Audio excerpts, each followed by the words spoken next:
Chapter 1900 Summoned Buddha. Qingli, what are you talking about? Du Lisha asked from her seat next to Qingli. I think Han Sun wrote better than No Flower did, Qingli answered. When other members of Moon Garden heard this, they thought she meant something about his handwriting being prettier. One of the members scoffed. Qingli, no flowers touching flower finger is something that ascends mere prettiness. There's a meaning inside it that is far more important. The shape of the characters is secondary. Qingli answered this by saying, I was referring to the meaning. I think the meaning of the Buddha's text was lacking compared to Han Sen's. They all heard what she said, but no one believed her. That was aside from Black Steel. Black Steel was the only one there who knew Han Sun possessed such a frightening knife mind. Rebecca looked at Qingli and said, Qingli, when did you see Han Sun write? And what did his words mean? It was a few days ago. The words he wrote meant teeth knife's knife mind, Qingli said. Rebecca shook her head. I don't think so. How long has he been practicing teeth knife? He is just a baron. He cannot generate any sort of significant knife mind. Even if he was able to, it couldn't be half as good as no flowers touching flower finger. That is something only one of the king class can generate. And Han Sun is no Buddha, either. How can you believe a baron has a knife mind like that? Your thought process is right, but I'm telling you, Han Sen's writing abilities are better than No Flowers. Qingli was weak. She could only feel it instinctually, but she was still sure it was true. Han Sun and Gu Qingqing were observing No Flowers writing at the time. Gu Qingqing was shocked, and she said, That monk is not bad. Gu Qingqing actually meant exactly what she said. Rather than being amazing, No Flowers' talent was simply not bad. The creatures in the sanctuary were far weaker than those in the Geno universe. But that was just a factor of base strength. When it came to the actual workings of combat, and the finesse of it all, those that had made it through the sanctuary were far superior to those in the Geno universe. Gu Qingqing's sword skills were the best to be found in the sanctuary. Her sword mind was among the greatest there too. Despite that, her raw power was weak in comparison to others found in the Geno universe. That being said, her knowledge of sword skills and sword minds exceeded what a king class in the Geno universe would know. Most beings from the sanctuary were this way too. There were a few exceptions to that rule, like Wang Yuhang though. He didn't really have all that much knowledge when it came to fighting, but even so, he was better than most viscounts and earls. Not bad. You sure sound cocky. If No Flower is only not bad, then do you care to enlighten us as to what can be defined as good? Said the cow-headed man next to them. Gu Qingqing did not want to talk to a cow, so she ignored him. Han Sun saw No Flower and was shocked. When he had looked at Unlimited Sutra, he felt the Buddha's Geno art was quite strange. Since he had seen the raw text, he could understand why this was so weird. Buddha King and No Flower's powers were not the same, but Han Sun felt they were similar. It reminded him of a scary guy. Han Sun poked his head into his sea of soul. There was a tower in there, and it still had the word Destiny scrawled across it.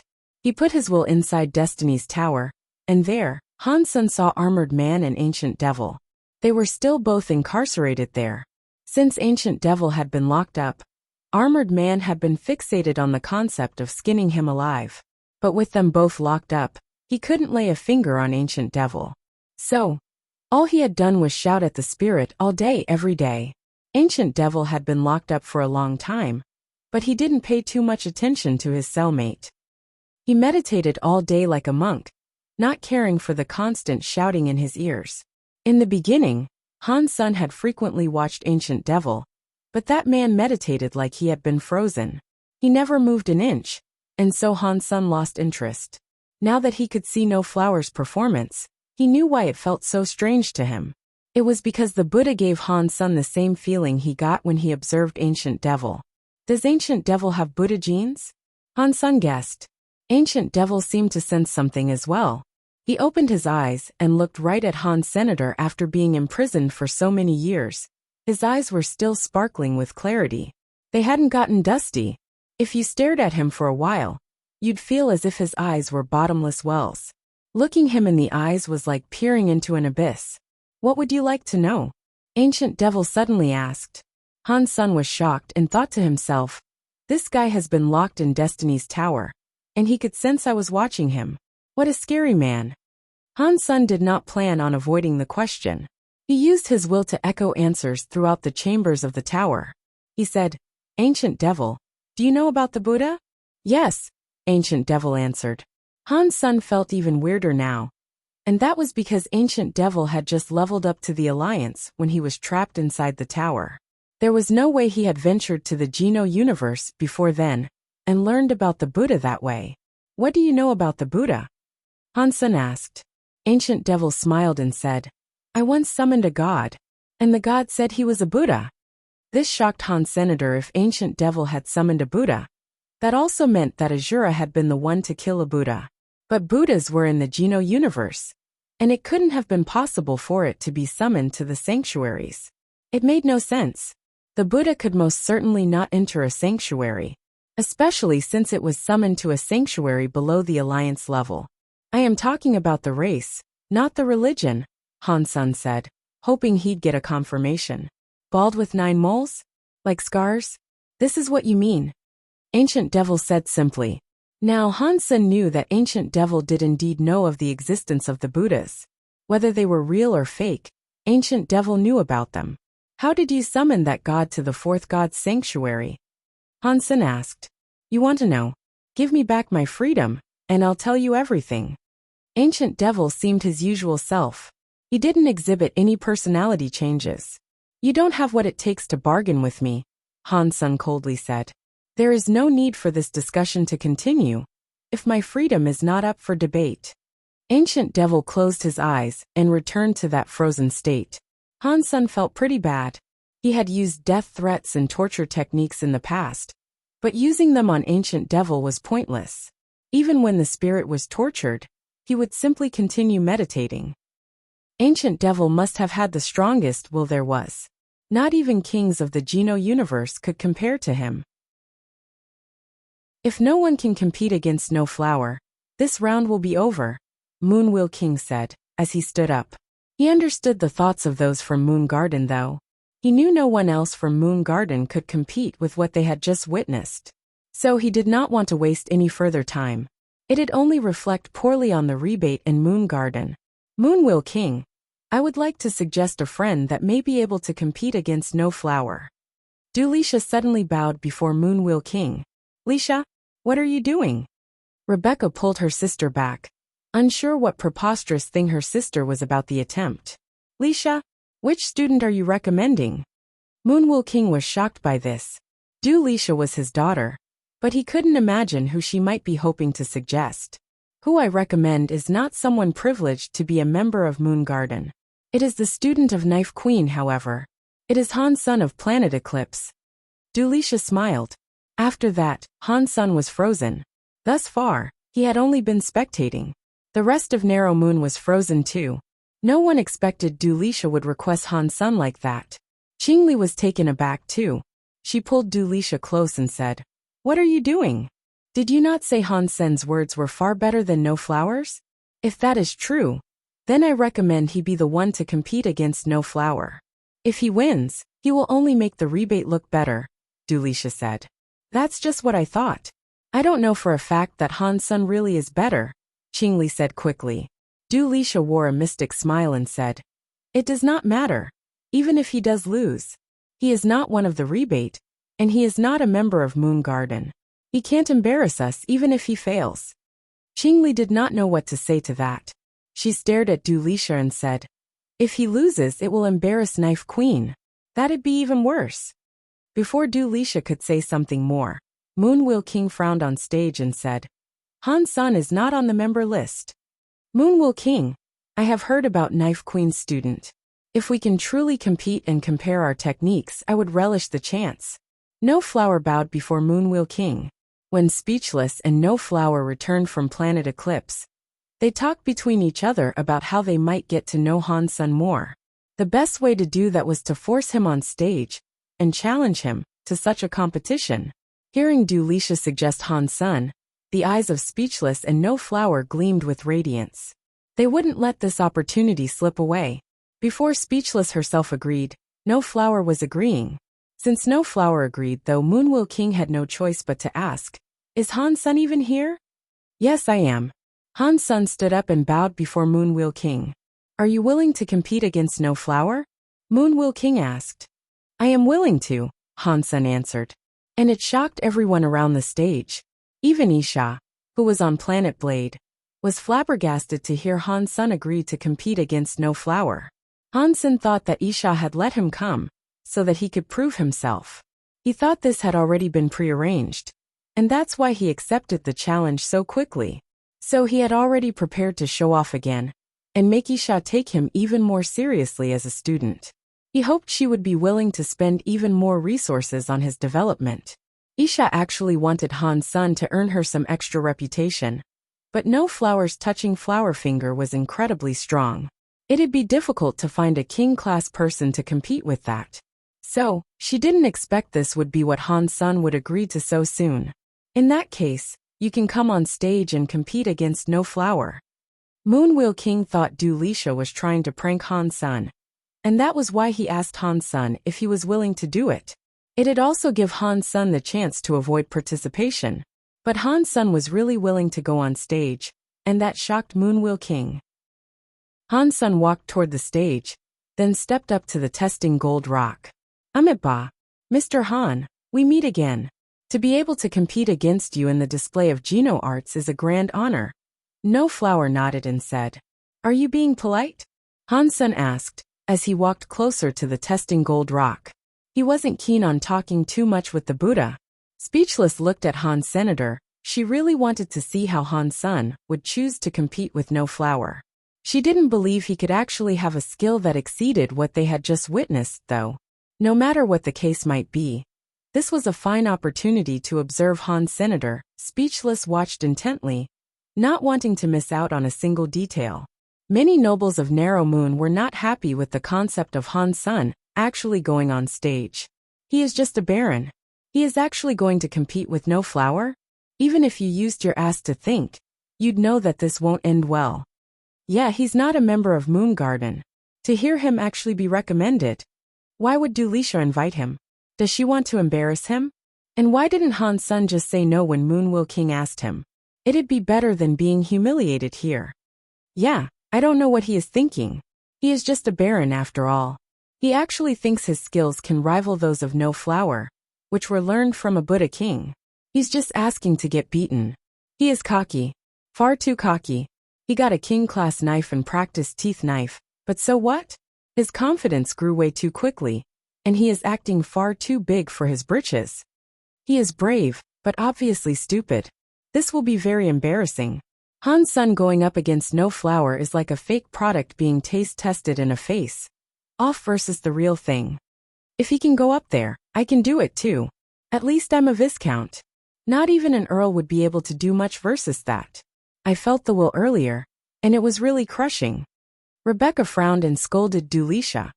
This has gone too far. Although Han Sun is not a member of Moon Garden, he is now representing the rebate in this competition. It will be embarrassing for us if he loses. Dulisha shrugged and said, You can't blame this on me. He is the one who decided to come up here. He could have said no. It's not my fault that he insisted. Qingli thought about things for a moment, and then said, If Han Sun was willing to go, that also means he is confident about winning. Maybe he really does have a mind that was stronger than No Flower's. Impossible, Rebecca and Dulisha said at the same time. They did not believe Han Sun could beat No Flower. No Flower was so strong. It was like he was cheating. Dulisha recommended Han Sun just for fun though. She didn't expect he'd win. It wasn't just Rebecca and Dulisha thinking this way, however. Most of the rebate didn't think he'd win either. Not even Moonwheel King and Isha herself. Han Sun didn't trouble his mind with all this though. He had a plan. He walked up to the testing gold rock and had a look at what No Flower had written. With his finger he drew on the other side. Han Sun stood in front of the testing gold rock, and his mind moved quickly. No Flower's touching flower finger mind was not a king-class display, but to young nobles, it certainly seemed that strong. Teeth Knife's knife mind was stronger than No Flower's, but Han Sun could not use it. If he used all of his power, then he could definitely triumph. But Isha would become suspicious of him. Even if he didn't use teeth knife mind, Han Sen's own sword mind was not weak either. He could easily defeat No Flower with that too. But it was something Isha had already seen before. If Han Sen used it, he'd expose the fact he was dollar to her, and it was highly likely Isha wouldn't let him go after that. Fortunately, Han Sen had an alternate plan. Unlimited Sutra had a record of touching flower finger. Although Han Sen had not practiced it yet, he knew what sort of Jino art it was. Every Buddha knew touching flower finger. And that proved to him, it wasn't a difficult Jino art to get to grips with. No Flower's version was so strong because he had been gifted the strength of Wiltit's mind. Ancient devil, it is just as you have said. Show me your power and be sincere about it. Han Sen placed his will inside Destiny's tower. He spoke to Ancient Devil. Ancient Devil smiled and said, "As you wish." After that, Ancient Devil remained where he sat. He raised up his finger to draw. Ancient Devil was now using Buddha's touching flower finger. It was different from No Flower's touching flower finger, which had been altered with Wiltit's mind. When Ancient Devil brought out his finger, it was like a Buddha touching a flower. Everything in the world was inside that finger. When Ancient Devil drew, Han Sen felt his heart connect to him. Han Sen could feel what he felt and see what he saw. Han Sen was in sync with Ancient Devil. He brought out his finger and pressed it against the testing gold rock. The movement of the two was perfectly synchronized. But Ancient Devil was drawing in the air as Han Sen's finger ran across the surface of the stone. Hey, it's touching flower finger. Han Sen is using touching flower finger? It looks that way, but why does he possess the Buddha's touching flower finger? Touching flower finger is not rare, and it is common amongst the Buddha. Many outsiders know how to use it too, so it's nothing too surprising. It surely is strange to see him want to copy and write it down too immediately after. One flower, one leaf, one world. Han Sen did not pay heed to what others said about him. Boom! When the nobles saw what Han Sen had written, they fell into a stunned silence. Quickly, a cold sweat developed across all their bodies. They were so scared. It was like a curse had been laid upon them. They didn't move, and all they could do was solemnly stare at Han Sen's written word. There were no petals, falling like no flowers. And there was no threat of death or wilting either. Even so, everyone felt scared, witnessing what Han Sen had written. It zapped into the deepest recesses of their minds and latched onto them. Seeing those words was like watching a Buddha stroking flowers without talking. It was like he could see through everything. He was smiling as he went, but the smile was worse than the devil's. At least the devil would lure creatures to fall with him. But this Buddha went straight for the darker side of your heart. They couldn't hide anything. It was like their ugliest, filthiest, and evilest sides were being exposed for all to see. Facing death required courage. If they fought and failed, they could at least close their eyes and be at peace. But in front of that touching flower Buddha, they didn't have the strength to face it. They felt nasty. They felt as if they were muddied with sin. Arg, one of the young nobles, with a weak will, started screaming with his eyes closed. It was like he was running from something. The dukes and marquises were all pale. Night River King looked at Han Sen, and he too seemed very glum, including Clear Sea Buddha. All the Buddhas were in utter shock. None of them could summon the strength to say a word. Blur! A young noble pulled out his knife and drove it into his own heart. He couldn't withstand the pressure, and so he decided to kill himself. I didn't kill you. I didn't steal it. I didn't do it. More young people started to scream and run, erupting into a frenzy of madmen. They all kept on talking nonsense. Amitba, Mr. Han, please stop. No Flower has lost. Clear Sea Buddha said the Buddha catchphrase, and the young nobles woke up from the trance of that flower mind. They all looked pale, as if they had just awoken from the most horrible, lucid nightmare. Han Sen stopped moving his finger, and he pulled it back slowly. He had only written half of it. No one could face that fear. A Buddha truly touching the flower is pierced and reflected on people's minds, yielding only fear. One thought to be a Buddha, and one thought to be a demon. It is hard to understand that. And Mr. Han can practice touching flower finger to this level? The Buddhas can only be ashamed of themselves. Where did you learn this? Clear Sea Buddha looked at Han Sen with massive shock. He tried to ask as politely as he could, but he had trouble suppressing the shock. Many people practiced touching flower finger, but very few established a connection with its true meaning. No flower had associated it with wilting, but Han's son had actually shown the real meaning right here. Ever since the Buddhas had created that technique, fewer than 5 people had ever achieved what had just been performed. Han's son was a baron and not a Buddha, and yet he could practice touching flower finger to that extent. It was all so difficult to imagine. It is a simple finger art, and no flower explained it well enough. So, I guess I have just learned it. It didn't feel all too smooth, so I added a few modifications of my own. I apologize if I did not write it down well. Han's son smiled. After Han's son said that, the Buddha stared at him in silence. The nobles of Narrow Moon almost choked. So he learned some. He modified it. And he says he did not write it down well. All the nobles felt as if their lives had been wasted. They did not know Geno-arts could be practiced like that. Isha and Moonwheel King looked at Han's son strangely. Clear Sea King looked shocked. After a while, he said the Buddha catchphrase again. Amipa. Mr. Han is talented. He is very well suited for the Buddha arts. If you ever come and visit us, I will be eagerly waiting for Han Sen's Buddha talk. Clear Sea Buddha, saying something like that, put another shock upon the assembly of Narrow Moon. This is too much. Han's son frowned. Ancient Devil's mind was stronger than he thought. Even the Buddha were shocked by it all. When Han's son returned to his seat, everyone looked at him differently. Now people were looking at him as if he was a monster. Han's son was not in a good mood. He had only wanted to show off Ancient Devil's mind a little bit, but that display had obviously gone off the rails. He wondered what the kings of Narrow Moon might be thinking of him now. Isha in particular. Ancient Devil, why did you do that? Han's son asked coldly, placing his will back inside Destiny's tower. I was just giving you what you wanted, Ancient Devil responded.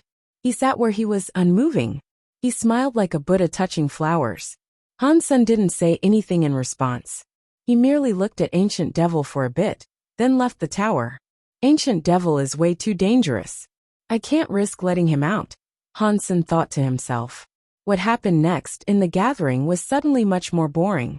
After no flower and Han's son's performances, even though there were many talented Buddhas and rebates, the event was a slog. People weren't thinking much about the event anymore. People's minds were too preoccupied with Han Sr., an amazing mind, Qingli. You were right. Han Sen's mind is strong. I wonder how he managed to practice that. Dulisha looked strange. Qingli did not know what to say. This was not the mind she had previously seen. What she had seen was teeth knife mind. But now they were not going to believe that, so all she did was smile. It is a shame he has hair. Otherwise, I would believe him to be one of the Buddhas. He could most certainly be a king-class Buddha, or even a deified one. Rebecca kept looking over to where Han's son was sitting. That Buddha sentence shocked the people of Moon Garden. It was hard to imagine that it had all come out of a baron. The event kept on chugging along, and when Speechless took the stage, she looked over to where Han's son was sitting. She bowed and said, I hope I can compete so skillfully against Han Senator. Please teach me something. Being challenged by Speechless like that made everyone look at Han's son again. They were all hoping that he'd accept. People in Narrow Moon knew Han's son could use teeth powers. Han's son shook his head. You are too polite. I have not practiced sword skills much. I am afraid I performed too poorly for you to see. Han's son was too obvious earlier, and he wasn't keen on the prospect of performing again in front of everyone. That is okay. Skills are all connected. Knife Queen's teeth knife is so famous, and if you can use knife skills, I would be glad, Speechless said. Now that Speechless had said that, it would reflect poorly if Han's son continued to decline. So Han's son thought for a moment and then said, I am not very good at sword skills, and I don't like hitting women. How about this person next to me? Her sword skills are great. If you really want someone worth competing against, ask her to practice with you. Hearing that, Speechless frowned and looked upset. Han's son, Speechless is a guest here. You cannot be so rude as to deny this, Moonwheel King said. Okay, Han's son answered, standing up. Speechless suddenly smiled and said, In that case, I will fight against her. And if she loses, You will compete with me. Is that correct? If you really are that desperate for this, then okay. Han Sen nodded. They were both Viscount class opponents, so Han Sen did not believe Gu Qingqing could lose. I am sorry to bother you, my lady. Speechless bowed to Gu Qingqing. Gu Qingqing rolled her eyes at Han Sen, got up, and walked to the stage. Narrow Moon and the Buddhas were curious. They did not know why Han Sen would let his subordinate practice against Speechless. Many people thought Han Sen was just a baron. He had a powerful will, but not powerful strength. Perhaps he did not want to embarrass himself, so he pushed a subordinate out to take the fall for him. But that did not make sense either. If she lost, he would have to go fight Speechless anyway. As people guessed what Han Sen was trying to accomplish, the practice started. Speechless let a worker bring out the same Viscount sword. Then she said to Gu Qingqing, if you think this sword is poor, you may feel free to use your own. It's the same. Gu Qingqing picked up the offered sword. Speechless smiled and picked up the other. She said, please. Gu Qingqing pulled the sword back and swung it at Speechless. It was an ordinary technique to draw back the sword. But in her hands it wasn't so simple. Gu Qingqing's sword skills were overbearing. The moment she held the sword, they were at one with each other. In Speechless' eyes, it suddenly felt as if her entire world had been taken by that sword. She could not dodge the quick strike, and all she could do was use her hand to fight against it. What a powerful sword mind! Speechless was shocked. She did not expect a subordinate of Han Sen could be such an effective swordsman. She never anticipated that the sword would come at her with such speed. Speechless gathered up her sword power and composed her sword mind to fight back. But Speechless was not very good at fighting in this manner. She wasn't called Speechless because she was mute, but because the Buddha that opened her eyes was called Speechless. She was grateful for that, and so she called herself Speechless. Speechless Buddha King was good at Speechless sword, but Speechless sword was silent. It was a sonic power skill that no one could hear. It was scary. The swords made no sound, and no one spoke. Many of Speechless Buddha's past enemies never knew what happened to them, or why they were killed. Their deaths had come faster than they could utter a word. Speechless sword was scary, but you could not fight it head to head. The two swords clashed against each other. But then, Gu Qingqing returned her sword and walked off the stage. Catcha! Everyone saw Gu Qingqing leave the stage, and as they did, the nobles wondered what had just occurred. And then they heard a sound. Speechless one's sword had been broken in half. Her eyebrow was now home to a small cut. Blood dripped out from the laceration, and it looked like another red mole. Everyone was shocked. Speechless had been quickly defeated by Han Sen's subordinate. The whole event had been silent, as if the spectators had watched a battle of ghosts. Sword skills like that. Where do my sword skills stack up against that? 11. Everyone recalled what Han Sen had said, and their stomachs felt hollow. The exchange was supposed to be a stage for Moon Garden and its members, but Han Sen's Buddha writing and Gu Qingqing's display of sword skills made the aforementioned members, and the Buddhas, look rather lame. Han Sen was on the tip of everyone's tongue now. People thought Gu Qingqing was a family member of Han Senator, believing that it meant one member of his family could beat Speechless Buddha. Han Sen also had teeth knife, and created a mind simply by watching a Buddha's performance. It was all so unbelievable. The whole of Narrow Moon was fascinated. The real elites did not believe Han Sen's words though. They did not think he could learn as simply as he had claimed. Isha was one of these non-believers too. As soon as the exchange ended, Han Sen was summoned to the palace. Where did you learn touching flower finger? Isha asked. I found this book and I learned touching flower finger from it. Han Sen gave Unlimited Sutra over to Isha. Han Sen had prepared an explanation when he borrowed Ancient Devil's mind. But Ancient Devil's mind had been too strong, and so Isha found it difficult to believe him. This must be the original version of Unlimited Sutra. It is a secret skill of the Buddha. Where did you get it from? Isha looked at the Unlimited Sutra text and seemed very surprised.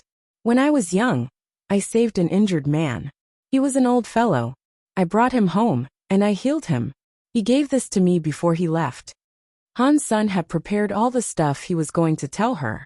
What did he look like? Can you confirm he was one of the Buddha? Isha asked. I was very young, so I didn't know what a Buddha was back then. Even so, I don't think he was. I'm fairly sure that the old man had hair. Han Sun described Ancient Devil's face to her, but with a few added years. Isha heard what he had to say, but she did not immediately respond. After a while of thought, she said, You used this unlimited sutra to practice touching flower finger to such a high degree of skill? Yes, Han Sun forced himself to say. He was going to pretend he was a genius, so Isha might be willing to part with more resources. But Ancient Devil had deliberately overcast his mind and made Han Sun look ridiculous. He didn't know if Isha would believe him. Isha didn't believe him entirely either. It was just the unlimited sutra, from what she could see. There didn't seem to be any extra guidance. Furthermore, Han Sun was just a commoner. No one should believe he could reach that level. It looks like you are a genius, Isha said. While looking right at Han Senator, she could not completely trust what Han Sun said. But she was still happy about his performance. She didn't want to think about Han Sun possibly lying. Thank you very much.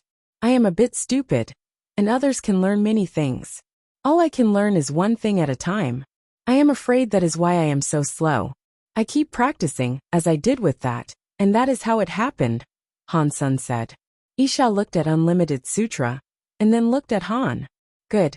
In that case, keep being this stupid self of yours. If your stupid way can enable you to practice touching flower finger to such a high level, I am sure you can practice teeth knife mind just fine. Is 3 months enough for that, do you think? My queen, teeth knife is the ultimate knife skill. It is not all that easy to generate a knife mind. I am afraid I will only disappoint you again. Han Sun pretended to look bitter. On the inside, however, he was delighted. This was a two-birds-one-stone affair. With the title of a genius, he could use teeth knife mind, without being required to hide his ability. Just this unlimited sutra can yield a mind like this? Right now I will teach you. I will make you generate a knife mind. You don't need a deep mind for this. And you are already willing to say you cannot achieve this? Are you telling me that teeth knife is worse than unlimited sutra? Or are you simply saying that I am a poor teacher? Isha looked coldly at Han Sun as she spoke to him. That is not what I meant. I will do what I can. I will not disappoint you. Han Sun quickly swore to God. Good. This is the good student I know. Isha nodded. Isha did not actually believe what Han Sun was telling her, but she did not want to mistakenly place blame on him. So she gave Han Sun a test. If Han Sun could generate a teeth knife mind in 3 months, it really would prove that he was a genius.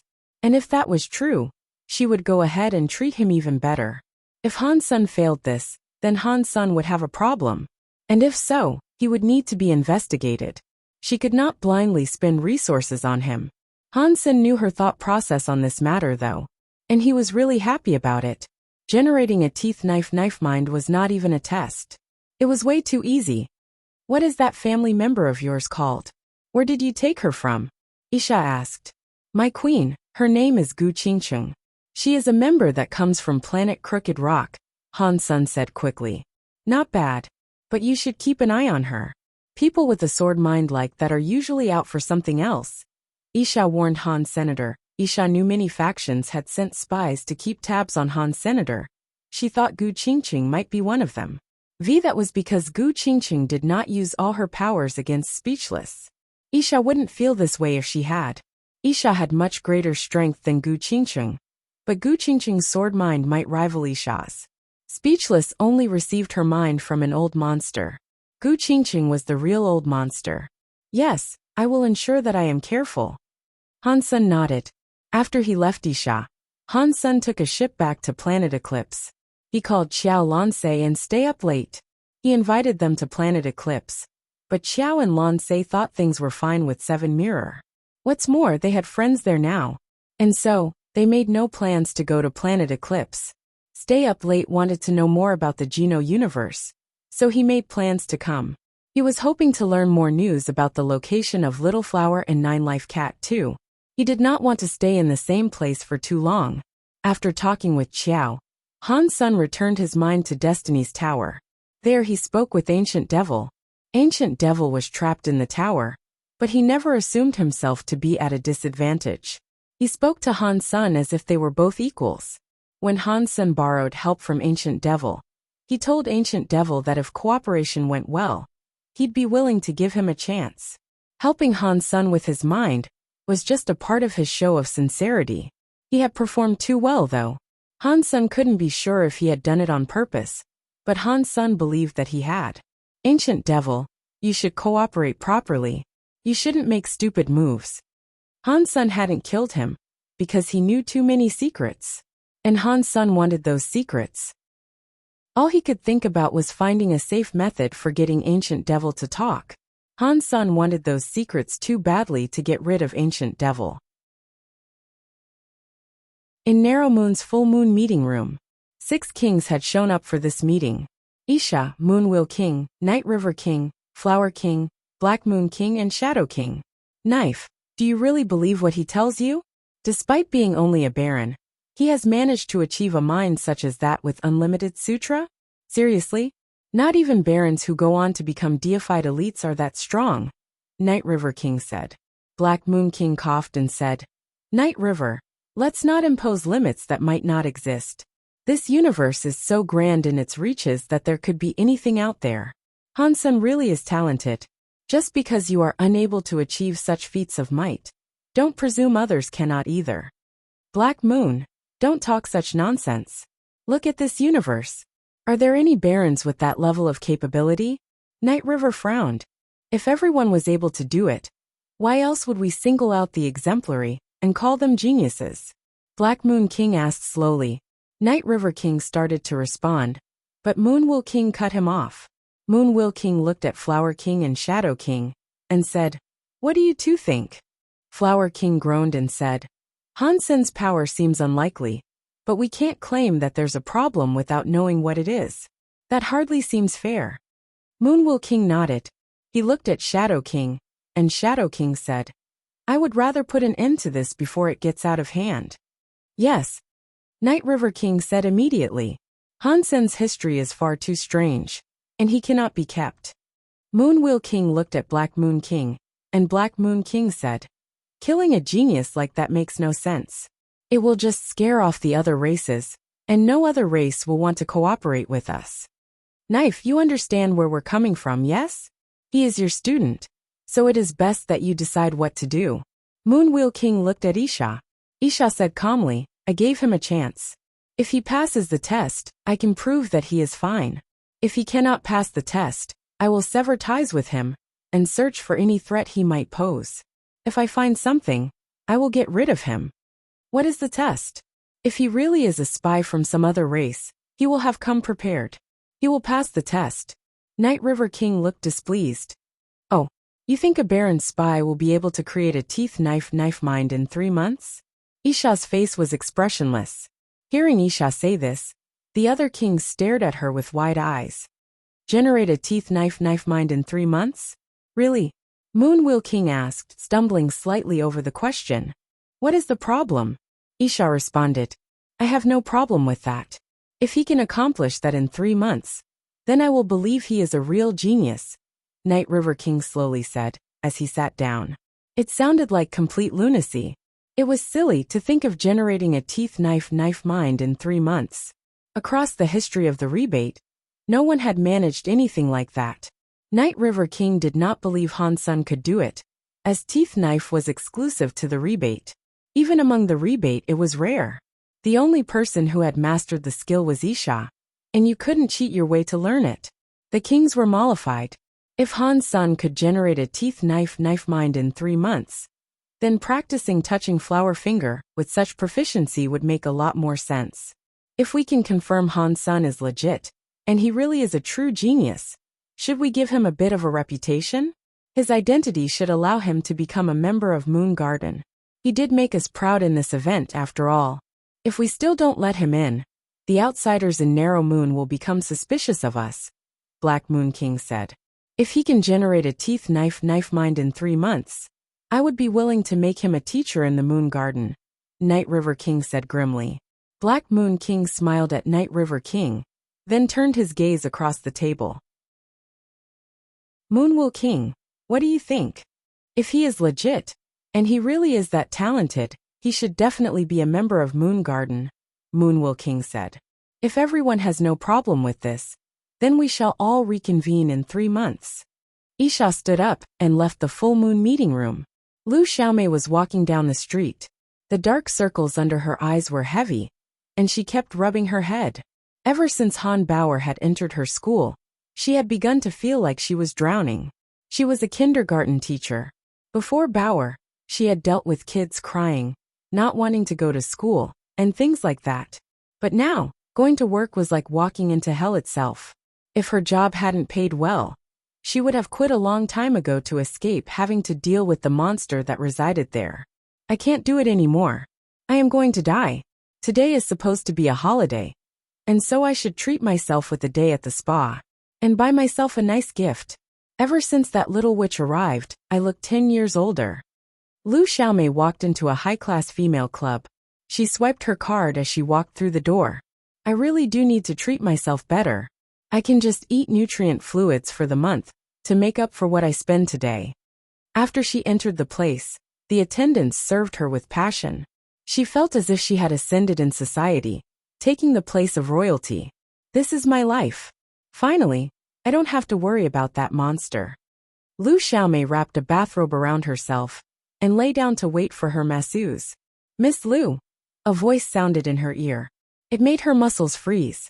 She jumped up and frantically looked around. She didn't see anyone there, so she felt relieved. She lay back down on the bed and said to herself, I am starting to hallucinate. Clearly, I am far too stressed out. Maybe I'll go shopping today too. That should help. After lying back down, Lu Xiaomei turned over, and there was a pretty little girl next to her smiling. Miss Lu, what stores are you going to? You, why are you here? Lu Xiaomei looked like she had just seen a ghost. She jumped up and pointed at the girl. I own this club. Did you not know that? Bauer shook her head. Lu Xiaomei's eyes opened wide. You own this place? Yes. I have 31 branches of this establishment, all across the city. Bauer spoke with innocence. This bitch is showing off again. Lu Xiaomei felt both jealous and depressed. She was really hoping Bauer would disappear right now. But an evil expression crossed Bauer's face, and she said, By the way, I am going to the VIP area for a session. Would you like to come? Can I? Lu Xiaomei was quite shocked. It was a very expensive place, and she could only come here once a month. For half a month, she would have to eat nutrient fluid, just to compensate for how much that place cost. The VIP area was a place you couldn't easily go to, even if you had a lot of money. She wanted to go, but non-VIPs weren't allowed. Of course, if you want, I can ask the manager to provide you with a VIP card. Bauer smiled. This is the life a woman should have. I've wasted my life. I should have gotten rich instead. Lu Xiaomei was as pretty as the next snobbish woman. She was reveling in the high-tier service, and she was almost in tears. Bauer called for a high-class massage, food, and drinks she had never tried before. She showed Lu Xiaomei what it felt like to be royalty. This little witch can actually be quite cute. It is only just a kid after all. Perhaps the creature is innocent at times, Lu Xiaomei thought. She observed Bauer as she sipped on a drink. Miss Lu, are you enjoying this service? Bauer was holding on to a bottle of juice as she sipped it with a straw. Yes, I love it. This place is great. Your family has very good taste. Lu Xiaomei had another sip of wine and felt so good. I am glad you like it. You can come whenever you like. Bauer smiled. Really? Lu Xiaomei's eyes looked bright. Of course. I have already prepared a VIP card for you. Bauer clicked her fingers. Quickly, a waitress rushed over with a plate. She walked in front of Lu Xiaomei and put down the dish. Politely she told her, Miss Lu, this is your very own VIP card. Lu Xiaomei accepted the card, then saw a bill. The waitress said, And yes, this your bill for the day's services. A bill? Lu Xiaomei's face stiffened. When she looked at the bill, she almost fainted. She couldn't even pronounce the sum, but with all the numbers, she knew it was more than exorbitant. The muscles in Lu Xiaomei's face twitched. She looked to be in a far worse state than someone crying their eyes out. Bauer, you gave me all this. Wasn't this all a treat on you? Baoer's eyes opened wide and she said with shock, I am just a kid. I don't have any money. I asked if this was what you wanted, and you said yes. You had me order all this. Damn. This little thing must be doing all of this on purpose. Lu Xiaomei almost coughed up blood. Baoer's cute face had turned into a demon mask. I don't care. I didn't order all this. I am not paying. Lu Xiaomei jumped up. What are you saying? You're not paying? Baoer looked at Lu Xiaomei with shock. Lu Xiaomei wished to say there was nothing Baoer could do but pay it herself. When all of a sudden, 2 8-foot-tall women stepped into the room. They stood in front of her. Lu Xiaomei looked at their beefy arms and hastily took back her words. She replaced them by saying, I don't have enough money to afford this. That's okay. You are my teacher. So, why don't you sign this paper? And then we can make this bill all go away. Baoer smiled and pulled a contract out of her little bag. She put it in front of her teacher, as if this was all going according to a scheme she had already planned out. Damn. She prepared for this. Lu Xiaomei was grinding her teeth as she looked down at the contract. It was a contract that required her to relinquish her very self. There were more than 100 unfair terms on the contract, and if she signed it, she would be wholly owned by Baoer. I am not signing this, even if you kill me, Lu Xiaomei said through gritted teeth. Baoer smiled. Miss Lu, what are you talking about? I have a decent club, and I won't hit you. But the stuff you have just enjoyed, the gambling you've done, even the look on your face when shopping. It has all been recorded. You like the teacher Mr. Luo, don't you? He's handsome and rich, yes? He is even chasing you, you know. I'm thinking I should show him all the footage and present him with your unpaid bill. The elegant image you have been clinging onto for so long will be gone with the wind. Think about that for a moment, and then reconsider whether or not you wish to sign this. Hellspawn. You are Hellspawn. The stuff you have is so expensive. A cup of wine costs 30,000. This is a scam. The luxuries you have been enjoying were all imported from other planets. They are the best of the best, and some of them were even Shura delicacies. Of course they are not cheap. If you'd like, you can check the prices on Skynet. If you happen to find that our prices are too high, we will certainly price match. Baoer smiled. Lu Xiaomei struggled a bit. She signed the contract because of the handsome Mr. Luo. Then she started to cry. Baoer patted her on the shoulder and said, Don't worry. Work for me for 50 years, and you'll have paid off your debt. The contract will also be erased at that point. It would have been better if Baoer hadn't said anything. Now the woman really wanted to cry. Lu Xiaomei began walking out of the club. Fortunately, Baoer had already arranged for an aircraft to come and pick her up. If she hadn't, she wouldn't have had the money to get home. Everything she had belonged to Baoer now. You've gone off course. You should go to the Eastern Lake, Lu Xiaomei said. I'm sorry, who's driving this aircraft again? The driver asked snarkily, looking at her through his sunglasses. Lu Xiaomei was furious. Yeah, you are just the driver. Let me out so I can walk home. Sure. The driver stopped the aircraft and landed. Lu Xiaomei got off the aircraft and kicked the door closed. She said, You are all bad people. This karma will come back to bite you one day. She turned and left. She eventually saw a familiar form walking nearby.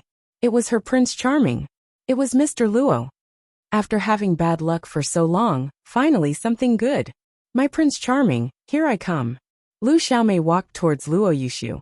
But just as she was about to greet him, she saw the woman with him. The woman was dressed sexily and holding his arm. She leaned close to him. Luo Yushu, who is this woman? Lu Xiaomei was so angry that she didn't even care about maintaining her image. She grabbed his arm and pointed at the woman. Luo Yushu was shocked. The woman then said, Luo Yushu, who is this woman? Luo Yushu's face changed, and he pushed Lu Xiaomei away. He explained to the woman, Honey, listen to me. She works in the kindergarten with me. She keeps hounding me for my love, despite me constantly pushing her away. She has never stopped, and even now, she follows me around.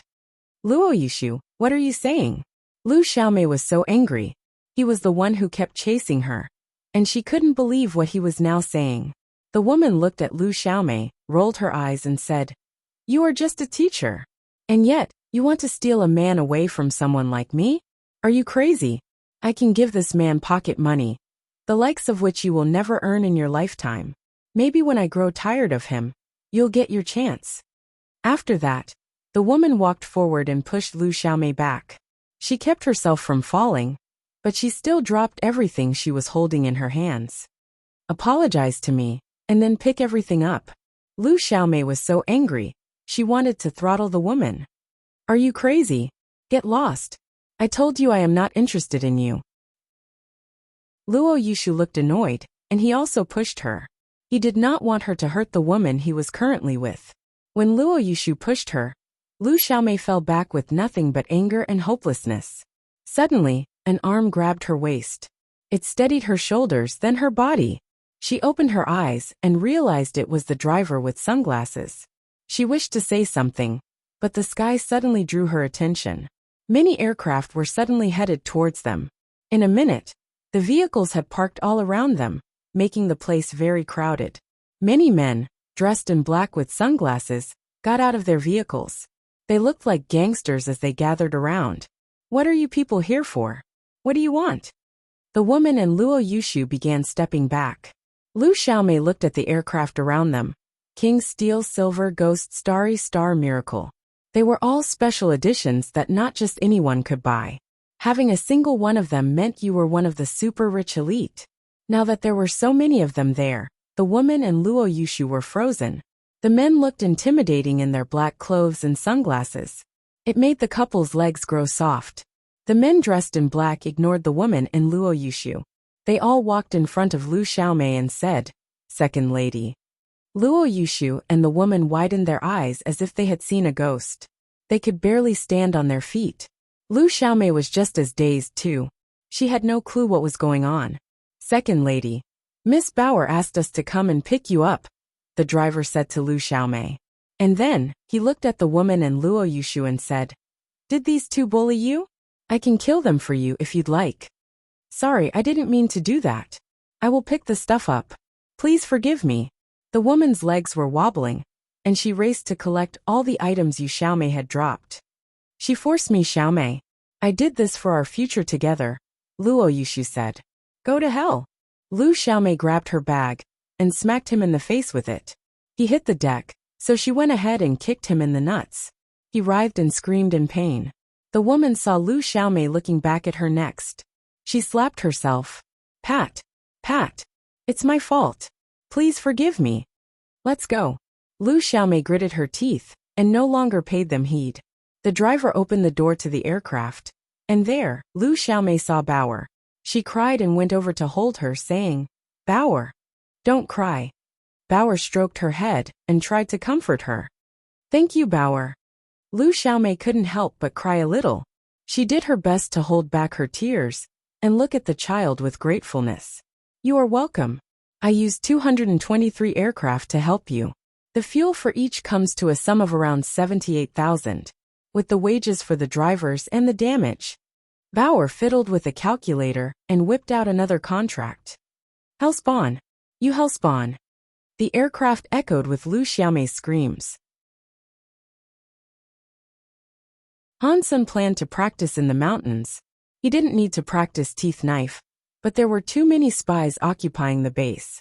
If Han Sun stayed there without practicing, people might grow suspicious.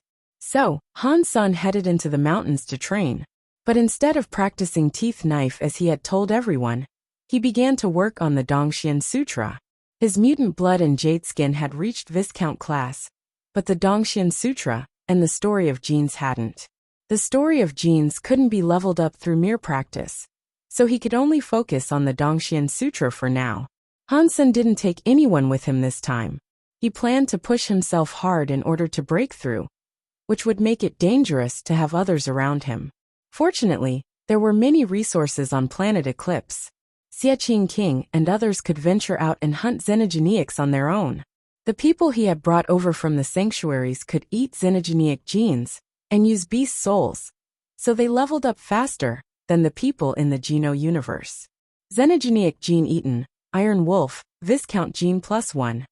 Han Sun gobbled up some xenogeneic meat, and his Viscount xenogeneic gene tally increased. When one of his bodies became Viscount, he could increase that gene tally. Baron xenogenic genes were currently useless for him. He had to eat Viscount materials exclusively now. Killing Viscount xenogenics was an easy task for Han Sun, and his Viscount genes were increasing quickly. After 6 days of travel, Han Sun found himself more than 1,000 miles deep into the mountains. He met strong Marquise creatures, but he was able to run away with the rabbit shoes. Overall, the venture wasn't too dangerous. What is this? As Han Sun treaded along a path, he spied the presence of a strange mountain. The weather on planet Eclipse wasn't great. There was no grass growing, and so all the mountains were barren and rocky. The mountain in front of him was very green though. Trees were growing all over it. There were flowers, and some of the plants even possessed fruit. There were birds and insects on this mountain. They were far away, but Han Sun could feel their life force. Planet Eclipse has a mountain like this? Han Sun thought it was weird. He examined the surrounding area and realized that it was the only mountain like this in the region. Han Sun carefully approached it. There had to be a reason why it was so luscious. Perhaps there was a treasure or something. That thought prompted Han Sun to have a look around. Han Sun trekked to the mountain. While he noticed that there were a large collection of life forces coming from the mountain, he could tell that the birds and the trees were completely normal. There didn't seem to be any xenogenics either. Weird. Xenogenic plants are difficult to grow on this planet, and even xenogenic creatures often have trouble surviving. And yet how are these all alive? Especially since they seem so ordinary. Han Sun was quite curious about this anomaly. Han Sun kept walking up the mountain, and the foliage was just as lovely as it had appeared from a distance. Normal plants and creatures were spread out all across the mountain, as if the entire mountain had been transplanted to planet Eclipse. After an hour, Han Sun was able to reach the peak. He was quite shocked by the view he now saw though. Atop the mountain, amidst a small grove of trees, there was an emerald field. A wooden house stood there, and it looked very old. Is anyone there? Han Sun called out to the occupied house. He thought it was a strange thing to find, and so he thought to himself, who could build a house in a place like this? Han Sun shouted again, but he received no response. So he walked to the house because the windows were open. He wanted to take a look at what was inside from there. The decorations of the interior were simple and rustic. They were all comprised of wood, and the primary features were a table and bed. Even the teapot and the plates were made of wood. It looked as if the people there used wood to build everything. The wood was not big though. You could see it all in one eye. There was a room at the back of the house too, but you could not see it from outside. Is anyone in here? Han Sun asked. He received no response. So, he pushed open the door and it swung forward. A lock hadn't been fixed on it. Han Sun walked inside and poked around. There didn't seem to be anything worth examining, so he decided to check out the back room. Han Sun opened the door and froze. All of a sudden, he found a person standing next to the bed. They were facing Han Sun with their eyes open. I am sorry. I called from the outside, and I believe this place was empty. Han Sun explained, but his words were met with awkward silence. Something was giving him pause. That was because the person next to the bed was a man, a human. The man stood where he was, and did not move. He didn't even look at Han Sr., excuse me. Han Sun looked at the man and spoke carefully. He wanted to know what he was, and why there might be a human there. But Han Sun did not know for sure that the man was a human. He could have been a crystallizer forgotten long ago. Han Sun asked him a few questions, and each time he received no response. Han Sun would have thought the man was dead, if not for his life force. My name is Han Senator, what is yours? When Han Sun said that, the man suddenly moved. He put a finger in front of his lips, like a gesture to indicate he should be quiet. The man did not appear hostile, and that brought Han Sun much relief. He stopped talking and just watched the man. The man continued standing there for a whole hour, without saying as much as a single word. He looked more like a statue than a living being. Is he practicing maybe? But it doesn't look like it. Han Sun felt very confused, but also very curious. He sat on a chair to watch the man and see what he'd do. But 10 hours went by, and still the man did not budge. Friend, can we talk? Han Sun could not wait any longer. SSH. The man gestured for silence again. Han Sun's heart sank. He hadn't a clue what he was doing. He couldn't ask anything, as the man kept hushing him. Han-sun looked around the room and noticed that it was all rustic, just like the rest of the house. Han-sun looked at a table and found something that was actually not made of wood. There was paper alongside a stack of books. "Friend, can I check this out?" Han-sun walked before the table and glanced over the books. There was a diary with many words scrawled on it. But Han-sun didn't begin reading immediately. He still wanted to ask the man for permission. The man looked very nervous, and he performed the SSH gesture again. "If you don't object, then I'll assume you are agreeing." Han-sun went ahead to read the contents of the diary. Quickly, Han-sun noticed he was able to read the text contained within the diary. It was written in the ancient language of humans, a text often used by the crystallizers. There were, however, a variety of symbols not even he could understand. All in all, he didn't understand everything together. There were some formulas jotted down. Han-sun wasn't very good at science. He had learned a bit in school, but he had forgotten most of that by now.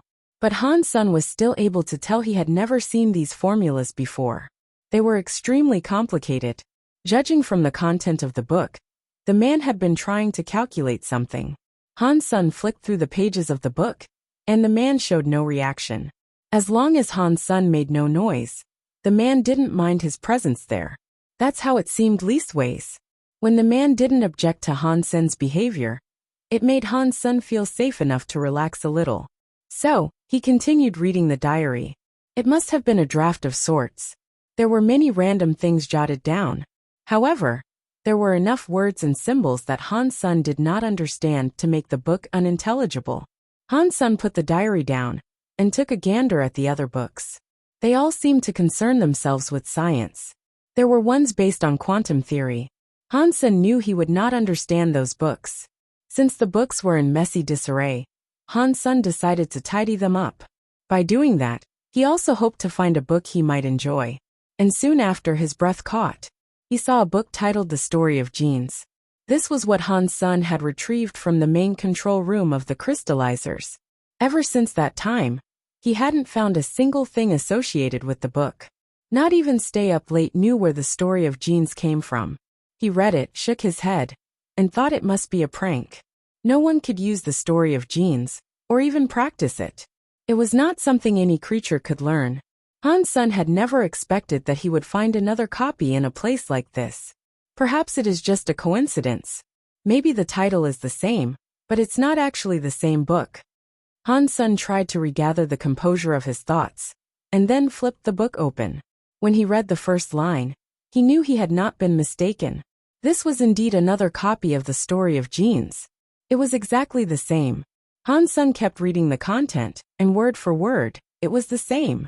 Aside from the standard content, there were actually many notes explaining things. But they weren't related to how you'd actually practice with the text. The notes were of a scientific nature. Han-sun read it all seriously, right up until he reached the end. The content from back to front was the same as his own The Story of Genes. There was, however, an additional page. That page had nothing to do with how to practice the work, though. It was a summary. The summary used an extensive vocabulary. Han-sun did not understand what was written until he reached the final line. It said the test had failed. There was something else he understood too. Cannot figure out the requirements for practice. The story of genes theory does not make sense. Can I not create a god?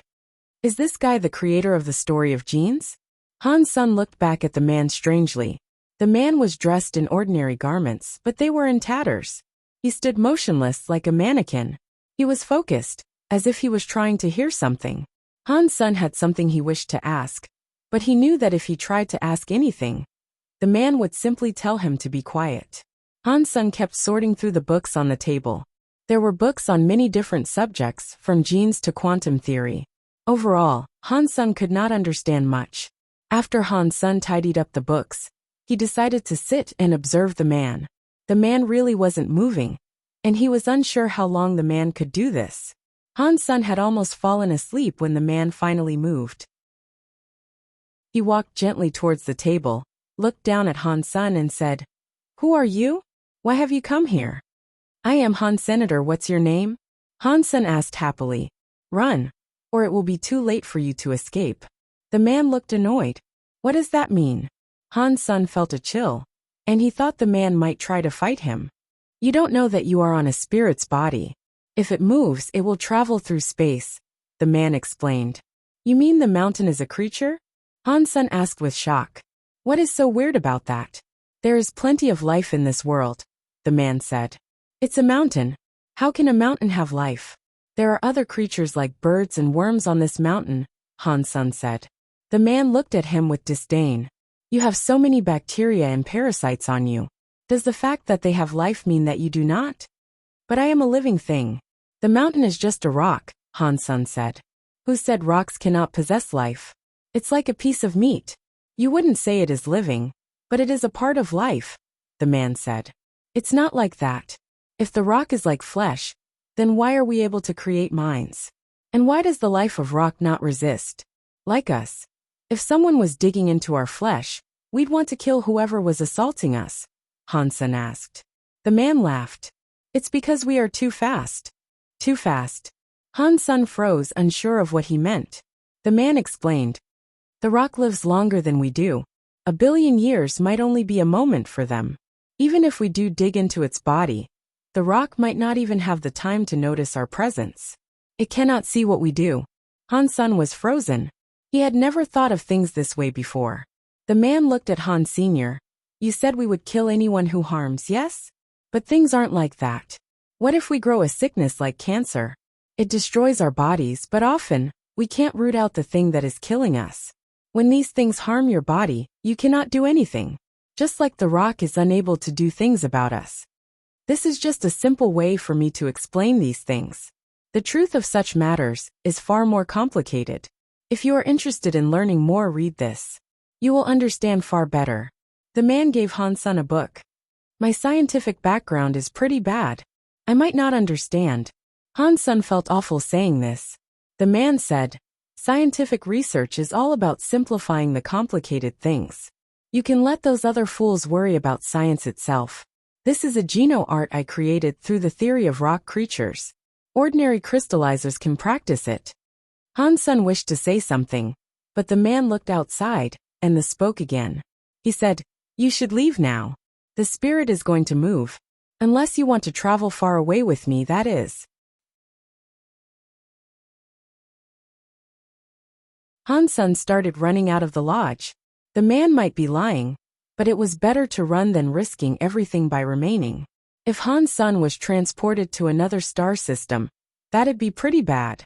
When he made it some distance away, Han-sun turned around to face the man and asked, what is your name? Left Crazy, the man answered. Han-sun wished to ask something more, but he felt the mountain begin to shake.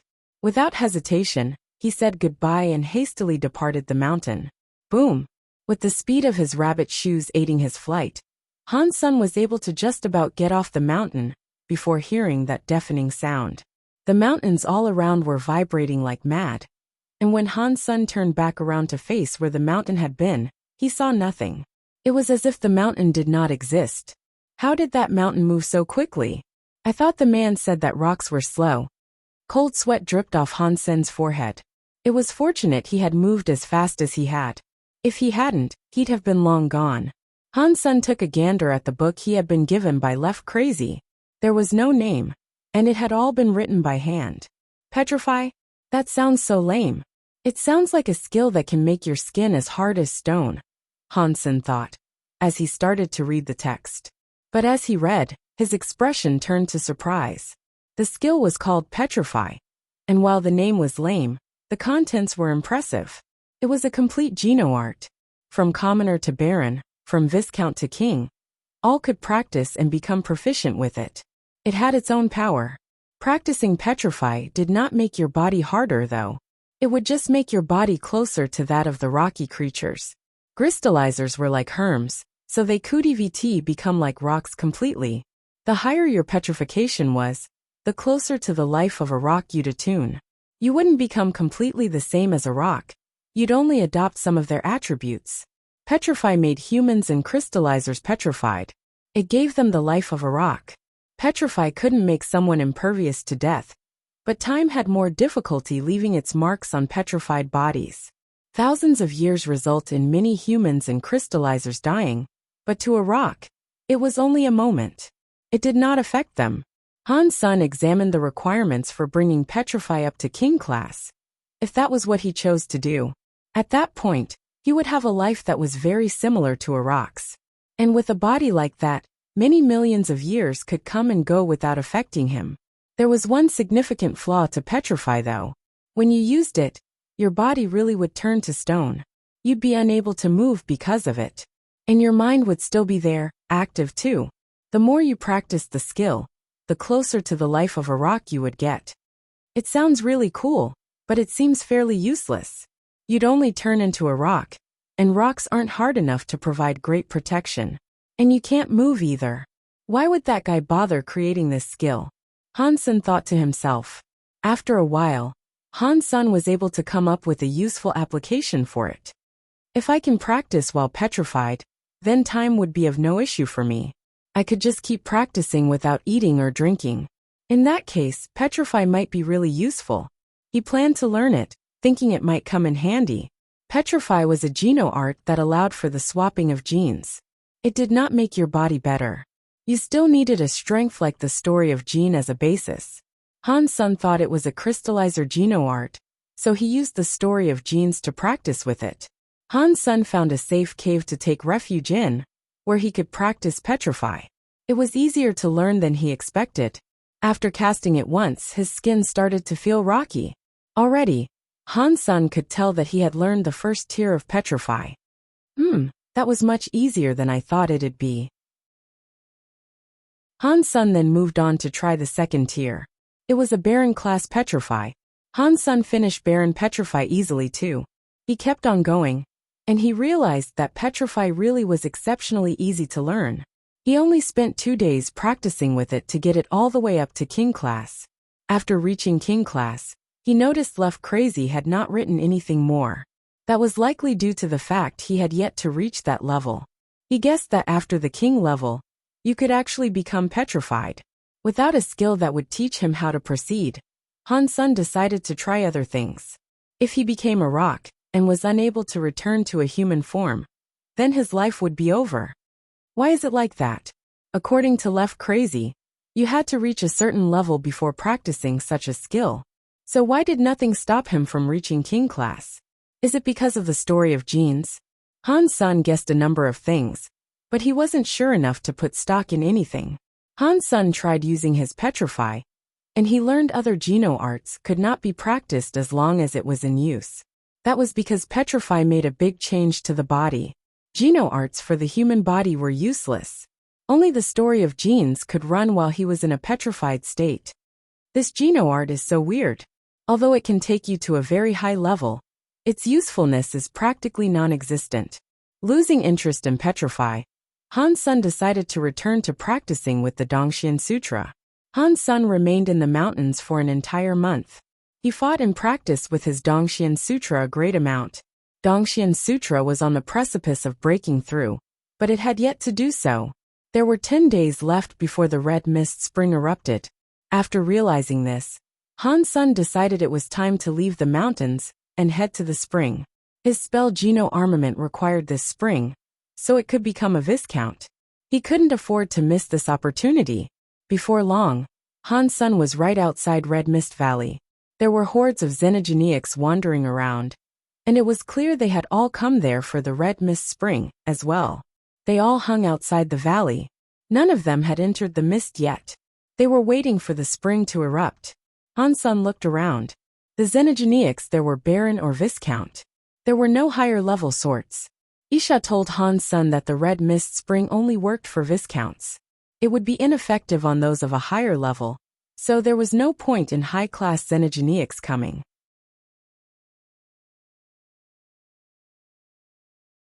Then Sun found a hidden place in Red Mist Valley.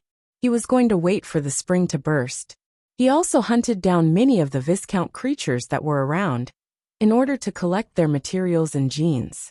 There were 3 or 4 days left now, according to the schedule Isha had proposed. And over the course of those next few days, More and more creatures gathered. Han Sen guessed that there had to be around 10,000 in total, with most of them being Viscount. It was fortunate that no creature of a higher tier had come. If they had, Han Sen could not have guaranteed that he would be the one to benefit from the spring. Perhaps because they were all too greedy in their desire for the spring, many of the creatures fought against each other. He had never seen so much conflict before. As Han Sen was watching those Xenogeneics fighting outside the valley, he eventually caught sight of a few Xenogeneics retreating. They abandoned their position. It seemed as if something strong was coming. It can't be a higher-class Xenogeneic, can it? Han Sen was shocked. He looked that way. But there were too many Xenogeneics there. Many were 2 meters tall, and they obscured Han Sen's vision. He couldn't see whatever was coming. Han Sen looked around and stayed close to the wall. He wanted to scale it and get a better look.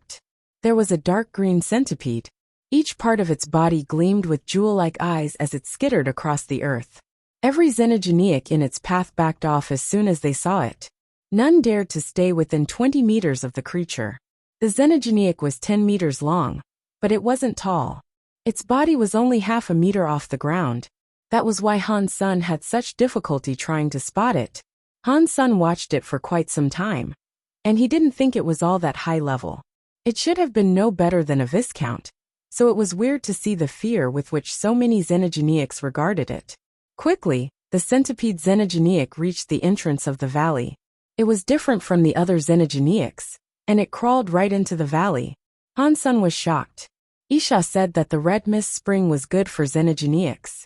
It could speed up their evolution, but the red mist itself was harmful by comparison. Until the spring was ready, the mist remained there.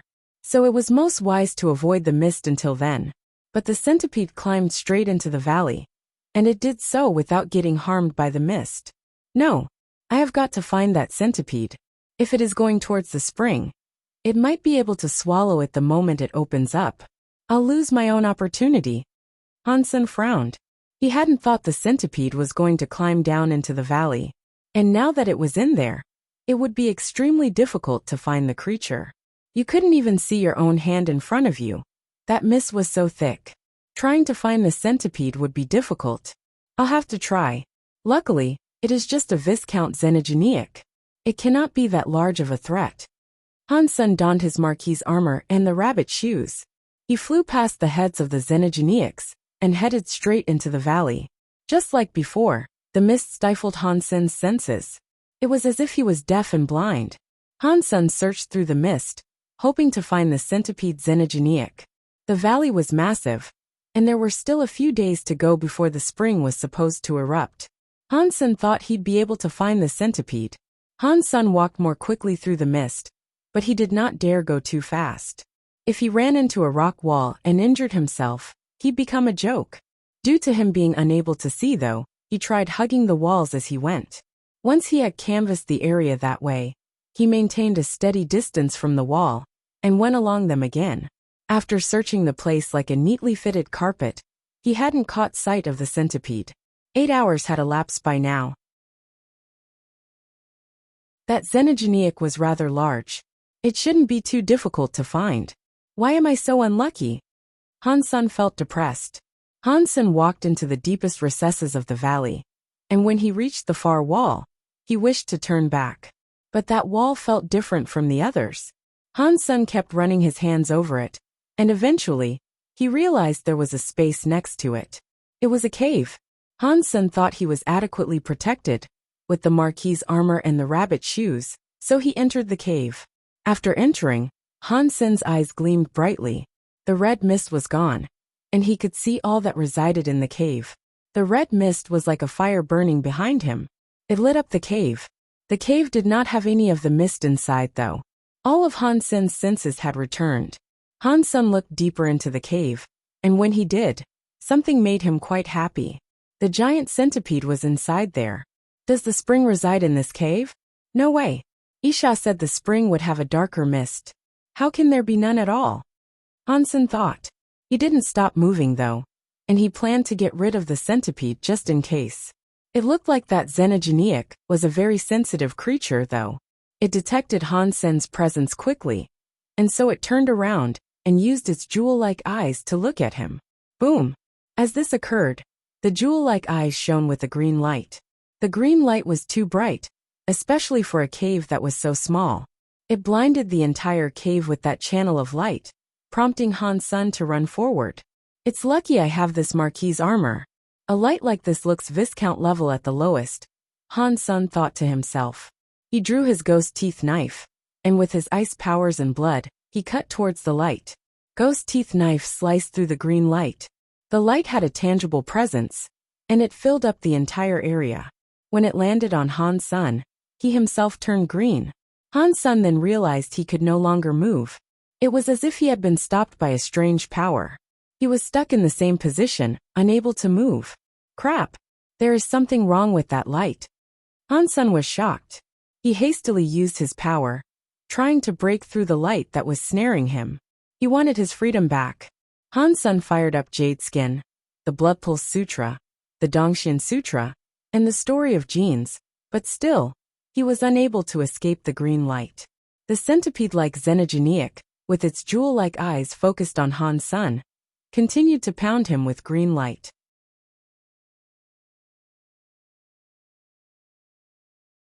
Han Sen's body could not move, and despite the fact that he still had control over his senses, he couldn't tell what element the green light was.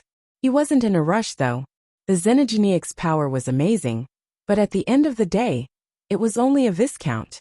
Han Sen had Marquis armor on, and that meant he had no reason to be afraid. Plus, he had his Super King spirit body to rely on. All things considered, Han Sen was feeling pretty secure. When the centipede approached, Han Sen noticed that it was skittering around small orchid-like plants. There were no flowers atop them, but small shapes like gold rats grew from them. No, they weren't rats. After a good look, Han Sen noticed it was something quite familiar. The things growing on the plants were very small red mist minks.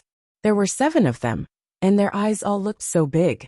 They looked very spiritual, but even so, they all vibrated together in fear.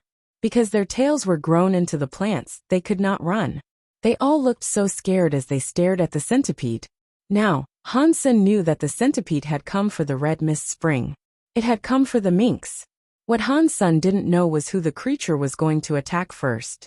The centipede quickly skittered up to Han Sen with its blade-like claws. It attacked Han Sen, making repeated ding-dong noises. The claws were unable to break Han Sen's armor, but they left marks on its surface. That was very impressive for a Viscount-class pair of claws. The Viscount Xenogeniac should have found it impossible to damage a Marquis armor. This Xenogeniac is a bit creepy, but even so, Han Sen still felt safe. It was creepy, yes, but it could not harm him. The centipede wreathed itself around Han Sen, trapping him in the grip of its body. Its feet were also like blades, and they kept scrabbling against him. Fortunately, only a few white scratch marks were left on the armor. The attack still couldn't damage him. The creature did not have a mouth, and its head was very flat. It had 2 long beard strands too. Aside from the claws and the blade-like legs, there was no other way for it to attack Han Senator. It kept slashing Han Sen for quite some time, but it was unable to hurt him. The centipede eventually gave up. It climbed over to the plants that were growing minks instead. It circled the minks, but it did not seem to hurt them. But the minks were still frightened. They were shaking in fear. What is it trying to do? Han Sen was confused, and so he resumed trying to break through the green light. Jade Skin, his mutant blood, and the story of genes were all useless. When he cast his Dongxian Sutra, he could sense something from the light, but it was just Baron class, and 1 level lower than the green light. He could not get it to break through. Han Sen kept using his Dongxian Sutra to battle the green light. He also watched the Xenogeniac. He was interested in learning what it was up to. As he fought the green light, Dongxian Sutra's power flowed through him like it always did. But Han Sen felt as if the power was changing slightly. He felt as if he was on the precipice of breaking through. Han Sen was so happy about this, seeing as he had used the Dongxian Sutra to fight against the green light. He wanted the green light to sharpen the Dongxian Sutra, and perhaps prompt a level up.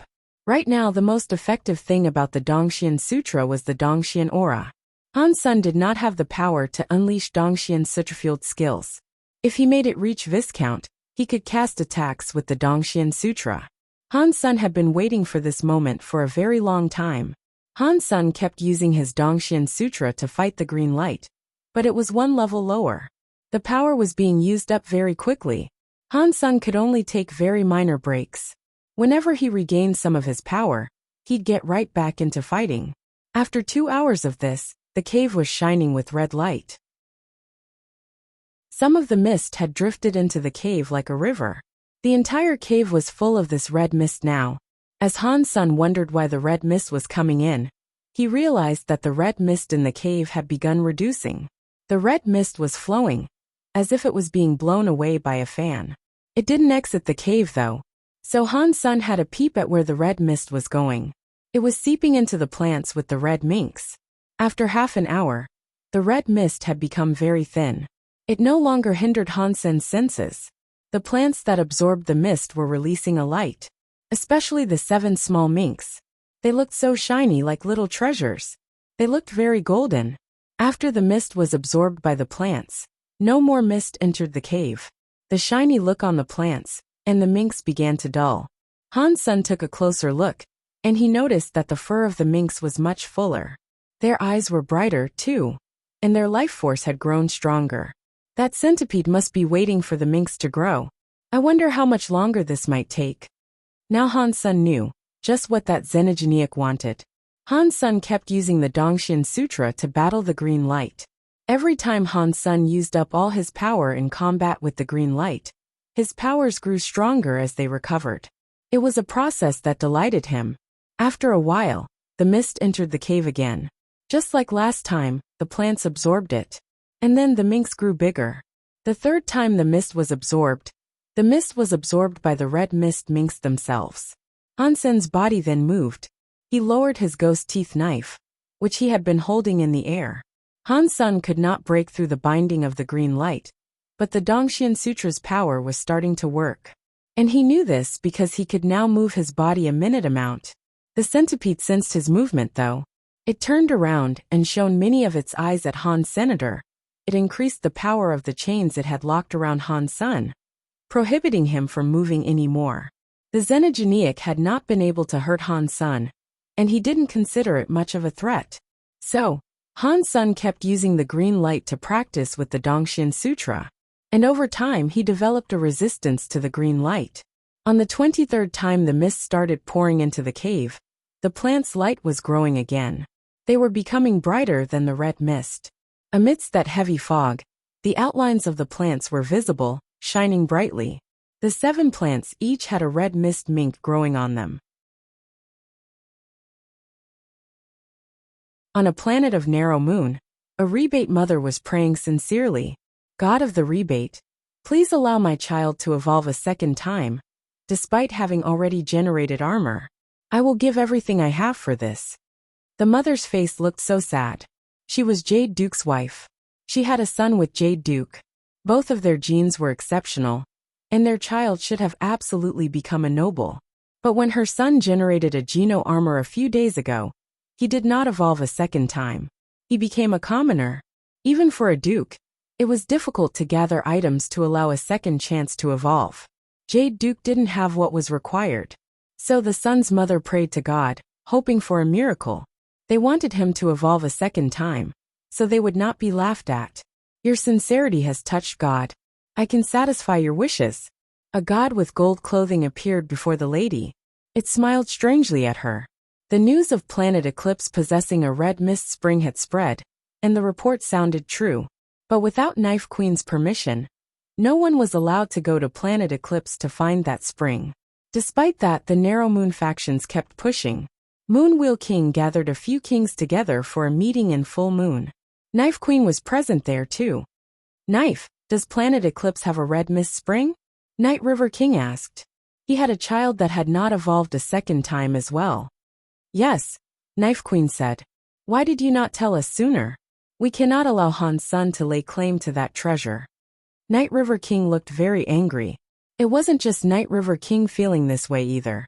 The other kings were all peeved too. Their children, and the people who followed them, needed the spring too. The kings were here to represent all those who needed it. Isha coldly looked at Night River King and said, Han Sun is my student. And don't forget that you were the one to give him planet eclipse as a slight. Do you think you can just break the narrow moon laws to suit yourself? Night River King coughed and kept going. We cannot break our laws, no.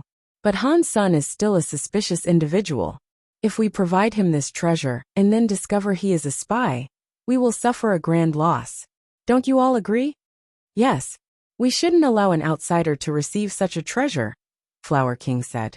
Aside from Black Moon King, all the other kings shared the same opinion.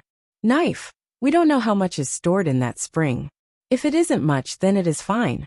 If it is a lot, we cannot allow a suspicious outsider to lay claim to it. Why don't we send someone to inspect how much is stored there? Then, we can fairly share the contents of the spring. We can save some for Han's senator. Does that suggestion not satisfy all our desires? Moonwool King said. This time, many of the other kings agreed. They weren't greedy about the spring. The pressure was merely coming from their family members and other bad relationships. Han Sun is my student, and planet eclipse is bound to him legally. Isha spoke with an absence of emotion. Knife, why are you being so stubborn? He is just an outsider. And he is suspicious. Night River King looked glum. He went on to say, if you absolutely insist on this stance, then we'll take it to a vote. You know what will happen after that. Isha looked at all of them and said, fine. You want the Red Mist Spring so badly? You can bring 10 members. No one above Viscount is allowed. How much they can claim will depend entirely on them. That is my bottom line on this matter. Okay, deal. Night River King agreed. And the other kings did not have an opinion. After Night River King returned to his planet, he rounded up the 10 best Viscounts he could. He ordered them to collect as much of the Red Mist Spring as they could. Sword, no, you can stay. I wish to talk with you, Night River King said to a Viscount with a bird head and a human body. Yes, my king? Sword No's beady hawk eyes looked right at him when he spoke. Night River King gave Sword No a box and said, you only need half a step to become Earl. This is a spirit orb that I have saved. With this orb, you should be able to become an Earl. Take it to Planet Eclipse, and make yourself an Earl there. And of course, try to grab as much of the spring water as you can. Yes, my king. I will not disappoint you. Sword No accepted the spirit orb and looked pleased. He thanked Night River King. With his skill, he only needed a spirit orb to become an Earl. There was no chance of him failing this. This saved him years of practicing. All the factions sent their Viscounts to Planet Eclipse. A big battleship was headed straight for Mirror Lake. Narrow Moon is still not my narrow moon. Inside the palace, Isha watched the monitor with a gloomy look. She looked totally cold. Han Sun was her student, and these people were going to steal and split up his spring. It made her incredibly angry. She had done everything she could to prevent this, but if she had stubbornly forced them to take a vote, the end result would have been far worse. No one would take her corner. Deified. I need to be deified to be the absolute queen of the rebate. Isha closed her eyes. The power inside her rumbled like thunder. It could have swallowed the skies. Even as strong as Isha was, she couldn't do anything right now. She wanted more power. Inside the cave in the Red Mist Valley, the red mist was sucked into a vortex. Then it disappeared. It went into the plants. The three little minks were like treasures. Their bodies were glowing so much, it was difficult to look at them directly. The centipede was moving quickly towards the plants. It extended its head, cracked open its mouth, and tried to swallow one of the minks. The glowing mink tried to run away in terror, but its tail was attached to the plant, and it could not run. The centipede opened its mouth to eat the little mink. It suddenly stopped, though, and it turned to look behind itself. Tap, tap, tap. Han Sen's body was jerking like a poorly built robot as he slowly approached. The centipede released a weird shriek. And then, the eyes on its back started shooting out more green light. Its body maneuvered into a semicircle as it did this. The green light landed on Han Sen like a spotlight. But Han Sen's body still moved. He wasn't frozen in place this time. A second later, he was walking forward once again. The centipede let out another strange scream. The green light burst forth from its eyes, shining powerfully across Han Sun, doing its best to hold him back. Despite all that green light, however, Han Sun was still approaching the centipede. He didn't get stuck in place, and his pace was gradually increasing. As he drew closer, it became apparent that the green light wasn't actually hitting him. There was an invisible barrier around him that kept the green light 3 inches away from him. That barrier, and the safety it provided, were expanding. It was like an invisible wall, blocking the green light and red mist from reaching him. The centipede shrieked and continued firing rays of green light. They struck the barrier and immediately disappeared. It was useless now, and no matter how much green light the creature fired, nothing could change the tide. Han Sun calmly watched the centipede as he walked forward. The barrier grew bigger and bigger, until the centipede was inside it. The centipede felt the danger it was in, and so it twirled its body into a tighter defensive ball. The green, gem-like eyes were shining brightly. Inside the invisible barrier, it could still use its powers, but the green light was twisted. The light would flash randomly around the inside of the barrier, but none could strike Han. Senator Han Sun lifted Ghost Teeth Knife and cut the xenogenic centipede in half. Viscount Xenogenic hunted, Evil Eye Dragon. Xenogenic gene found. Han Sun thought that was a bit of a shame. He hadn't gotten a beast soul that wielded that wicked power. But even so, leveling up his Dongxian Sutra through this battle was more than enough. See! The 7 red mist minks squealed. They were shining. Their tails disconnected from the plants, setting them free. When the 7 minks matured and fell off the plants, their anchors wilted and disintegrated into dust. The creatures looked incredibly scared, and it was clear that they wished to escape. Han Sun used his Dongxian aura to muffle their senses. Under his blinding powers, the 7 red mist minks ran around like headless chickens, unable to discern where the exit might be. Weird. It looks like these guys are really low level. They look barren at best. Han Sun found this to be quite strange. After being born in such an important place, and absorbing so much red mist, how could they only be barrens? Han Sun raised his hand, and the 7 of them flew right before Han Senator. They couldn't escape. Han Sun grabbed one of them to examine. They had gold hair and bodies that were the size of a fist. Their eyes were big and took up 30% of their faces. Their cheeks were plump balls, and their tails weren't too different from a squirrel's tail. They were big and fluffy things. It is a baron. Weird. Continuing to stifle the senses of the 7 minks with his Dongxian aura, Han Sun then walked over to the centipede. He broke its body and took out the emerald eyes. The evil xenogeniac's evil eyes looked rather pretty. They were only the size of pigeon eggs, but they gleamed green like one of his grandmother's emeralds. Han Sun dug out each of the eyes and readied himself to leave. The 7 minks were eating the body of the centipede. They were too small, and after eating a little their stomachs were rounded and full. Their claws could barely even touch the ground.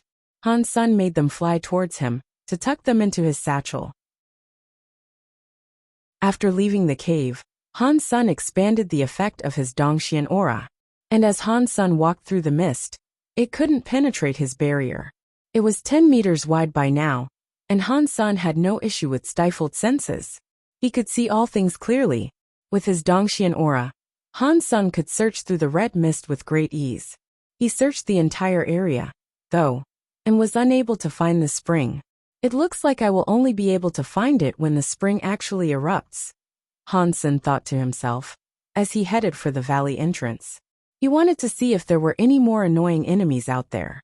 When he was beyond the valley's exit, he saw Xie Qing King surrounded by xenogeniacs.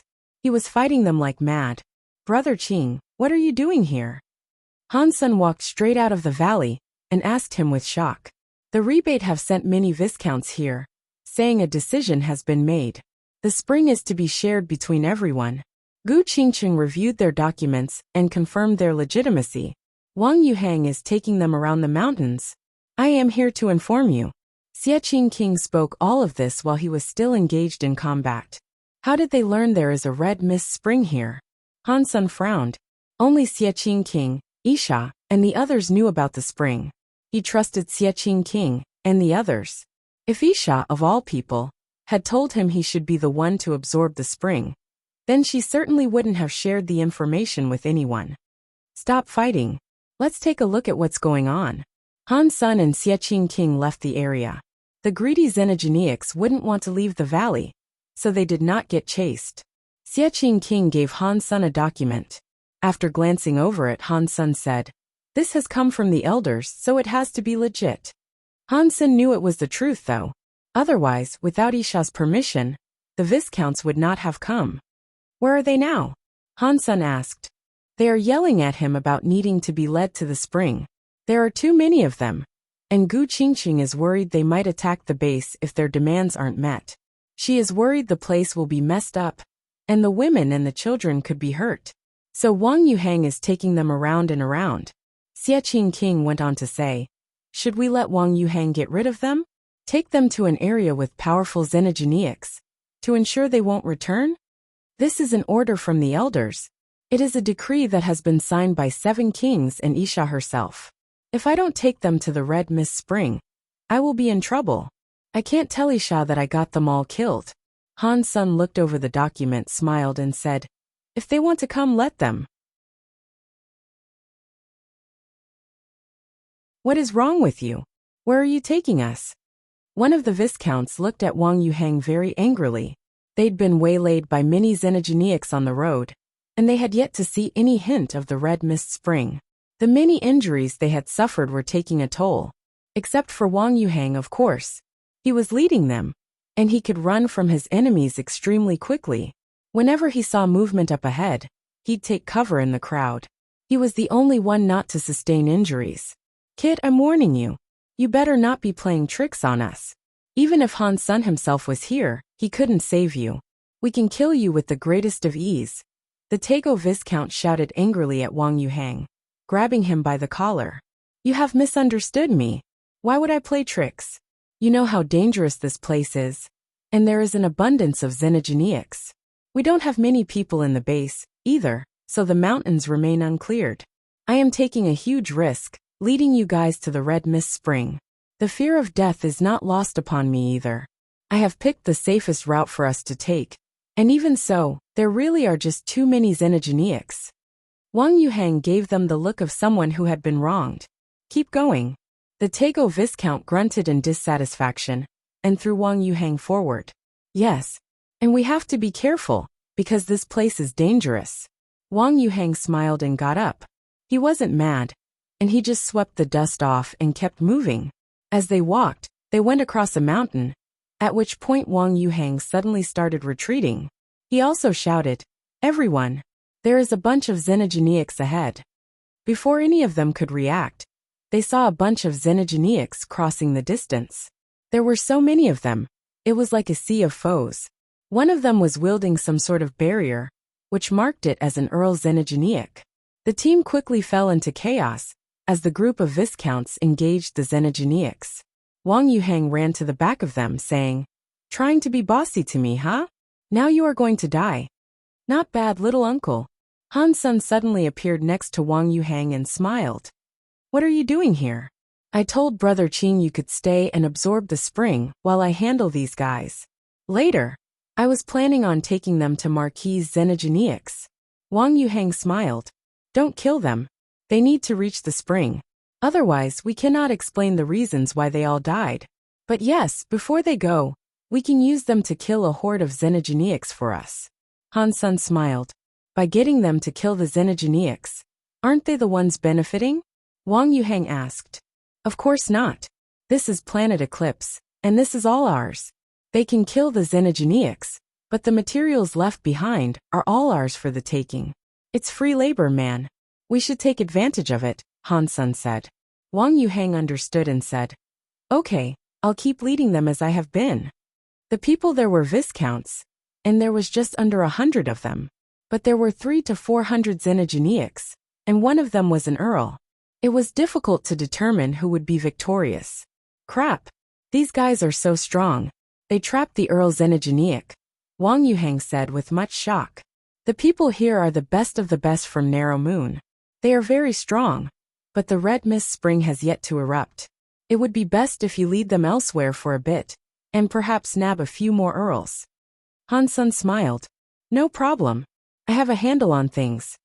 Wang Yuhang puffed up and patted his chest. Wear this too. Han Sun gave the Marquis's armor to Wang Yuhang. After Han Sun brought up his Dongxian Sutra to Viscount, he didn't really need the armor anymore. He only needed his rabbit shoes. Wang Yuhang put on the armor immediately. The Viscounts were fighting hard, and it took them half an hour to slay only half of the crowd. Many of them then turned to focus on killing the Earl. The Earl was very strong, but it could only use physical methods to fight, and it wasn't very smart. It was surrounded by elite Viscounts. It was powerful, but it was killed before long. The Viscounts all sustained their own injuries too, but none of them were killed. No one was hurt too grievously either. Han Sun, you are here. I thought you were going to disobey the orders of the elders. A few of the Viscounts, seeing Han Sun there, walked over to him. The Tego Viscount laughed coldly. I am a rebate too. I wouldn't disobey orders, Han Sun said impassively. Good, then take us there, the Tego Viscount said. Other Viscounts then echoed him. Of course. I will take you there immediately, but before that, I hope you give us back what we own. Han Sun smiled. What are you talking about? Since when have we given you what we've earned? The Viscounts sounded angry. This is Planet Eclipse. I own all the resources harvested here. You killed my poor Xenogeneics. I'm not asking for money. And there you are, going to steal my Xenogeneic materials? Han Sun calmly said. Han Sun, you must be dreaming. We killed the Xenogeneics. If you want Xenogeneic materials, you should go and hunt the creatures yourself. One of them growled at Han Sr. Well, if you don't give me back these Xenogeneic genes, I can't take you to the Red Mist Spring, Han Sun said. This is an order from the elders and the kings. Do you dare disobey it? The Tego Viscount shouted. Han Sun looked at him expressionlessly and said, Planet Eclipse is mine. That is also a decree issued by the elders and kings. You can disobey these laws, but I cannot? I am sure the kings and the queen will support me on this matter. The Viscounts looked pensive. Han Sen's reasoning was solid, and if they failed to take the spring, how would they explain that to their elders upon returning home? The Red Mist Spring is going to erupt any second now. If you'd rather waste time here instead of going there right now, that's your decision, Han Sun said. You bastard. M1 Viscount threw the Xenogeneic materials he had gathered upon the ground. The Viscounts weren't willing to lose the Red Mist Spring, so they had to swallow their displeasure and drop the Xenogeneic materials. The Viscount that took the Earl-class Xenogeneic materials hesitated a great deal, but still ultimately had to discard the items. Can we go now? Sword No stared icily at Han Sr. Yes. Brother Qing, send a few people over to collect the materials. Han Sun smiled. Sword No and the other Viscounts were angry. They followed Han Sun and Wang Yuhang for half the day, and wherever they went, they encountered a great many Xenogeneics. And after every fight, the Viscounts were a little more injured. While many Xenogeneics were slain, there was no sign of the Red Mist Spring anywhere. In addition, Han Sun took all the materials from the Xenogeneics they slew. It upset them quite a bit. When they were almost ready to unleash their rage, they saw something flashing red up ahead of them. It was obvious what that place was. The Viscounts then ignored Han Sun and took off racing towards that place. Han Sun, are they going to be okay? Wang Yuhang asked Han Sr. They'll be fine. Go and fetch some more people to collect all these Xenogeneic genes. When you've returned to base, stay there and do not come out, Han Sun said. Wang Yuhang and Xie King went to fetch others to collect the Xenogeneic materials and take them back to base. Then, Han Sun approached the Red Mist Valley. When he drew close, he saw the Viscounts establishing camp just outside it. They hadn't run into the mist yet.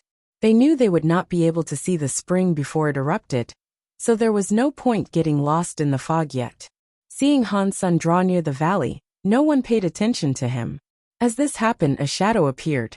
It came through one of the magnetic storms and landed atop a mountain. It peered down at Red Mist Valley. Night River King, you are so early. Were you worried about your subordinates not being able to collect any of the spring? Right after that, another shadow appeared. That was Black Moon King.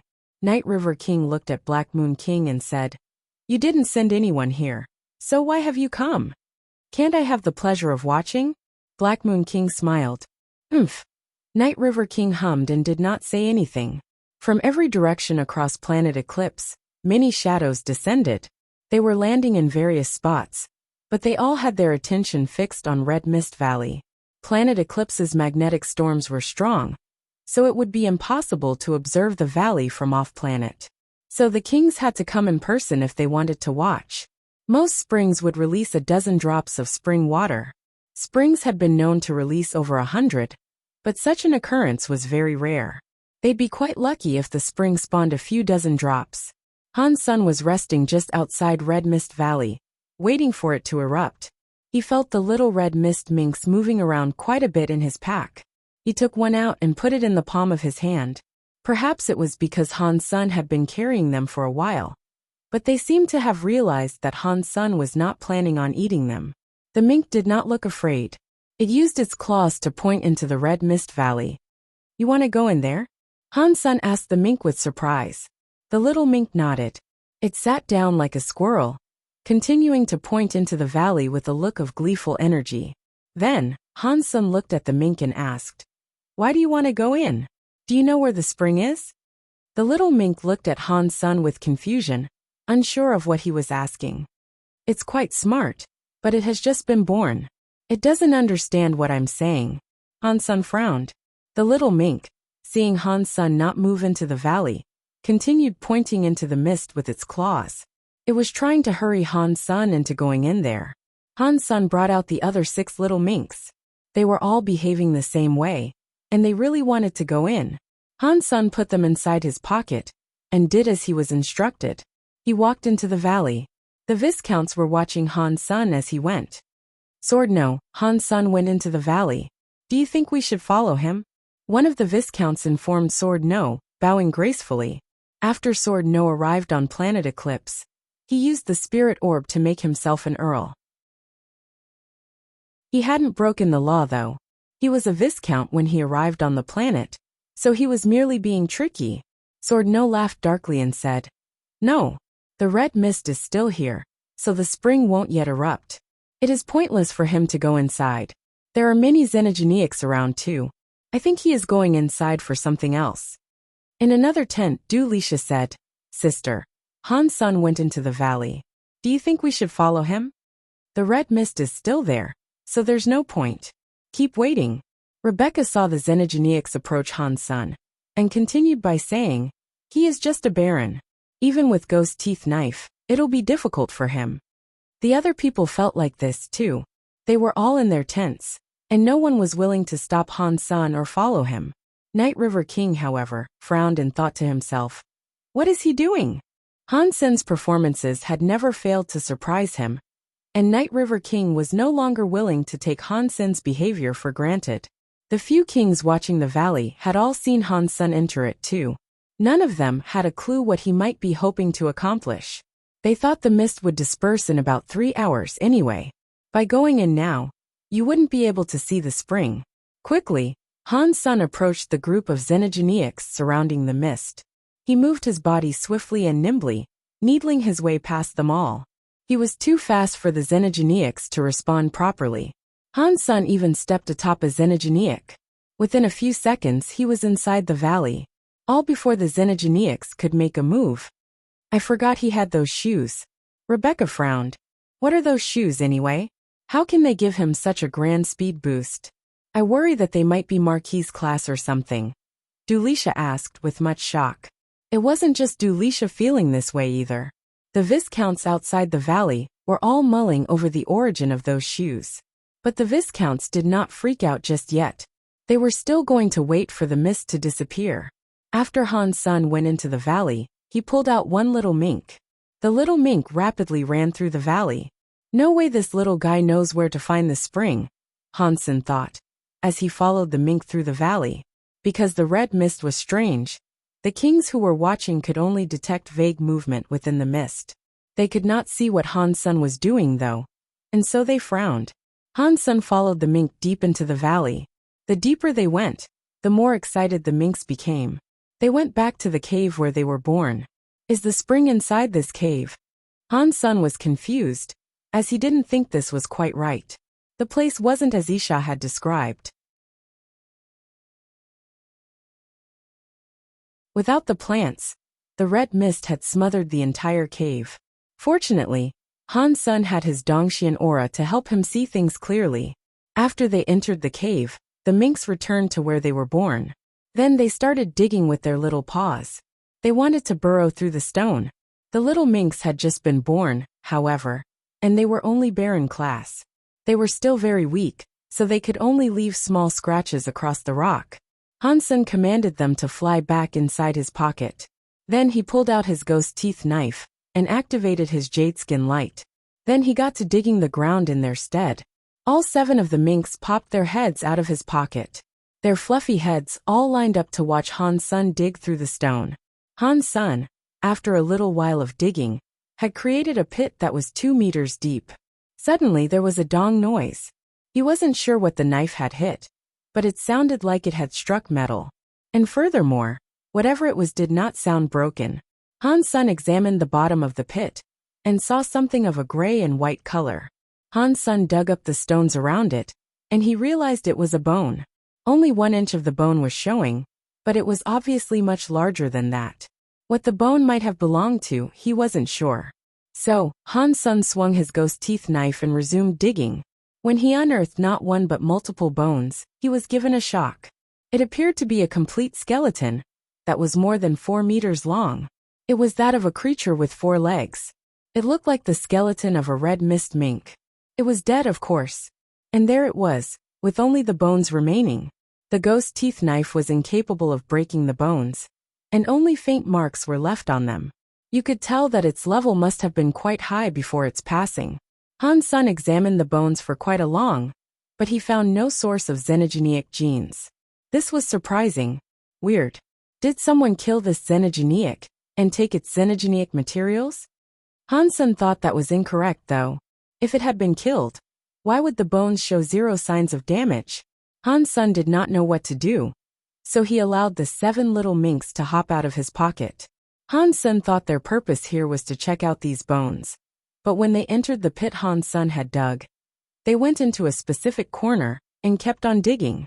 Han Sun was not a patient fellow, and he had no interest in waiting for them to complete the task of digging. So with ghost teeth knife, he took over the spot they were digging. He dug out 2 feet of stone before he came across something else. A red mist started to ascend from it. Before Han Sun could see what it was, the 7 little minks jumped inside. They all ran into the red mist and disappeared. Han Sun looked closer, and there, he noticed an orb that was around the size of a grapefruit. It looked very clear, as if it had been made of crystal, but the red mist there made Han Sun believe it wasn't real. And now the minks had vanished. Han Sun dug out the orb and took a look. He was given another shock. Inside the orb, amidst the mist, there was a red palace. It looked like a suitable habitation for a god. For some reason, the 7 minks had gone inside the crystal orb. They appeared before the red palace, and then resumed trying to scratch their way in. They were trying to dig into the palace. There were no gaps in the walls, though. They were too weak, and they could not push open the doors to the place. Han Sun looked at the nameplate of the palace. There were 3 words on it, but Han Sun could not read them. They weren't of a language belonging to the humans or the crystallizers, and neither were they from a language that existed in the Geno universe. How did they get inside there? Han Sun was playing with the crystal orb, trying to activate it. Nothing he did seemed to work. If this was a treasure of some kind, it might require a very special element to activate it. If those 7 little minks could enter the orb, that must mean that their power is the same as the orb's power. I can cast powers with my Dongxian aura. Perhaps I can simulate the life force of the little mink and get it to work, Han Sun thought. Han Sun was wondering how to get the 7 minks out first, though. It was then that he realized the mist inside the cave was starting to fade. The spring was on the precipice of erupting. Han Sun quit his stalling, put the crystal orb in his pocket, and ran out of the cave. The valley's mist was starting to fade. Something was sucking it all away.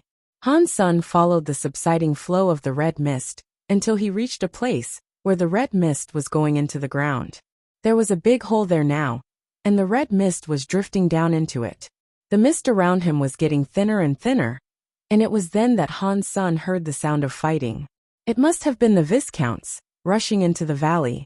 Nothing was coming out of the spring, though, so Han's son stood there, as if he was guarding it. He waited for a flow to begin. Not long after, Sword No made it deep into the valley. The red mist in the valley was almost all gone, and that was when he saw Han's senator. He coldly laughed. Han's son, it is useless. Even if you did come early, you still have to wait for the spring. Many Viscounts were approaching behind Sword No. Many Xenogeneics were on their way as well.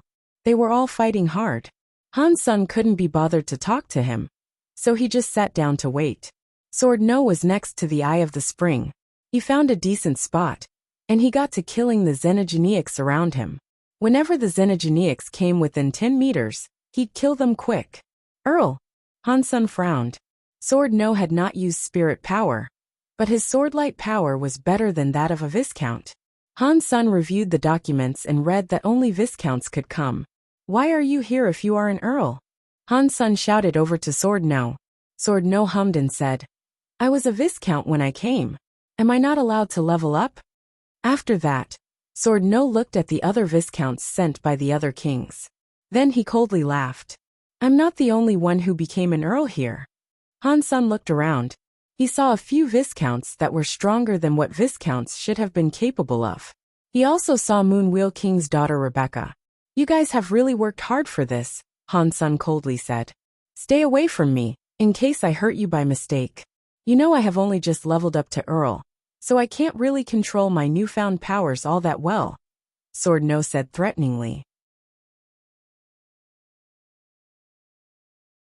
Han's son quietly drew out his ghost teeth knife. He stood near the spring and waited for it to erupt. Sword No frowned, but he didn't attack Han's senator. He knew the kings were watching him. If they fought Han's son now, Isha wouldn't be very forgiving. Don't think Knife Queen's protection grants you the ability to do anything you want.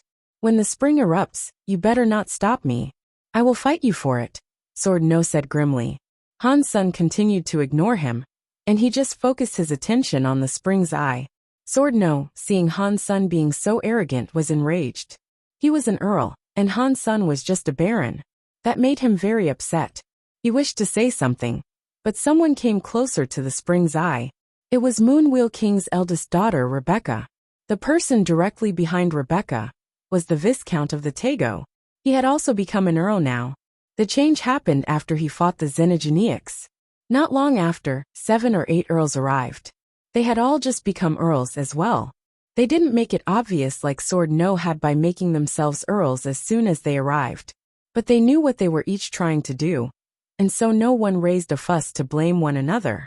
The people that the kings had sent were the Earls that needed to take the spring water. The Viscounts did not come. They took a path through the mountains to prohibit the Xenogeneics from coming in. They were killing all that dared to try. Suddenly, near the spring's eye, the red mist vanished, revealing a black tunnel. It was only around the size of a man's fist, and it was difficult to determine how deep it went. After the mist faded, a red light shot out of the cave. It fired straight up into the sky like a red beam. The beam was around an arm's thickness. It rose into the sky, but it did not spread out. It looked rather weird. The Viscounts and the Earls knew the red mist spring was now erupting. The Earls quickly positioned themselves so they could steal the water. Get away! The Tego Earl came at Han's son, holding a big knife. The spring eye was too small, and the surrounding area was fairly limited. 7 to 8 people were already there. Han's son had taken the best spot, and the Tego wanted to push him away. Han's son stared at the man, because he was not going to budge for anyone. The Tego Earl's eyes looked cold. He swung his ghost head knife at Han's senator. The black knife looked like the gaping maw of a tiger, ready to swallow him up. Rebecca and the others were shocked. They weren't expecting Tego to go all in. He really wanted to kill Han's senator. Genuine fights often made the avoidance of death a difficulty, but Han's son was Knife Queen's student. Even if Rebecca was the one who wanted to kill him, she'd have to think twice about doing such a thing. It was rare for the Tego to do something like this so recklessly, but the Tego Earl had been sent here by Shadow King. The others now thought that this might have made sense.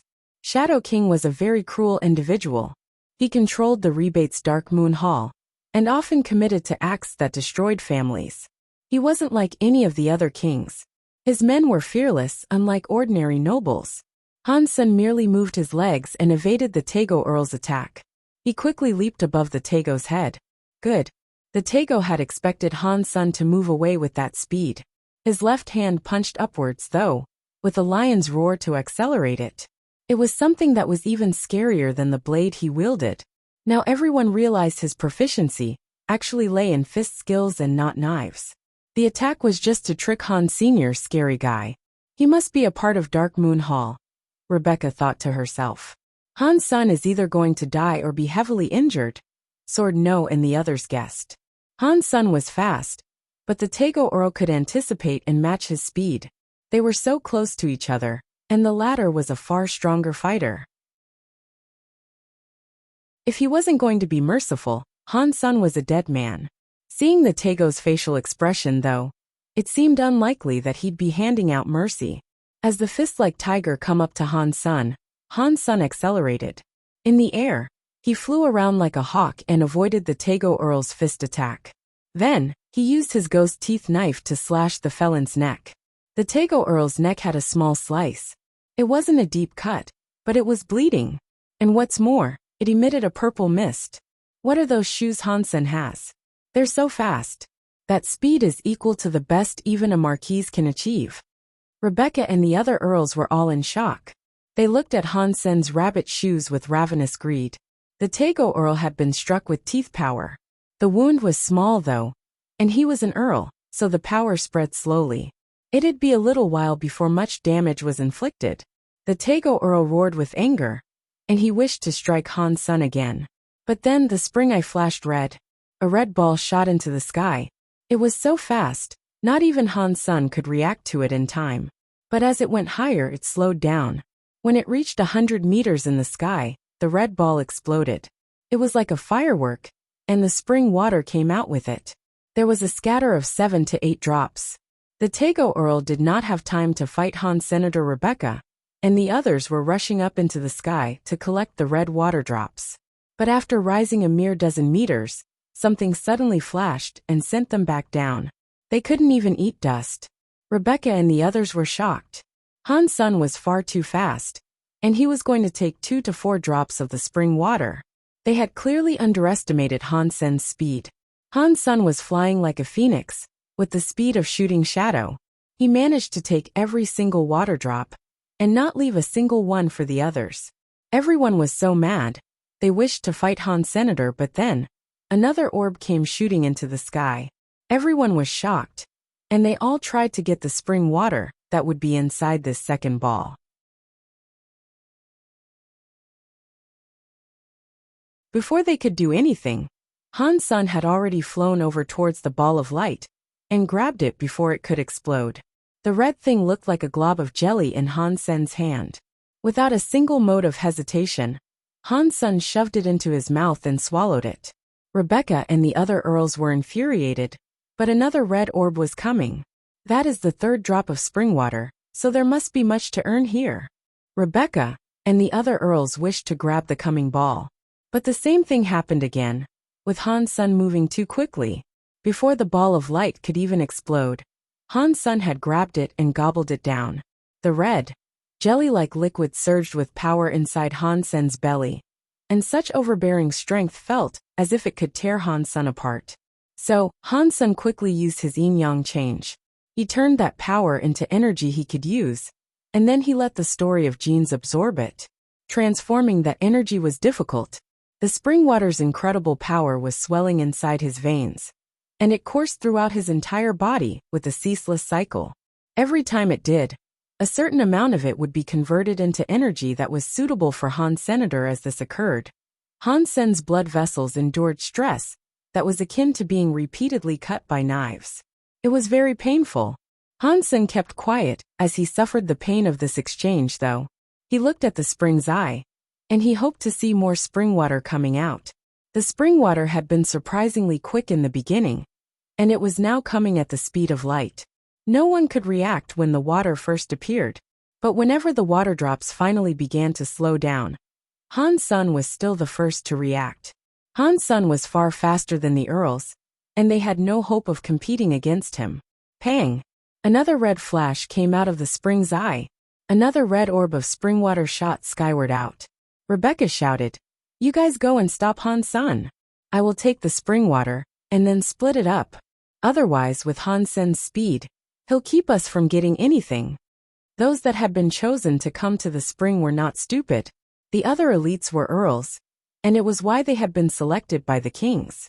After hearing Rebecca, the Earls immediately moved to prevent Han's son from obtaining any more of the water. Suddenly, a great deal of scary power turned to target Han's senator. The Earls summoned their strength, and although they did not expect to kill Han's son outright, they at least thought they could stall him for a time. In the meantime, Rebecca sprinted after the red ball. If another Earl had volunteered to go after the red ball, the others might not be so trusting, but Rebecca was Moonwheel King's eldest daughter. She wouldn't break her promise to share the spring water, as that would cost not only her own reputation, but her father's as well. Suddenly dragons roared. Scary lights, smokes, and shadows were pursuing Han's senator. Han's son's movement changed again, as if he was dancing. His body accelerated and flickered right past the attacks of the Earls. As he passed Rebecca, he snagged the drop of spring water that had almost been within Rebecca's grasp. His speed is like that of a duke. Rebecca and the other Earls were flabbergasted, in addition to being furious. He was just a baron, and even so, he had those scary shoes that granted him such unbelievable speed. Against it, the Earls did not stand a chance. It made them incredibly angry. It was worse to know that as soon as Han's son grabbed a droplet of water, he would swallow it whole without leaving behind even a single scrap. Even more confusing was the fact that when Han's son swallowed the spring water, his body should have been impacted by the overwhelming power. It should have been ravaging his insides and making him feel like he was dying. Yet Han's son had swallowed so many without showing any reaction. He wasn't exhibiting any emotion, so it was like he wasn't enduring any pain. Ordinary people, after swallowing one droplet, could become barons. A baron that swallowed a dozen could become a viscount. Han's son had swallowed 4 or 5 of the red orbs. Each of those contained 7 or 8 drops. He must have consumed at least 30 of the drops by now, and yet, nothing seemed to have changed. They had no clue what was going on inside Han's son's body though. Secretly, it really did feel as if he was getting cut up. But Han's son had endured a lot of pain over the years, and he could handle and hide it far better than most people could. That was how he could refine the spring water and still fight Rebecca. Rebecca and the others could not detect this, but the kings could. Knife Queen has a brilliant eye. He can endure so much pain, and yet he remains so calm. He hasn't made a single mistake. I don't think I could have performed so well when I was in my youth, Black Moon King said in admiration. Night River King, on the other hand, looked awful. He said, "So? There have been 4 or 5 of the red mist orbs.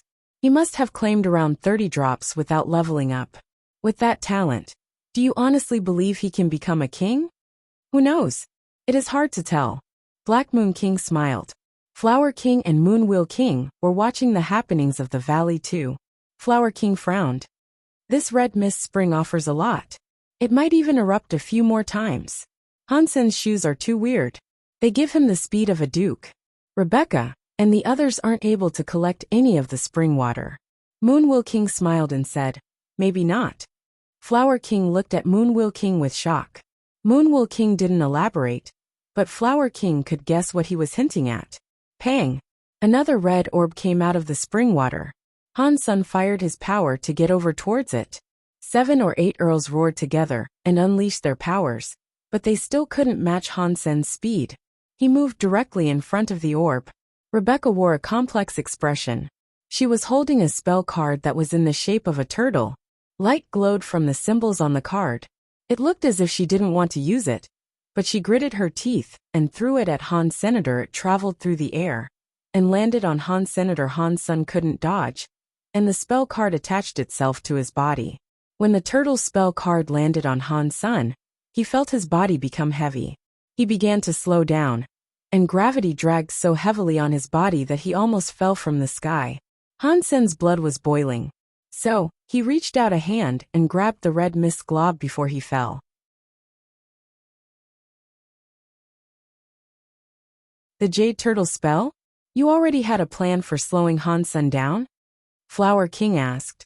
Looking at the spell that had been cast on Han, Senator Moon Will King said coldly. The speed of those shoes may not mean much to us, and they wouldn't work if there were dukes on the field. Against lower-level opponents, however, they make the boy undefeatable. So I had a plan to mitigate that. Flower King was shocked, and he said, the Jade Turtle spell comes from the remains of a deified turtle. There are only 1365 of them in existence. They can only be used once to suppress creatures and slow them down. Not even kings can withstand them. After all these years, very few remain. It is a waste to use one on a baron. Moon Will King looked tired, and he said, that is why Rebecca did not use it at first. She did not expect the spring could provide so much. But since the spring was so abundant, and the shoes were proving too much of a challenge, she had no choice but to use the spell. She made a good decision. From how the spring has performed thus far, I'm guessing that it will erupt another 3 or 4 times. It was worth using it. If we failed to bring back a single droplet, I doubt our wives would soon forgive us. Flower King and Moon Will King both looked at each other. Han Sen's body was near the spring's eye now. His legs felt as if they were made of lead. He used all the power he could to fuel his rabbit shoes. But he was still as slow as he would have been if he wasn't wearing the shoes at all. Han Sen wished to detach the spell card, but it stuck to him tightly. It was like it was magnetized to him, and he couldn't remove it. In addition to his decreased speed, his jumping and flying abilities were restricted. But those aside, Han Sen could still use his power. Seeing Han Sen get hit by the turtle spell and fall next to the spring eye, Sword No and the others were delighted. The Tego Earl ran forward with his tiger fist to strike Han Senator. When Han Sen had been able to use his rabbit shoes to full effect, he had not been afraid of the attack. But now that he was so slow, he could not dodge the fist and its hammering light. Han Sen was next to the spring's eye, yes, but he was not worried. Han Sen summoned something from his sea of soul. A red mist suddenly wrapped up his right hand. It was like a glove made of silk. This glove was obtained from the red mist mink that Han Sen had killed before. It was a glove beast soul that increased the speed and power of Han Sen's hand. Perhaps it was because he had yet to match the Earl class of the item itself, but it only wrapped up one hand. But to Han Sen, that would be enough. The nobles he contended with were Earls at best. And what's more, they had only just become Earls. They'd only be slightly stronger than the glove at best, and it was likely they were weaker. Han Sen donned the glove and clutched his ghost teeth knife. Seeing the incoming strike headed for him, he did not try to evade it. Instead, he threw his own attack directly towards it. Because spell was not a viscount yet, Han Sen could not use Jade Skin, Mutant Blood, nor the Dongxian Sutra.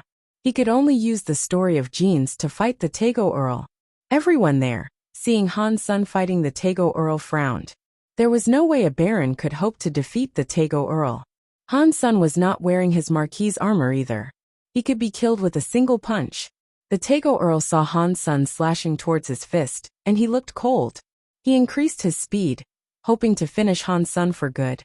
A black tiger punch of light came roaring towards Han Senator. It was probably going to turn him into dust. Ghost Teeth Knife's blade was purple-black. Without any godlight or godly presence, the attack that came forward to meet with the fist looked ordinary. Catcha! That scary attack looked incredible in the eyes of others. But it was cut open by the ghost teeth knife. From top to bottom, it was sliced in two. Ghost teeth knife and the Tego's fists came against each other, and a dong noise sounded. Han Sen stood where he was, unmoving. The Tego, on the other hand, went stumbling back 4 steps. The fist had an obvious knife mark, and blood leaked between the Earl's fingers. Impossible! The Tego Earl was shocked. The other Earls were stunned too. That glove! There is something amiss with his glove. It is a powerful treasure that increases his strength and speed. Rebecca was the heir of a half-deity. She knew far more than an ordinary Earl, and she could immediately identify the problem. Pang! Before anyone's days had been broken, the spring's eye unleashed another red light. More spring water was up for grabs. His movement speed is being suppressed by the jade turtle spell. He cannot steal any more from us, so ignore him. An earl shouted. But Rebecca and the other earls had already realized this. Silently, they rushed after the spring water. Rebecca and the others could tell that Han Sen's hand speed and power had increased, but he was still slow to move. He could not fly or pose a significant threat in battle for them. But this belief made the earl that made the call too comfortable. It's what prompted his shout. The others were moving already. A red light shot out of the spring's eye, as quick as lightning. Rebecca and the others were prepared to steal the water this time. But just as the light came firing out, a hand snatched it a mere 2 meters above the ground. Then, many more red balls came out from the red mist spring's red beam. Everyone was shocked as they stared at Han Sen's hand. He was standing near the spring's eye, and they stared at him in a daze. The spring water was random. When a droplet rose from the spring, it was initially moving at the speed of light. Not even a marquise could capture one of those droplets at the moment it spawned. But Han Sen had managed to grab it with his bare hands. That was shocking. Coincidence? Rebecca wondered, not able to believe what she was seeing. It's not a coincidence, Night River King said, as his eyes froze on Han Senator Moonwill King, and the others had realized this too. It wasn't by chance, and it shocked them all. We cannot let him stay near the red mist spring. Sword No was furious now. He slashed towards Han Senator. The Tego came at Han Sen from the other side. Sword No's sword light became a star in the sky. It descended like a meteor shower, drenching Han Sen's entire body in the starry sword light. From the other side, the Tego Earl was like a tiger. His punch leaped forward like a beast, with Han Sen as its prey. Han Sen was under fire from both sides.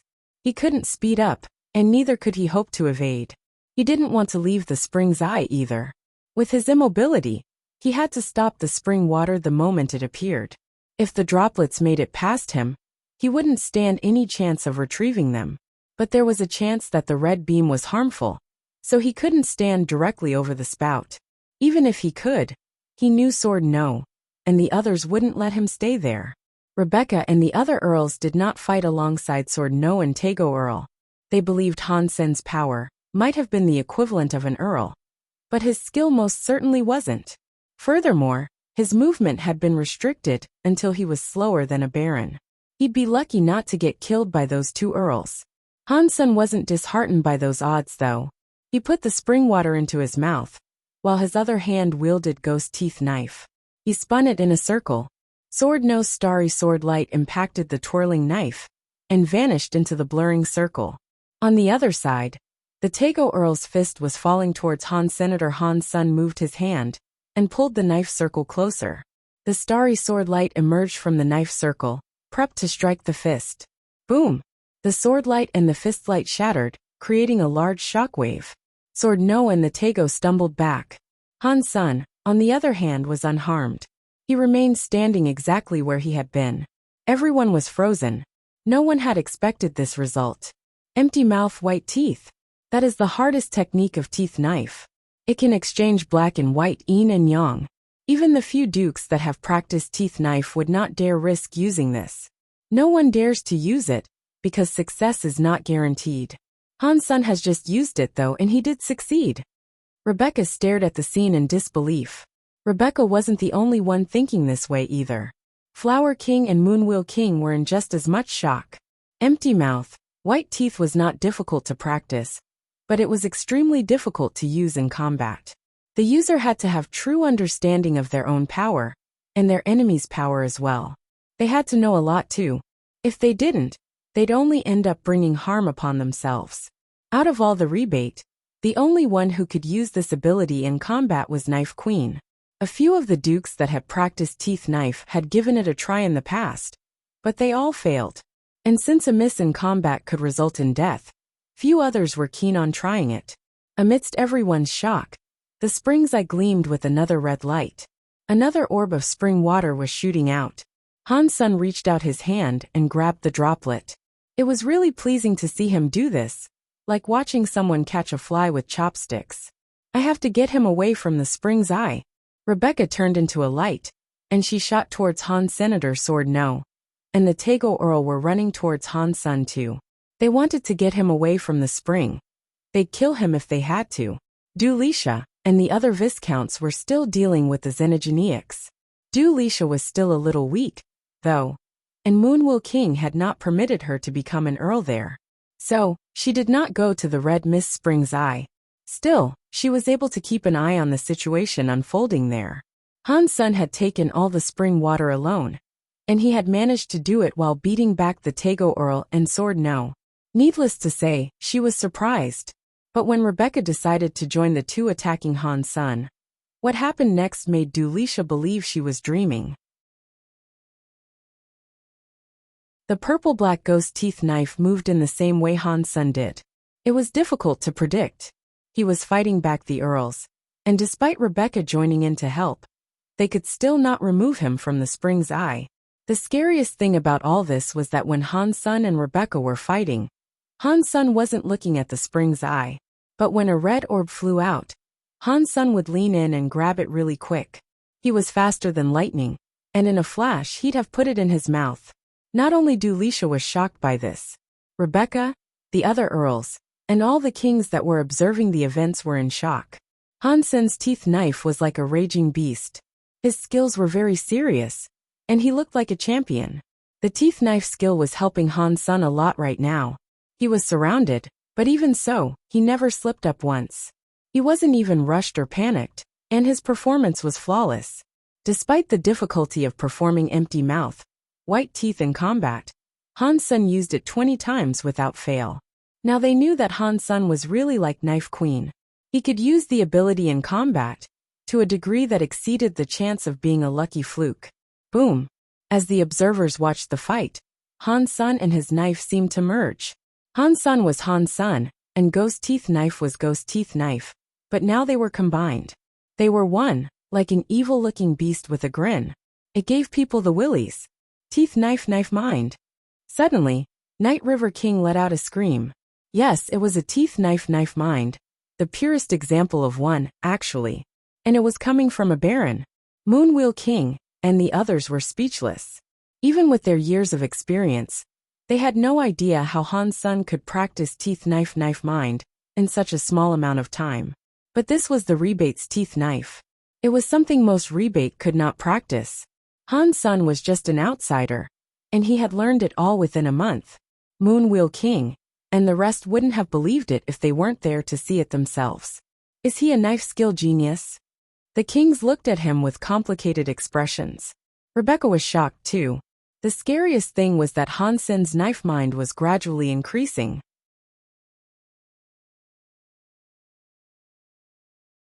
Chapter 1921 Knife Mind. Shocking the sky. Han's son lifted his knife. There was no shiny knife light, no spiritual glow, but the knife mind was so scary. It felt like a beast that had come to swallow the sky.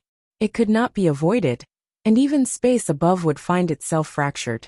Although it was a wrong feeling, it shocked everyone with awe. It was a feeling they couldn't escape. Catcha! Han's son slashed towards the Tego Earl. He cut through his foe's armor, and drew a deep cut across his chest. His teeth power was buffed by his knife mind, and a purple mist began to envelop the wound, tearing it wider. Sword No's meteor-like sword light, and another Earl's spear came striking at the same time. Han's son did not move though. His ghost teeth knife began whirling up another spiral. He caught the sword light inside the circle, and then he threw it towards Rebecca to slow her down. At the same time, Han's son's left hand grabbed the red mist spring water. He put it in his mouth and swallowed it. All these actions were performed in one uninterrupted sequence. It looked simple and smooth. So many earls were attacking Han's son, but he made it look like he was shooing off a bunch of kids. What the hell? Flower King's eyes were open wide as he stared at Senator Han's son. Didn't just generate a normal teeth knife mind. His knife mind was growing quickly, becoming something greater than usual. Even Flower King, who had lived for 1,000 years, had not seen anything like this before. Moonwheel King and Night River King looked at Han's son, but remained speechless. 3 months of a major gambit had been reduced to a joke. Han Sun had only taken 1.5 months to develop a terrifying knife mind. The most talented dukes had taken several years to make a remotely similar amount of progress. Isha's eyes looked bright as she watched. What she was thinking, though, you could not tell. Catcha! Han Sun cut Sword No's arm off as he grabbed another glob of spring water and shoved it into his mouth. Everything was so seamless. If Sword No and the others weren't the ones being subjected to this treatment, they'd undoubtedly have praised the marvelous performance. All they could feel now, though, was shock. It was unbelievable for a baron to use sword skills like that, even if he was being slightly buffed by the treasures he used. Han Sun kept on fighting, swallowing the orbs of spring water as he went. He had consumed at least 10 of them, and he used yin-yang change to convert them into power. His energy and spell armor began to turn red and give off a strange mist. He looked so very weird. Rebecca and the others did not want to retreat in such a state. They used all the power they could muster to fight Han Sun, but it meant naught. They still couldn't keep up, and they hadn't been able to claim a single drop of water for themselves. Han Sun had taken them all. The storage capacity of that particular red mist spring was beyond anyone's wildest expectations. It was still releasing spring water.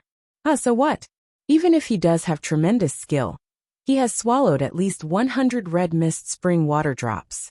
Even if he was a bug, he should have been able to become a Viscount a few times over by now. But he hasn't yet leveled up. How does he expect to level up? I don't even think this guy will even be able to become a duke, Night River King said, as he coldly looked upon Han Senator Black Moon King's side. He greatly favored Han Sun, but what Night River King said was true. Even a minuscule insect should have become a Viscount by now, but Han Sun had not. His ascendance required far too many resources. If it was that difficult for him to become a Viscount, it would be even harder for him to level up and hit loftier tiers. Even if Isha was willing to keep growing him, the chances of Han Sun ever becoming a king were super low. It is a shame to have such talent and yet be shackled with a geno art and body such as that. Moonwool King sighed. He felt very sorry for the lad. Flower King looked at Han Sun with admiration. He sighed and said, "It does not matter how good his skills are. If he cannot attain a higher level, it is all for naught. 13 spring water drops could create 10 Viscounts. And yet he has not leveled up. I don't think he will ever be a king." The red mist inside Han Sun's body was getting thicker and thicker, and it was as if it was getting hacked at by blades. But his spell armor remained quiet, and it wasn't releasing any energy at all. Han Sun kept fighting and drinking all the water he could grab. The spring continued to erupt and supply him with drops. Everyone thought each glob of water would be the last, but their expectations were shattered by the emergence of another, each and every time. When Han Sun had swallowed 17 or 18 globs, the spring's eye began throwing out even more water. How many Xenogeneics were killed here in ancient times to produce such a large quantity of water beneath the surface? Black Moon King said in wonder. Night River King's eyebrows kept on twitching. Han Sun had swallowed so much spring water, and he found himself having difficulty holding back. He had thought the spring water would have emptied by now, so he had held himself back each time. But every time he thought of that, more water came out. Right now, the 20th glob of spring water was emerging. Night River King was now full of regret. He regretted not making a move of his own any sooner. He could have grabbed at least 10 water drops. Now, all of the spring water was inside Han Sun's belly, and he could not even produce a fart. It was a waste of a rare material. When the spring erupted again, Night River King finally couldn't keep himself restrained. He did not care if there was any more spring water coming or not. He was going to make a move. If he didn't, he believed his heart would be buried by dust, and that would affect his training. Moonwheel King and the others were shocked. If a red mist spring produced 100 water drops, it was considered very large. This spring had produced almost 200, and it was still going. The scariest thing was that Han Sun had swallowed so much of that water, and yet he had not become a Viscount. Sword No's eyebrows jumped, as if he had just heard something. His face changed, but he decided to spit out some blood and jump towards Han Sun like a bloody arrow. Han's son slashed towards the blood arrow and cut it open.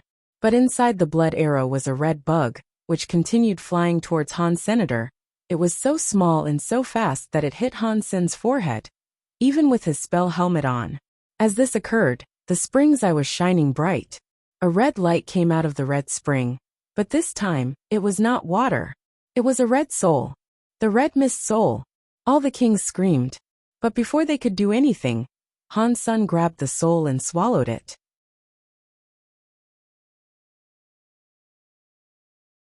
Chapter 1922 Spell Evolution. Han's son kept fighting and consuming the spring water he could get.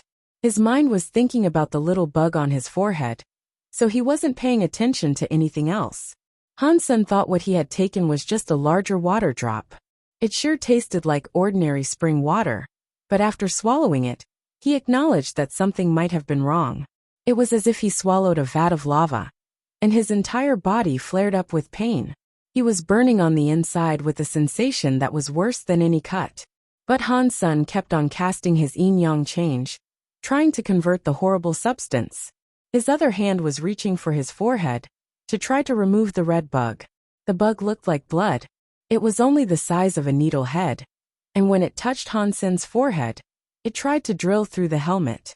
Quickly, a hole had been punctured through the spell armor. The fiend was going to go right through. Han's son used his other hand to cover the hole, but the bug was already inside the armor. He couldn't get a hold of it. Han's son frowned. Before he could think about how to deal with the bug, Sword No and the Tego Earl were coming for him once again. They were just like Han's son right now, in that they did not know about the Red Mist Soul. They didn't know that after the Red Mist Soul, there would not be any more spring water. The Red Mist Soul was extremely rare. It was an angry spirit that the spring itself had generated. The Red Mist Spring worked on Viscounts. It was not effective when you reached Earl, but the Red Mist Soul was. It could trigger an evolution for an Earl. The chances weren't very high, but the mere prospect of it being a possibility was quite scary. If normal Viscounts used a Red Mist Soul, they could easily become an Earl. It was a guarantee.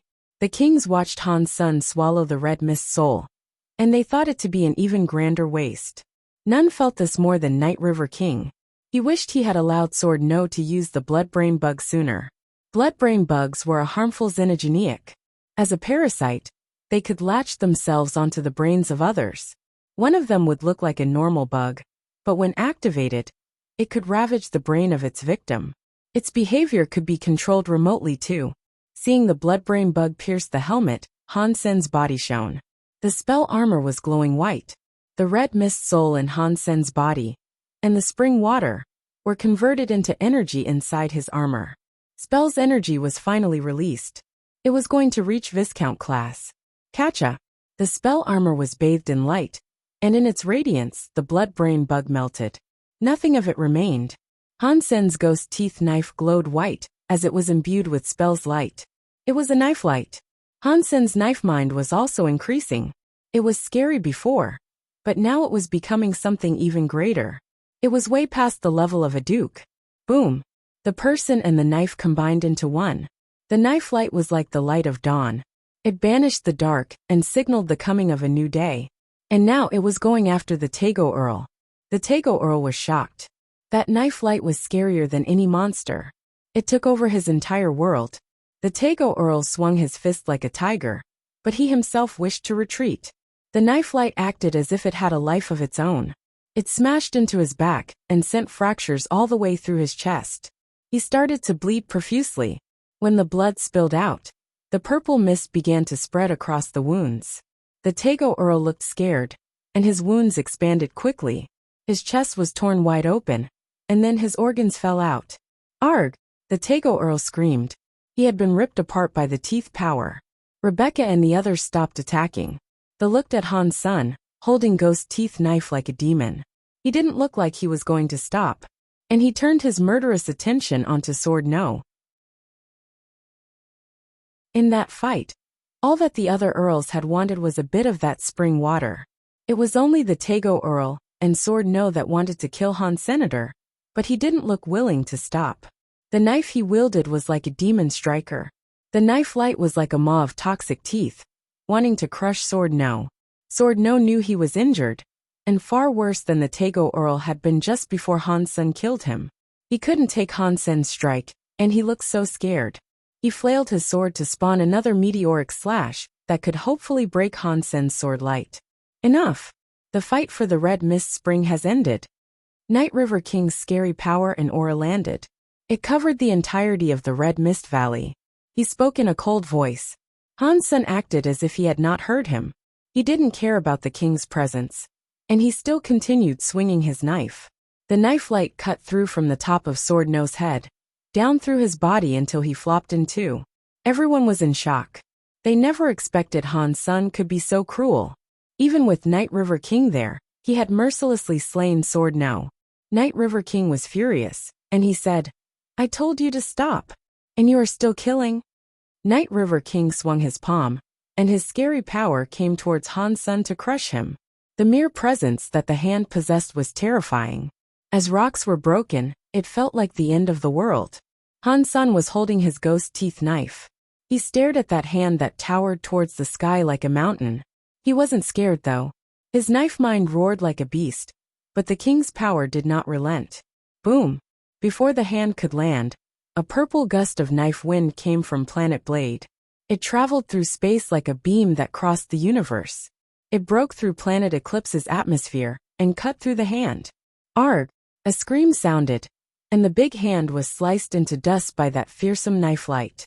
Night River King's body disappeared, right from where he was on Planet Eclipse. "Please don't be mad, Knife." Night River King was just angry, and he did not mean to hurt Han Sen. Moonwheel King said, looking up towards Planet Blade. "I will decide the fate of my student.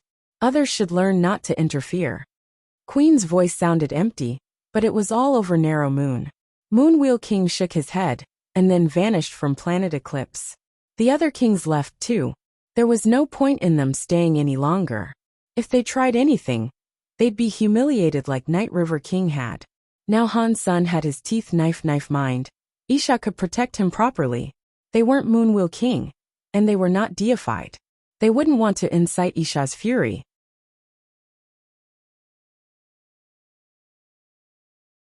Chapter 1923. The third form. Han Sen was believed to have obtained his teeth knife mind in 1.5 months. What's more, his knife mind was very close to the proficiency that only a king could demonstrate. It dazed the Narrow Moon elites into a state of disbelief. They had seen this with their own eyes though, and so they couldn't actually doubt it. They couldn't claim that Han Sen was cheating either.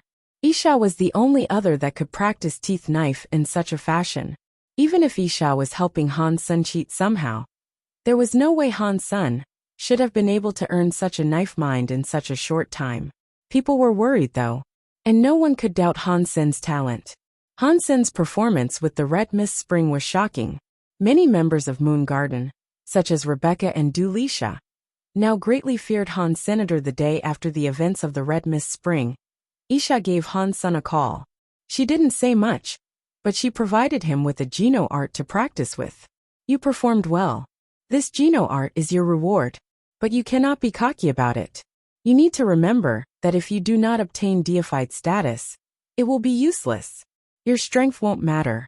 She gave him some Viscount Geno fluid too, so he could practice. Han Sen did not understand what Isha meant by this, but he was relieved that Isha had protected him, indicating that things were okay between them. Not long after, Moon Garden invited Han Sen to become a member, but Isha rejected it on his behalf. Isha had wanted Han Sen to join Moon Garden to gain support from the tribe, but she changed her mind after all that had happened. She didn't want him joining them. Because of this, the kings at Narrow Moon held another meeting. They tried to convince Isha to allow Han Sen to become a member of Moon Garden. Her response was cold. "My student is not any boy you can push around however you wish." After that she left.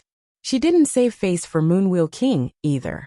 Moonwheel King and the others wanted Han Sen to join simply because Han Sen's talents were too shocking. His mind far exceeded the capabilities of others at the same level. If he could join Moon Garden and practice with the members there, the others should also benefit and become stronger. Isha was no longer interested in this arrangement though, and it wasn't as if they could force Han Sen to take part in Moon Garden. Han Sun was in his room, playing with the jade turtle spell. Normally, it was a one-time use item. It wouldn't come off after being used. Instead, its power would be exhausted after a day, and the entire thing would shatter. When Han Sun returned to base, his body felt awful under the weight of the jade turtle spell. He tried to pull it off, but alas, he was unable to. Since he couldn't use Super King Spirit mode, he ended up trying the Dongxian Sutra. He spread its influence into the jade turtle spell, then simulated its powers, and removed it from himself. The power of the jade turtle spell was very deep. Han Sun only simulated a tiny part of it, but he was able to learn a lot. It also made him wonder where it had come from. Due to the power being too deep and profound, Han Sun was unable to learn it all. So he began fiddling with the thing using the Dongxian aura to slowly learn more about it. The Geno art Isha had given Han Sun was a light-based art called Moon. As he practiced it, he found that it fit him quite well. Moon was fairly amazing as well. It could use the powers of light to generate a moon of his own. The power was something like the ability of an earl to generate a spirit that wasn't actually a real spirit. Han Sun was quite interested in this Geno art. And since it was Isha who had allowed him to practice it, he didn't dare be lazy with the gift. He practiced with it whenever he was able to. The biggest reward he had received from the events at the Red Mist Spring was his spell evolving. Quite surprisingly, the Viscount class spell was able to unleash light powers of its own. Furthermore, it possessed a third form. Geno armaments had two forms traditionally. One was the plain armor set form, that was always there for him to equip. The second form came from reaching the second stage of evolution. In Han Sen's case, it was a lady form. The gunner called spell. Xie Qing King's book and Wang Yuhang's bike were the second forms too. Very few, if any, had heard of there being a third possible form. Han Sen knew very little about Geno armaments, though, so he wasn't sure if it was how uncommon it truly was. Regardless, this was the first time he had seen or heard of such a thing. Spell's third form was that of a sniper rifle. Han Sun tried out the rifle, and found it surprisingly easy to get headshots from a distance of 100 miles. The biggest advantage of having a sniper rifle was that Han Sen's power was concentrated into bullets. Future engagements wouldn't be so costly, either, with the range of the weapon. The normal power of a Viscount came from sword lights or knife lights. It was very lucky if you could cast such strikes over a distance of a few hundred meters. But with that sniper rifle, Han Sun could guarantee headshots without his targets being aware of his presence. It was a perfect weapon for assassinations. The only limitation was that the bullet velocity depended on spell's power and Han Sen's own power. But that still meant that the stronger they grew, the stronger the bullets would become. He just couldn't use other sources of power to fuel it. All in all, Han Sun loved it. He could level up quite easily with the rifle, and headshots would not be difficult to get. See. Han Sun was playing with the jade turtle spell, and as he did, something moved in his pocket. It made a sound. Han Sun opened his pocket and saw the red mist orb inside. The 7 minks were re-emerging from the orb. When they saw Han Sun, they opened their eyes and began crooning at him. "Are you guys hungry?" Han Sun thought he understood what they were implying. The little minks in Han Sun's pocket nodded. So Han Sun fed them some xenogenic meat. During the Red Mist Valley incident, the Viscounts had killed many creatures for him. He moved the flesh back to the base, and there was a lot. Because of this, he didn't mind feeding the little creatures. The 7 minks munched on the flesh, and while they were eating, Han Sun used his Dongxian aura to scan their bodies and observe their energy flow. After watching them for a while, something gave him a shock. The minks really were just barren class, but their energy flows were complex. They were unlike any other baron he had seen before.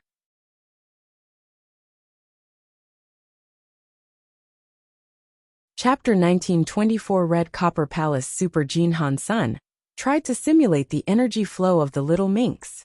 He could do this by transforming the Dongxian Sutra's power into the power the little minks possessed.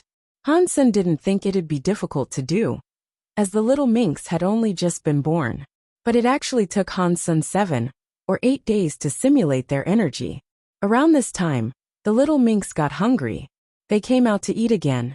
After every meal, they returned to the red mist orb. They always tried to enter the red copper palace, but they failed each time. Seeing the little minx going back into the red mist orb, Han Sen finally finished simulating their powers. He then tried to put the new energy into the red mist orb. When the power hit the red mist orb, Han Sen felt the red mist orb respond, as if it had a weird power of its own. It sucked Han Sen right inside. Dong! The red mist orb fell on the floor, and Han Sen had entered it. He could see a lot of red mist, in addition to the big red copper palace. Han Sen walked through the mist, and headed straight for that elusive palace. The 7 minks kept on looping around the palace, unable to find an access point that would grant them entry. Seeing Han Sen, the 7 little minks looked surprised. They surrounded Han Sen, jumping and screaming. They then ran for the main door. They lined up. Some of them used their claws to push, some of them used their bellies to push, and some of them used their backs to push. They tried their hardest to push against the door, but it wouldn't budge. See. The little guys pushed so hard to no avail, then turned their attention to Han Sen to ask for his help. Han Sen had seen things like this many times before. If the 7 minks wanted to enter that place so badly, there must be something valuable inside. He didn't hesitate. He placed his hand against the door and pushed with the minks, trying to force it open. But the door was like stone. Han Sen tried his best to get it to move, but it wouldn't budge an inch. Han Sen looked at the door and found no indication of a lock. He frowned. See. The little minks kept pointing at something, trying to tell him something. What are you saying? Han Sen looked at them, but he could not speak their language. He couldn't understand them.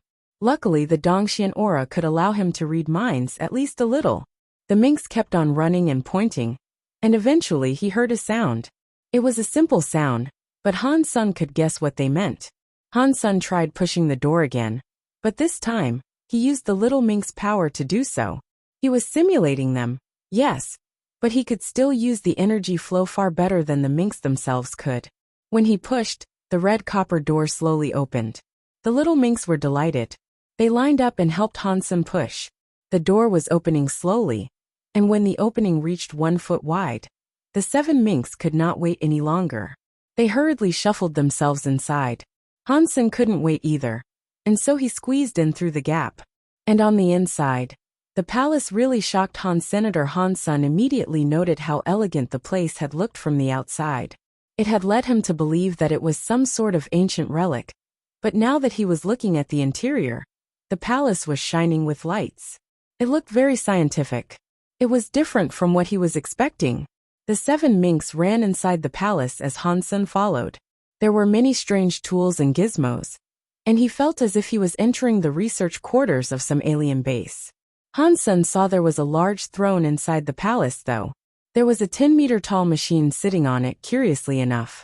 It looked like an old model of Alliance Warframe. It was so old that it looked like a medieval knight. It was clad in heavy armor and everything. Upon further inspection, Han Sen realized that the knight did not have any electrical devices attached to it. It was built from what he assumed to be red copper. It sat on the throne, and it gave no indication of possessing a life force. Even so, it gave the threatening feeling that it could get up and fight whenever it wished to. The 7 little minks raced under its feet. Then they climbed its copper body until they reached the heart. They pushed and squealed. What they were doing was anyone's guess. Boom! Amidst Han Sen's confusion and wonder, the knight did indeed stand up off the throne. It lurched to its feet with a jerking movement, and shook the minks off of its body. In the knight's empty eyes, a red light started to gleam. The light looked like some sort of warning beacon. Near the knight's heart, the red light grew stronger. It fired a red light towards the red minks, and all 7 of them disappeared. And then, Han Sen saw the knight start to move. It was approaching him quickly. Its red copper body gave off a sense of foreboding. And shortly after, it was right next to Han Senator. It reached out its big hand and tried to pick Han Sen up. Han Sen frowned, and so he quickly retreated and evaded the hand's grip. But the armored knight bent its legs and unleashed a horrible power. It suddenly accelerated forward, and ran before Han Senator. Han Sun was shocked. He used the Jadeskin's godlight to punch against the knight's hand. A metal noise rang out following the collision, but the knight was not hurt. Han Sen's hand, however, was left feeling numb. Han Sun summoned his rabbit shoes and evaded the knight's hand that was coming for him again. He thought the armored knight could not catch up with him, but the knight's speed increased again, and it actually revealed itself to be faster than the rabbit shoes. It caught up with Han Sun way too quickly, and Han Sun was unable to dodge. It simply grabbed Han Sen's body as easily as one would a doll. Han Sun was shocked, but it was then that he realized the knight's hand was not exerting force. It put Han Sun in its palm and did not hurt him. The knight's hand moved near its heart. That was where the little minx had been sucked into. Han Sun simulated the power of the little minx and then placed his hand against the knight's heart. Quickly, the knight's heart lit up again. The light shone on Han Sun, drawing him in.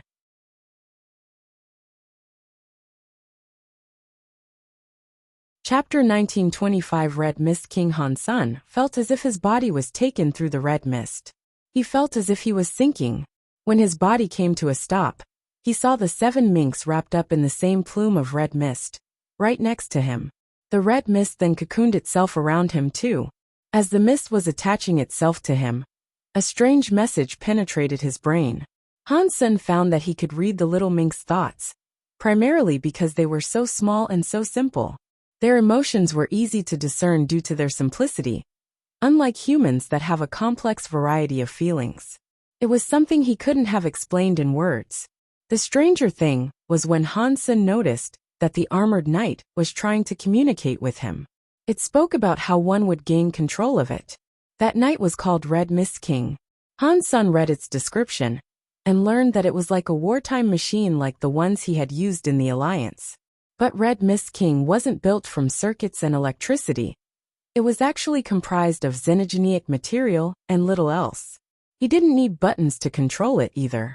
All he had to do was use his mind, in addition to the red mist power. It did not take much red mist power for a Viscount to control the machine. Red Mist King generated its own power too. It had been built from a swathe of xenogenic materials, and it possessed incredible strength. But every time it was used, some of the energy inside it would be consumed. So it would have to be imbued with more xenogenic materials to replenish its energy. Han Sun sensed that most of its energy had already been spent, and that it only had around 9% of its energy left. Han Sun did not understand how it worked though. The 7 minks were getting very excited. Their thoughts could control the Red Mist King too. The Red Mist King returned to the throne and sat down in its previous place. Han Sun thought the minks were merely taking a break, but the equipment in the palace started up. With a whir, the lights of the equipment began to gleam. Even the throne itself started to shine. And then the dimension near the throne began to twist. Before Han Sun could react, he saw the space of the place begin to twist. Red Mist King was sent out, and it appeared near a teleporter on a planet. The little minks merrily guided Red Mist King out of that teleporter. And what Han Sun saw surprised him. Machines that looked like Red Mist King were everywhere. They each had a different shape and size. There were some like beasts or bugs, and there were even a few resembling livestock. The buildings were built from a similar material too. It looked like a mechanical planet straight out of a sci-fi movie. Han Sun had seen all sorts of different xenogenic materials. He knew that inside them, there had to be something like the little minks controlling them. Are there other minks inside these machines too? Is it an entire race of them? Han Sun was shocked at the mere thought. But when Red Mist King walked out of the teleporter, alarm noises started to sound.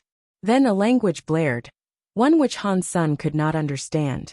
At that moment, all the xenogenic material machines turned to look at the Red Mist King. Han Sun thought things had gone pretty awry. The next second, many xenogenic machines were coming for Han Senator. Furthermore, they were aiming at Red Mist King. Their weapons were like lasers, and they started to fire at Red Mist King. Han Sun could see that most of the lasers had Viscount-class strength, but there were a few that were Earl-class. Boom! After the chaos started to unfold, Red Mist King was sent soaring into a building with a crash. Han Sun felt every movement, but Red Mist King hadn't sustained any injuries. The little minks were rolling around in the mist. They looked rather annoyed. And then, Han Sun saw the joints of the armor begin to shine red. The minks controlled the Red Mist King's fists, which were now blazing with fire. It moved forward and punched an opponent. Boom!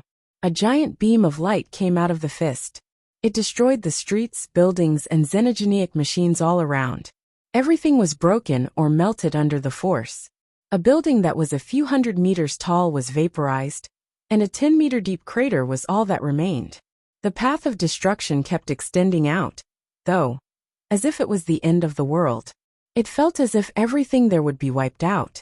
The red mist didn't seem bound to the planet's surface, though. It reached out into the atmosphere, as if it was going out to space. Shit, that's strong. Han Sun was frozen. That punch was the equivalent of a king-class elite. That's scary. After the initial shock, a flurry of surprises continued to come. The Red Mist King was very strong, and furthermore, Han Sun could control it. That meant Han Sun could be that strong, and not have anything to be afraid of. If Night River King came to provoke him again, Han Sun could punch him into the sky, regardless of whether or not he was a fucking king. But Han Sun's dream quickly came to a halt. The Red Mist had given him a lot of information, but one of the alerts was now warning him that the energy reserves were very low. It was lower than 1% now, at a figure of 0.75%. Fuck. One punch took away 9% of its energy? Han Sun was shocked. He didn't dare hesitate now. He pulled the 7 little minks closer, to prevent them from piloting the Red Mist King any further. Han Sun decided to take control of it, and he raced it back to the teleporter. The dimension twisted once again, and they vanished from the area. When the vortex untwisted and deposited them back in normal space, they found themselves back inside the Red Copper Palace. Han Sun was greatly relieved. The 7 little minks, however, were looking rather angry. Han Sun quickly scanned their minds, and it allowed him to understand why they were as angry as they were. They had merely gone in there because, from what Han Sun could discern, they wanted to go home. But as soon as they teleported, they were treated like enemies. That was the source of their frustration. But then Han Sun thought about the punch. Han Sun thought that the creatures of that planet might have every right to be as furious as they were. Han Sun grabbed the 7 little minks, in case they decided to drive the Red Mist King back. Red Mist King had next to no energy, so Han Sun wasn't sure if it could return from another trip through the teleporter. Han Sun brought them all the way out of the Red Mist Orb, so he could keep an eye on them. He went on the internet to find out what he could about the Red Mist Orb, Red Mist King, and the little minks.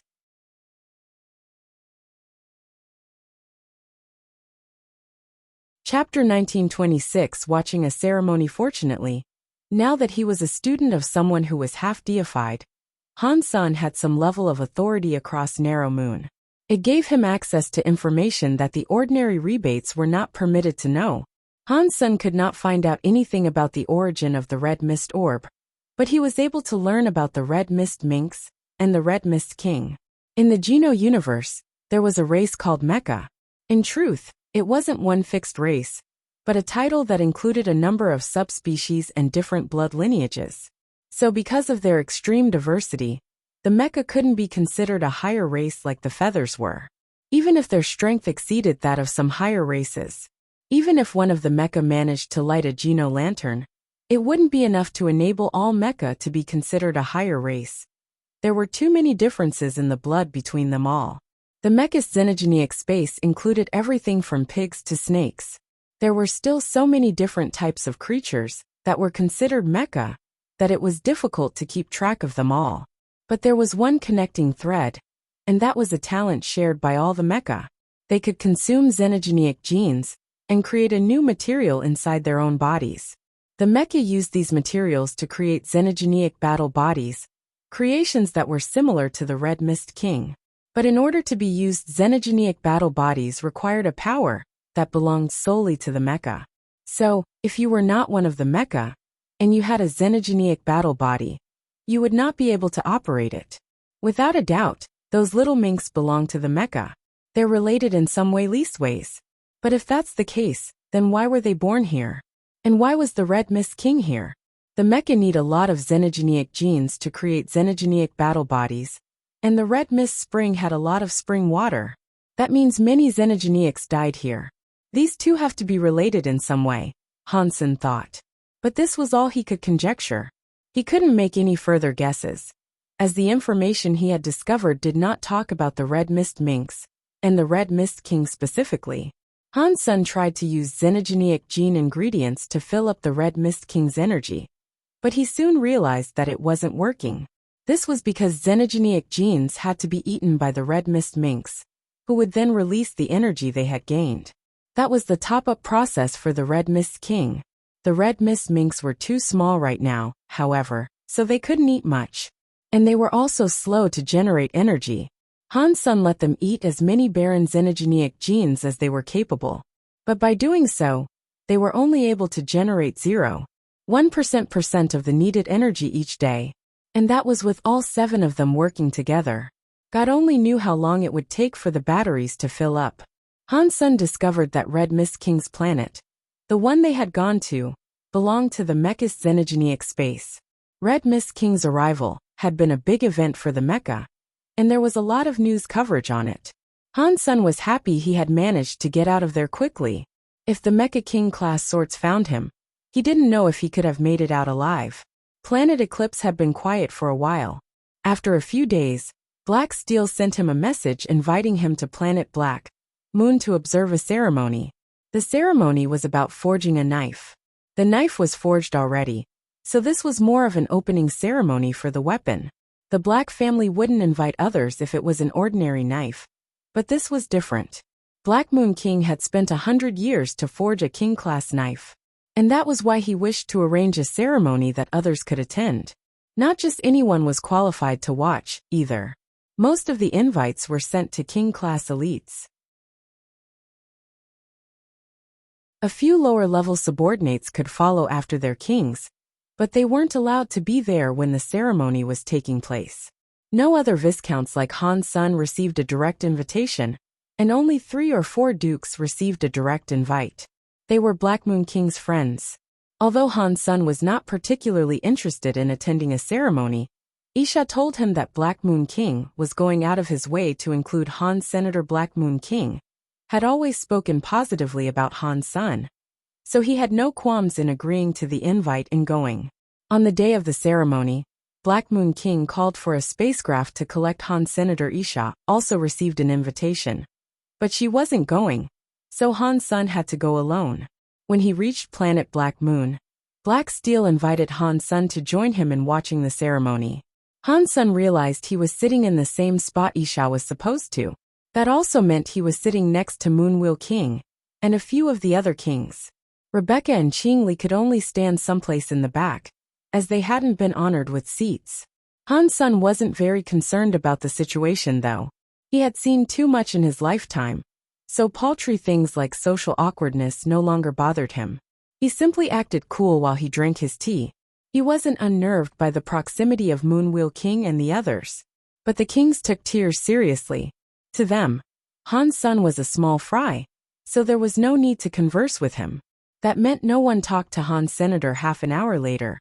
No one had yet seen Black Moon King, or the king-class weapon he was supposed to present. Just as Hansen was wondering when the event was going to begin, Black Moon King appeared atop the peak of a stone mountain. Hansen was surprised, and he thought, "I thought this was a ceremony. What is he doing up a mountain?" Moonwheel King smiled and said, "That stony mountain is a whetstone. It is a xenogeneic gene from a king-class rocky giant. A long time ago, a king of the Black family slew it, and ever since they have used it as a whetstone. When a king-class weapon is forged, it is revealed here. This is the 3rd time I have seen this. Are king-class weapons that hard to forge?" Hansen was shocked. The Black family had a long history, but after all that time, they had only managed to forge 3? Moonwheel King smiled. Not exactly. The Black family has forged more than 3 king-class weapons, but those were mostly created from creatures. They don't show them off. Only king-class weapons that are created entirely by the Black family's hands will have a ceremony. After a while, Moonwheel King said, "This ceremony is special. Black Moon King is taking this very seriously. The weapon is named after Narrow Moon. Han Sen was curious about this. He wondered what sort of knife would be granted the title of Narrow Moon. Narrow Moon was as big as the rebate themselves were. The blade had to be special to be named after it.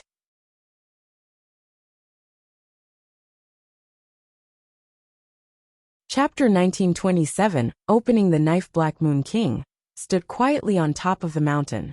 He drew out a knife. Han Sen thought a king-class knife would radiate, but the knife in his hands did not. This was a knife that was narrow like a crescent moon, but it was black, and it did not reflect a speck of light. It was as dark as the night. Han Sen looked at the knife, and figured that it was probably only about 3 feet long. He wondered why it would have to be ground and sharpened on a mountain-sized whetstone.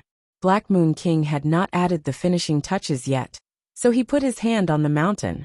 And then, the yellowish mountain produced waves of water. The waves rose at the bottom of the mountain, and surged up towards the top, headed for the peak. They gathered atop the peak, and atop a rock there. That rock had a deep groove, and when the water waves reached it, they poured down into it. Black Moon King stood in front of the watery stone. He held 2 knives and looked very serious. It looked as if he wasn't holding 2 knives, but instead 2 sacrifices. The black blade was planted on the rock by Black Moon King. The knife was 15 degrees away from the rock, and at that angle, he began to grind it. When Han Sen was in the alliance, he became interested in blacksmithing. He wasn't, however, interested in forging knives. Z-Steel products had to be refined to make them sharp, although Beast Soul weapons needed nothing of the sort. But creating a knife and refining it in the Geno universe was different. A weapon that had been created from xenogenic materials could fix itself. That was assuming it hadn't been too badly damaged. But overall, there was no need for maintenance and refinement. They looked after themselves. This was the first time Han Sen had seen a xenogenic weapon being created. While he wondered what the point of the refinement was, a light sparked between the knife and the whetstone. That light was as warm as the sunrise. When you looked closely, the black blade had teeth marks on it. Black Moon King continued refining the knife, his movements slow and methodical. The grinding was like the moaning of a newborn baby. Han Sen was shocked. This was obviously not as simple as refining a Z-Steel blade. So Han Sen was glad he had come to watch the event. Everyone watched intently as Black Moon King continued grinding the knife. No one spoke, as they were worried they might interrupt his focus. On its 3rd pass over the whetstone, the black knife began to glow with a strange light. It looked like a jagged moon rising. The warm and clear light was coming down, and it gave the onlookers a chill. Everyone felt like they were naked under the glare of that light, and they imagined it had shaved off all their hair. After the 4th pass, another tooth appeared on the moon-like knife. Every time Black Moon King ground the knife against the whetstone, a moon tooth rose. They were small to begin with, but a full moon soon started to take shape. And then a broken moon. And then it disappeared. The moon above the mountain kept changing. A lot of cold moonlight came down. It was like Narrow Moon and the moonlight were interacting with each other. It was hard to see when the moon and the shadows combined. It was like the whole world only had the knife and the moon left. It made people feel as if they were intoxicated. The grinding sounds reverberated in the audience's ears. Every time the knife scraped across the stone, moonlight came down from the sky to imbue the knife with a greater brightness. From dark to bright, from bright to dark. The strange scene began to fade, and the knife was sharpened. There was no more knife light to observe. It was black like absolute darkness. At this time, Black Moon King pulled the knife away from the whetstone. It seemed to have been finished. The water waves on the mountain got smaller and smaller, and disappeared. The mountain returned to its yellow color. Han Sen felt strange about this, and he thought, has he finished grinding it? As Han Sen was thinking about this, Black Moon King began walking down the mountain with the knife. He walked in front of the pavilions that Han Sen was watching from. Han Sen could feel nervousness rising from the kings around him. Maybe there was some excitement. Either way, it all seemed so strange. Moon Wheel, can you open the spirit of this knife?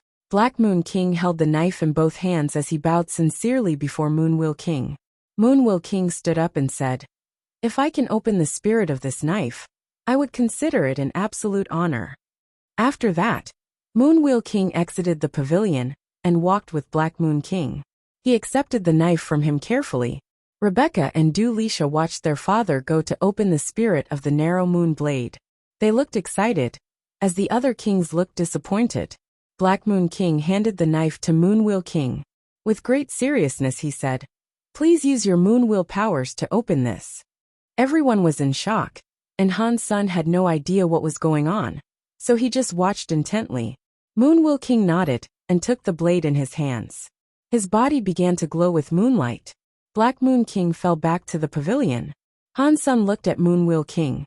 He had heard Moonwheel King was as strong as Isha, but Han's son didn't really know much about him. And when Han's son spoke with him, he didn't seem remarkable at all. He was like your average middle-aged man. But he was now holding that prestigious knife, tasked with unearthing the knife's power. He was basking in the elegance of radiant moonlight. He was like an angel that had just come from the sky, and not a single speck of dust could ever fathom touching him. The moonlight floated into the black weapon. Its body soon lit up. It was not quite shining, as it was just moonlight. There was no sign of fire, but it felt gentle. It was quiet and warm. BZD. Everyone's knife began to buzz. They all wanted to hop out of their scabbards. Han's son looked at Ghost Teeth Knife. It did not make any noise, but it looked hostile. It didn't seem to be fond of its same kind. The moonlight started to get colder and colder, and all the knives in Narrow Moon were crying. It was as if they were really welcoming the birth of a new king. But Han Sen's biggest point of interest did not rest with the king-class weapon. It was all about the power Moonwheel King had inserted into it. Moonwheel King's power was pure, unlike Isha's. Moonwheel King's power was soft. It did not feel intimidating, and it would be easy to ignore. Han's son didn't dare underestimate that power though. In fact, he felt more alert than usual. But the reason Han's son focused on Moonwheel's power was not because he was strong. It was because the power reminded him of Moon, the Geno art Isha had given him.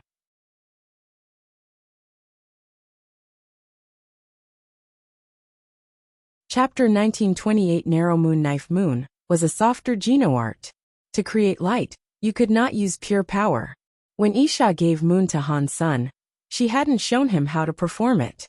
Han's son believed this was because she herself was not well versed with Moon. And even if she knew how to perform it, she couldn't do it spectacularly well.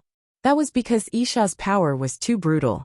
It lacked a softer finesse that was required. A Geno art like Moon needed a gentler touch, and therefore, Isha could not learn it.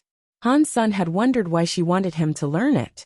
He hadn't shown her his gentle power, and Isha didn't excel at it herself. But even so, she had given him Moon to learn. After much deliberation, Han's son was able to understand the reason. Isha was still suspicious of him. It hadn't gone away after Han's son displayed his talents in the battle for Red Mist Valley. Moon might very well be another test for him. Han's son tried to think of things through her perspective, and by doing so, it was not too difficult to understand. If he performed very well with Teeth Knife, but not well enough on another brand new Geno art, there was plenty of space for suspicion. Of course, Han's son could not confirm this was truly Isha's line of thought. But even so, he kept on practicing with Moon to avoid being exposed. Now, seeing Moonwheel King's power allowed Han's son to understand a lot more about gentle powers. He could not directly feel the power that Moonwheel King was using, however. If he had, he'd have been able to learn a whole lot more. Boom! As Han's son mulled over all this, he suddenly saw a moon appear in the sky. The moonlight gathered across the weapon Moonwheel King was holding. Moonwheel King slashed up towards the sky. The curve looked like that of an actual moon, slicing through the air. And the moon appeared up there in the sky, unmoving. Everyone's knives jumped out of their sheaths, no longer able to control themselves. This surely gets things done. Moonwheel King put away his light, and passed the narrow moon knife back to Black Moon King. Black Moon King looked happy.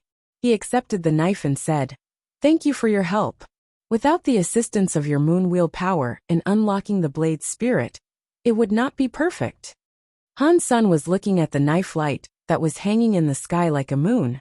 Instead of fading away in time, it just remained where it was, hovering like a genuine moon. That is powerful. The knife light has yet to fade away.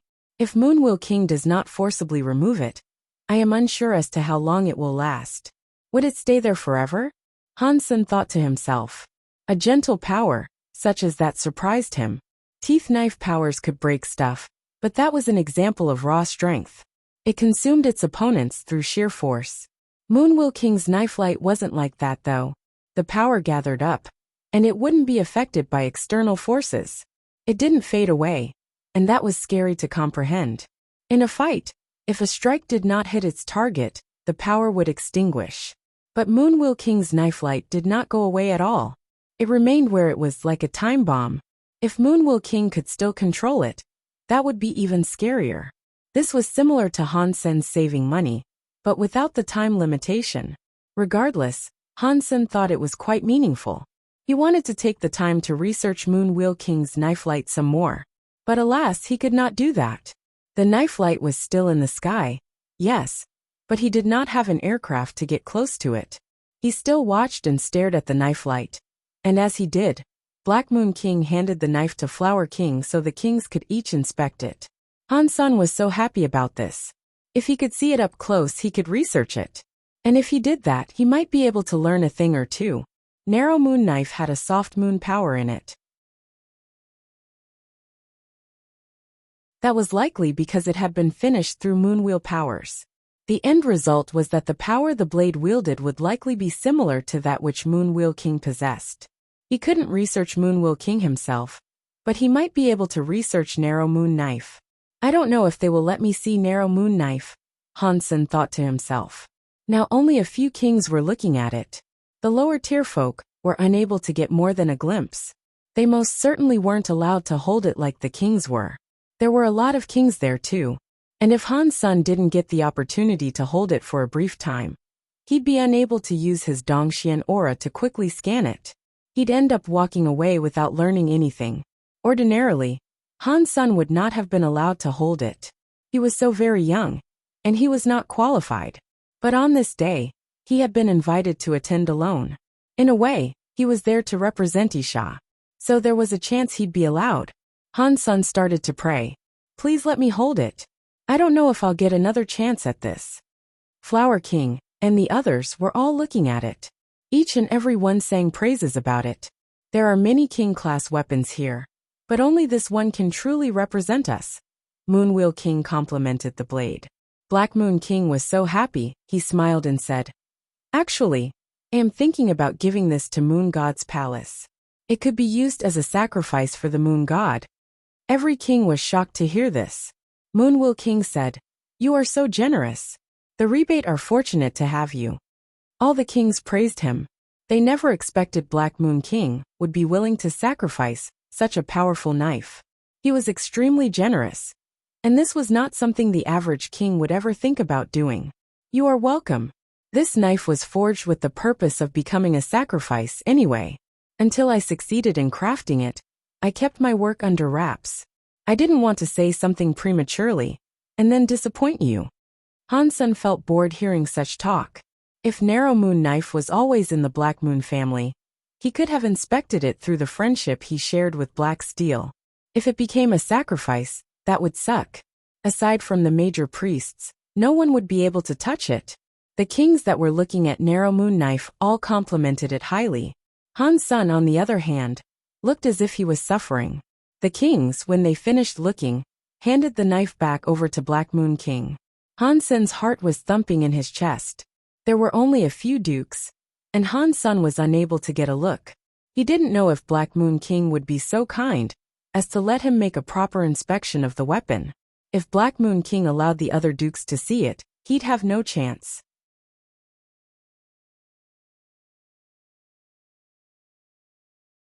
Chapter 1929. The moon. After the dark clouds, Black Moon King's eyes soon came to rest on Han Senator. He smiled and said, Han Sen is here to represent knife.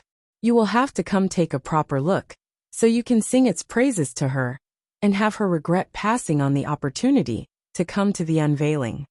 After that, Black Moon King passed the Narrow Moon Knife over to Han Senator. Han Sen was delighted, and so he quickly accepted the knife. He switched on his Dongxian aura to scan and observe it as soon as it touched his hands. The knife had been activated by Moonwheel King, and its activity was still vibrant. It was gleaming with that Moonwheel power, and the lunar power was still humming. Good knife. That is a good knife. Han Sun deliberately touched the body of the blade, feigning admiration for it. The kings there could feel Han Sun's power shroud the blade though.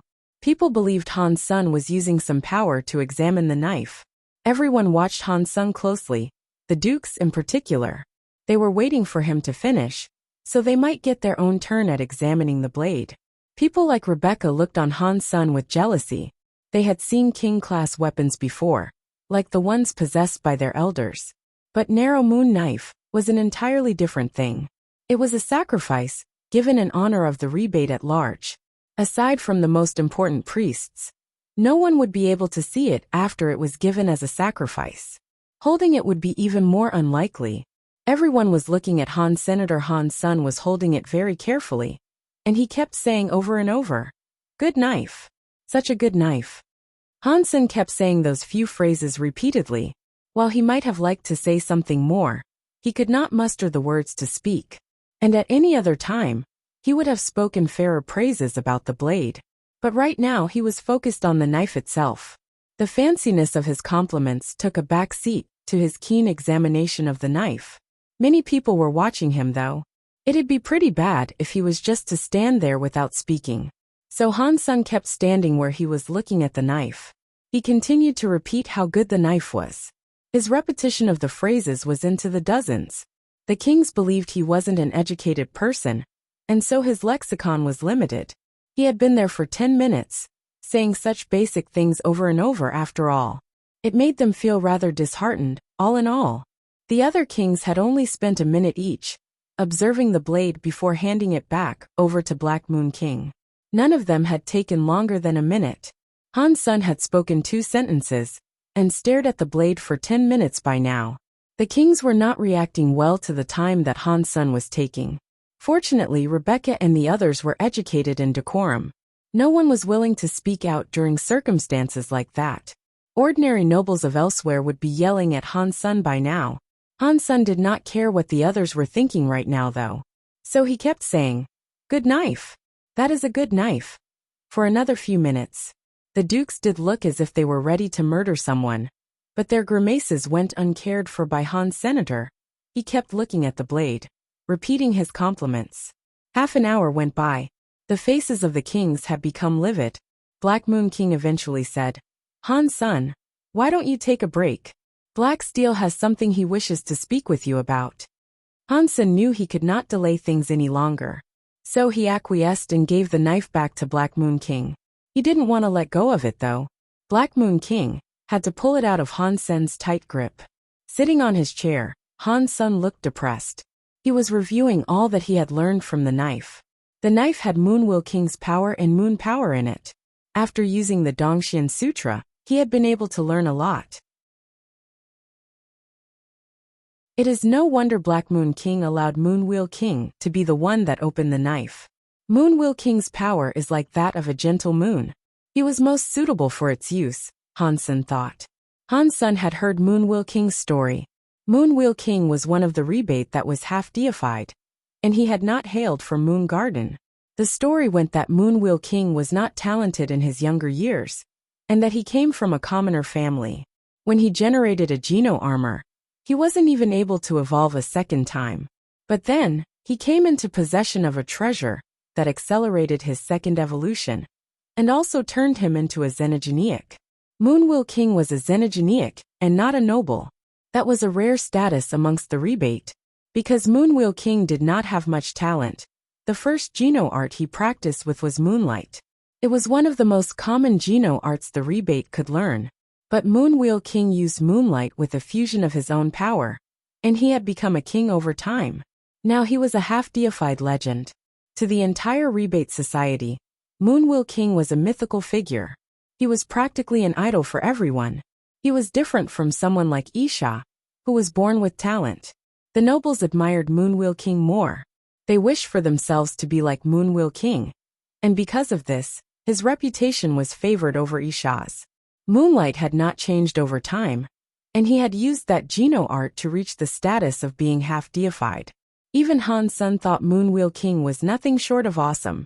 Moonlight should have stopped getting any better when he reached Earl class, but after Moonwheel King modified it, he had managed to create a higher tier for it. The rebate showed him great respect, and so in honor of his abilities and reputation, the rebate granted the higher tiers of Moonlight the title of Moonwheel. Moonlight was still kept as the name for the common version. Basically, Moonwheel was the use of a moon's power. Moonwheel King's gentleness made people always wonder how he did what he did. Fortunately, Han Sun had Dongxian aura to see Moonwheel and the knife's moon power. It greatly enthralled him. Most people, when pushed far enough, would concede. But Moonwheel King's mind, while it was gentle, it was not soft. It was pure, but it wasn't dumb. He was like a cloud going by without leaving a trace. Very few could do what he could. Everyone wanted a smooth life like Isha's, but normal people would find themselves rolling around in the mud. But very few could emerge from the pit with a pure heart intact. Moonwheel King had done this, though. His life's journey had led him through many different environments. His life could have forced him to compromise. His heart, however, was like the moon itself. It would never change. Seeing Narrow Moon's feelings and Moonwheel power, Han Sun saw a clear moon emerge. It was the moon coming out from behind the clouds.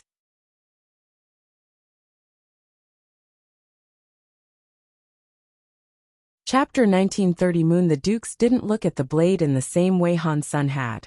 They all looked at it for less than a minute before handing it back over to Black Moon King. The entire thing was done in a few minutes.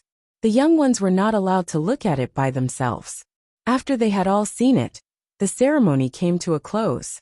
Black Moon King invited a few kings and dukes over for tea. Some accepted and stayed, others declined and left.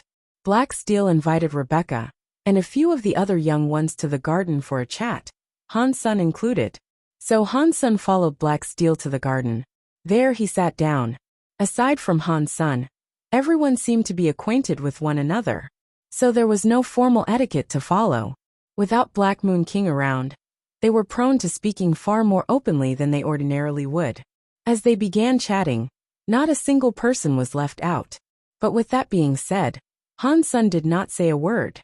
Han Sun did not know anyone there except for Black Steel, and so he retreated into his mind to mull over what he had learned with the knife. He didn't care for their topics of conversation. Du Lisha, noticing that Han Sun wasn't speaking with them, hummed and said, "Genius Han, you looked at Narrow Moon Knife for so long. And you kept saying it was so good. You could obviously detect something we could not. Why don't you tell us what you saw, so that we too can learn it?" After Du Lisha said that, everyone turned to look at Han Senator. They were curious whether Han Sun really had learned something, or if it was all some sort of act. Han Sen's eyes were closed, still reviewing what he had learned.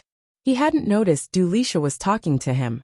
His eyes were shut tight, and it appeared as if he was ignoring her. Du Lisha, noticing him ignoring her, looked mad and did not say anything more. Du Lisha's silence did not mean others wouldn't say anything, though. She was Moonwheel King's second daughter. She was pretty, and she was talented. She had many admirers. The young ones that sat there with them were admirers of Rebecca and Du Lisha. Now that Han Sun had apparently ignored her, someone could not help but stand up for her. "Didn't he tell you what he saw?" A Viscount called Kryman asked dubiously. "What did he say?" Du Lisha asked. Everyone looked at Kryman, but everyone knew he wasn't going to say anything nice. Kryman laughed. "Didn't you grow heirs? Genius Han said it was a good knife. He said it many times." Kryman spoke it in the tone Han Sun had, and Du Lisha laughed. "Ha!" Kryman over-enunciated his words, laughing at Han Sun and pretending to understand, which made many people there laugh. The elegant ones smiled. Han Sun sat where he was without emotion. He was deep in thought. He was afraid that occupying his mind with something else for a while would make him forget important details. So he still did not hear them. Han Sun continued to ignore the group. Black Steel frowned and said, "Han Sun has his reasons for viewing the knife the way he did." Black Steel did not know how to participate in that particular debate, so this was what he said. Kryman did not respect Black Steel. He only wanted to stand up for Dulisha in the hopes of getting closer to her. And so he said, "Black steel, you know knives. Similar actions from you might make sense, but I can't feel the same for other people." He looked at it for half an hour, repeating the same 2 sentences over and over. If he is not educated, don't pretend he is. This is the first time I've ever seen someone so dumb. Kryman, mind your tongue. Black Steel's face looked grim. Kryman smiled and said, I don't beat around the bush.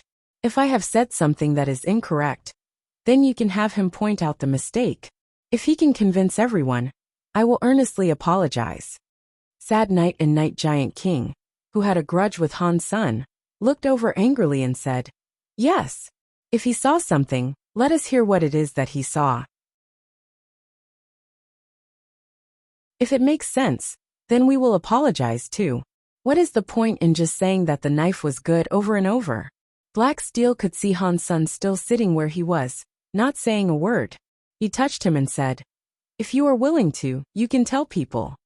Black Steel understood Han's senator. He knew Han Sun had seen something the others hadn't, and that was why he stared at it for so long.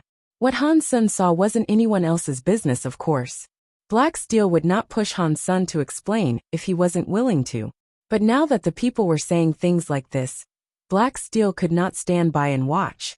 He was worried for Han's senator. If Han Sun did not say something, his reputation would suffer. No one ever let a person's reputation go. Outsiders had a tough life in Narrow Moon. Han Sun had built himself a good reputation. Black Steel thought it would be a shame if it was destroyed now. After being touched by Black Steel, Han Sun woke up from his daze. Han Sun looked confused, hearing what he said. And so he asked, Tell people what? He hadn't heard anything else that had been spoken. All he had heard was what Black Steel had spoken to him. But when that went into the ears of Kryman and the others, they misunderstood. They thought Han Sun was admitting he didn't know or see anything, hence why he had nothing to say. Kryman laughed and said, Black Steel, you heard him. I didn't misplace my blame. I admire Genius Han for one thing only. His shamelessness. He didn't learn anything, despite staring at it for half an hour. I couldn't bring myself to do such a thing. Sad Knight coldly laughed and said, Because he is a genius, isn't that right? He isn't like us. He is already so smart. He was able to tell us the shocking fact that it was a good knife. What more can we expect? Han Sun heard that, and quickly understood what was going on without even needing to ask Black Steel.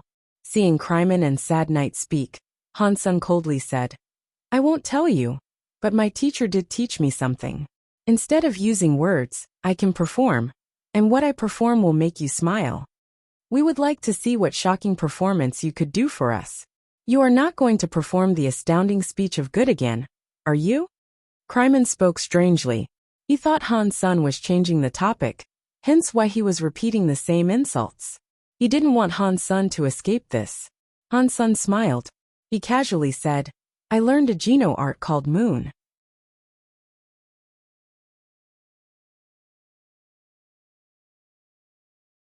Chapter 1931. The moon's reflection on water. Han Sun's desire to perform Moon had little to do with satisfying Kryman.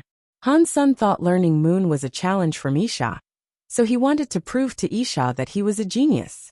He didn't want her suspicions taking root. Han Sun wouldn't have dared to perform Moon before today though. After all, he wasn't smart enough to learn something from a brief look. He had practiced Moon for quite some time, and he knew that if he had done it prior to seeing Narrow Moon Knife, the quality of his performance would not have befitted a genius. Examining Narrow Moon Knife changed this. That was why Han Sun was now confident to perform Moon there. He was confident he could quell Isha's fears now. Moon! Rebecca and Dulisha were shocked. It was Moonwheel King's Geno art, and they knew it too. They had learned it from Moonwheel King himself when they were young, and it was something they were still practicing with. Kryman coldly laughed and said, You are daring to practice Moon in front of Rebecca and Dulisha? That is hardly appropriate. Everyone knew Rebecca and Dulisha were excellent with the art. They were surprised that Han Sun had expressed his desire to perform it. Han Sun smiled and ignored Kryman. Then he said, My teacher taught me Moon. I have been trying to learn it for some time, but my understanding of it has failed. I suddenly learned it when I looked at the knife. I don't know if this is correct, so please correct me. When everyone heard him say this, they all went quiet. Kryman swallowed the words he was going to speak and coldly said, "Okay. Let's see how moon correlates with narrow moon knife." Han's son looked around and stopped his gaze on the teacup. He filled the cup up with water, then placed it back down on the table. Rebecca and the others were watching him, keenly wondering how he was going to do in his performance of moon. Han's son gave them a swift answer. He pointed to the middle of the teacup and fired an arrow of light at it. When the light entered the water, there was no impact. It was like a reflection of the moon, hovering on the surface of the water. "What do you guys think of my moon?" Han's son lowered his hands and smiled. Kryman laughed mockingly and said, "I thought you learned something amazing from the knife. The reflection of the moon is something only a beginner might have learned. You are much worse than Rebecca and Dulisha." "Then can I take a look at the moon of the two ladies?" Han's son looked at Rebecca and Dulisha with great interest. Rebecca felt worried. Dulisha didn't hesitate though, and she simply said, "Why not?" After that, Dulisha filled up her teacup with water. Then, she looked at Han Sr. "This is just a beginner move on moon. I was able to do it by the time I became Viscount. I can generate 3 moons, so I am worse than my big sister. Please do not laugh at my moon if it is bad. 3 lunar reflections? That is much better than 1. Sad Night looked at Han. Senator Dulisha smiled and did not say anything. She used her right fingers. 3 fingers created 3 moons upon the surface of the teacup's contents. When the moons entered, no ripples were formed. But those 3 moons almost filled up the entire teacup. It looked strange. "Sorry, I did that poorly." Dulisha was actually satisfied with her performance. She was being cocky and a little provocative to Han. Senator. Her eyebrows were raised slyly. "Good. These 3 moon reflections are great. It is no wonder you are the heir of Moonwheel King." Kryman loudly complimented her. Sad Night followed his example too. He wasn't bluffing though. Dulisha really had performed exceptionally well. The people there had all learned moon, but like Han's son, they could only cast 1 moon. They couldn't do 2. Dulisha was able to do 3, because she had learned the skill directly from Moonwheel King. Sad Night looked at Han's son strangely. "Genius Han, is that what you learned from the knife? Perhaps it is best not to compare it to Dulisha. Even the rest of us, who didn't learn from Moonwheel King or stare at the knife for half an hour, can still do a reflection like yours. We didn't need half an hour. 3 moon reflections? This is great. I have learned a lot," Han's son said emotionlessly. Then, he stood up and told Black Steel, "I have something to do. I will talk to you later." Han's son said that and left. He didn't want to interact with those people. He'd rather practice what he had learned while the memory was still fresh in his mind. "I will walk you out," Black Steel said. Han's son shook his head. He didn't have a good relationship with the other heirs of kings, and he didn't want Black Steel to end up isolated like he was. Running off like that. He sucks. Kryman smiled. "Of course. Did you expect him to just let you insult him?" Someone laughed. "He deserved it." "I don't like people who keep pretending," Kryman said darkly. Han's son was not in their circle, so it did not affect them too much. Now they returned to being happier and more friendly with each other. Dulisha felt really good too. She had finally shown off in front of Han's son with success. She was smiling, and she just couldn't stop. Rebecca didn't look so happy though. She felt as if something was amiss, but she couldn't put her fingers on exactly what was wrong. As everyone talked, a Viscount accidentally knocked over a Geno fluid and dirted a seat, so he moved to Hansen's seat. Hansen's cup was still there. The Viscount reached for the cup, wanting to swap it for a new one. But when he just touched the teacup, his face changed and he screamed, "What the fuck?" As everyone was talking merrily, hearing him scream made everyone turn to look at him. Kryman laughed and said, "What are you screaming about? Look at this cup." The Viscount pointed at the cup and looked at it strangely. "What about the cup?" Kryman asked. "This is Hansen's cup. Look closer." The Viscount did not know how to explain, so he picked it up and moved it over.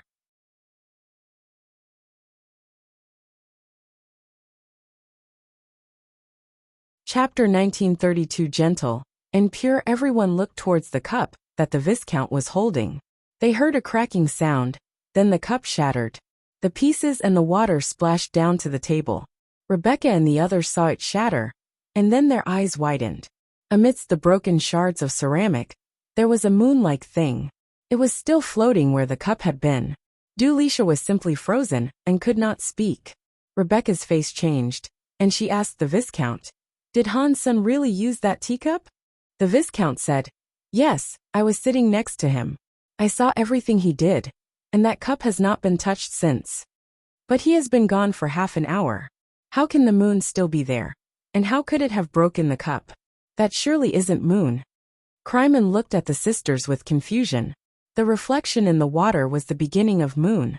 Putting light in the water wasn't something that was supposed to last, as it didn't physically exist. It would fade away quickly without a source of power to keep pumping into it. Han's son had been gone for half an hour, and the shape in the water still remained. That meant it wasn't just an illusion. The light was something solid. It had broken the cup, which no illusion could do. Rebecca stood up and walked over to Han Sen's seat. She looked at the light, examining it with a strange expression. The others came over to surround it too. Kryman said, "Rebecca, is this moon? That guy isn't playing a trick on us, is he?" Rebecca looked down at the bright moon and said, "It is. And it is much better than what Dulisha and I can do. It has the secrets of Moon Wheel in it." The secrets of Moon Wheel? Everyone was shocked. When Rebecca mentioned Moon Wheel, it got everyone's attention. Rebecca pointed at the light and said, "Do you see? This is a solid light. This isn't just a mere shadow. This is not a reflection. It is a real moon. But it should be impossible for a solid moon to enter the water without at least causing ripples. Everything that touches water should deform it, unless you had the extremely gentle touch of something like Moon Wheel. Rebecca, you and Dulisha can do something like this, yes?" Sad Knight asked Rebecca. Rebecca shook her head. "My father practiced Moon Wheel to a half-deified status. This skill stems from moonlight, so it is easy to learn, but difficult to practice. Not everyone can bring it up to its highest tier. Dulisha hasn't practiced Moon Wheel at all. I have practiced it, but I am far from gentle enough to do this. You would have to be a duke or a king to avoid disturbing the water." Everyone's faces changed. Kryman's face looked particularly bad, and he asked, "Is it really that hard? Han's son did not practice Moon Wheel, and he is just a Viscount that practiced Moon. How could he do such a thing? Look closer. He might have tried to trick us or something." Rebecca peered into the light for a while, before giving up with a wry smile. "This is Moon, yes. I don't know how he managed to do this. I have only seen a casting of such quality from my father. Maybe he really did leam something from the narrow moon knife." When everyone heard that, they were struck with speechlessness. Kryman's face was twitching, and it burned. Dulisha blushed. She had been so cocky about her generation of 3 moons. But now, she realized her performance wasn't anywhere near the same level. How can such a genius exist here in this universe? By just looking at a knife and hoping to learn a Geno art? This is something most people might never accomplish if they spent their entire lifetime on such an endeavor, Sad Knight said in a frustrated tone. Rebecca responded simply, "It is easy to discern the truth. The moon has been here for half an hour.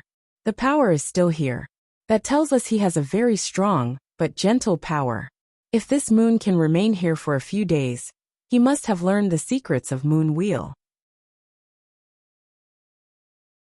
The light I can cast only lasts a day at the most. And on top of that, the water would be disturbed. We can't wait here for a few days," said the Viscount that moved the cup. "I don't believe he could have learned the secrets of purity and gentleness from that knife. My father should still be around. We should seek him out and have him take a look. Then we will know the truth." Dulisha stood up and looked for Moonwheel King. Everyone wanted to know whether or not Han's son possessed the talent to be so pure and gentle. They did not stop her. Rebecca and Black Steel also went out in search of Moonwheel King. Moonwheel King was talking with a few other kings. He felt something, and Black Moon King said, "Let them in." Dulisha and the others entered and bowed before the kings. "Don't you guys think we old farts are boring? What are you doing here?" Black Moon King smiled. Du Lisha hastily explained what had occurred to the kings. She grabbed Moon Will King's arm and said, "Father, come take a look and help us understand what Han's son did." "Really? Let me come and take a look." Moon Will King and the others looked shocked. They followed Du Lisha to the garden. When they returned to the garden, Du Lisha pointed to the light and said, "This is it. Do you think this is Moon, father?" Moon Will King had seen the light from all the way across the garden. He sighed and said, "Han Sen's skills are the best. He examined the leftover power I used to activate the knife, and from it, he was able to learn that much? This is very rare." Hearing Moon Will King say that shocked Du Lisha and the others. They no longer harbored any doubt.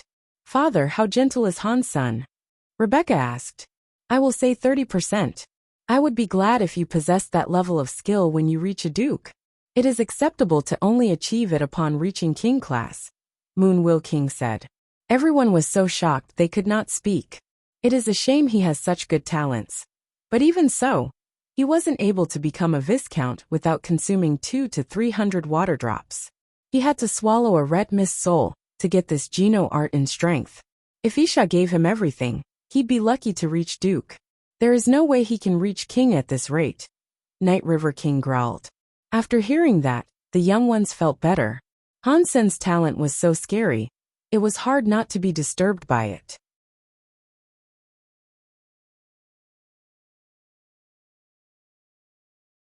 Chapter 1933 Magic Moon Will King was right.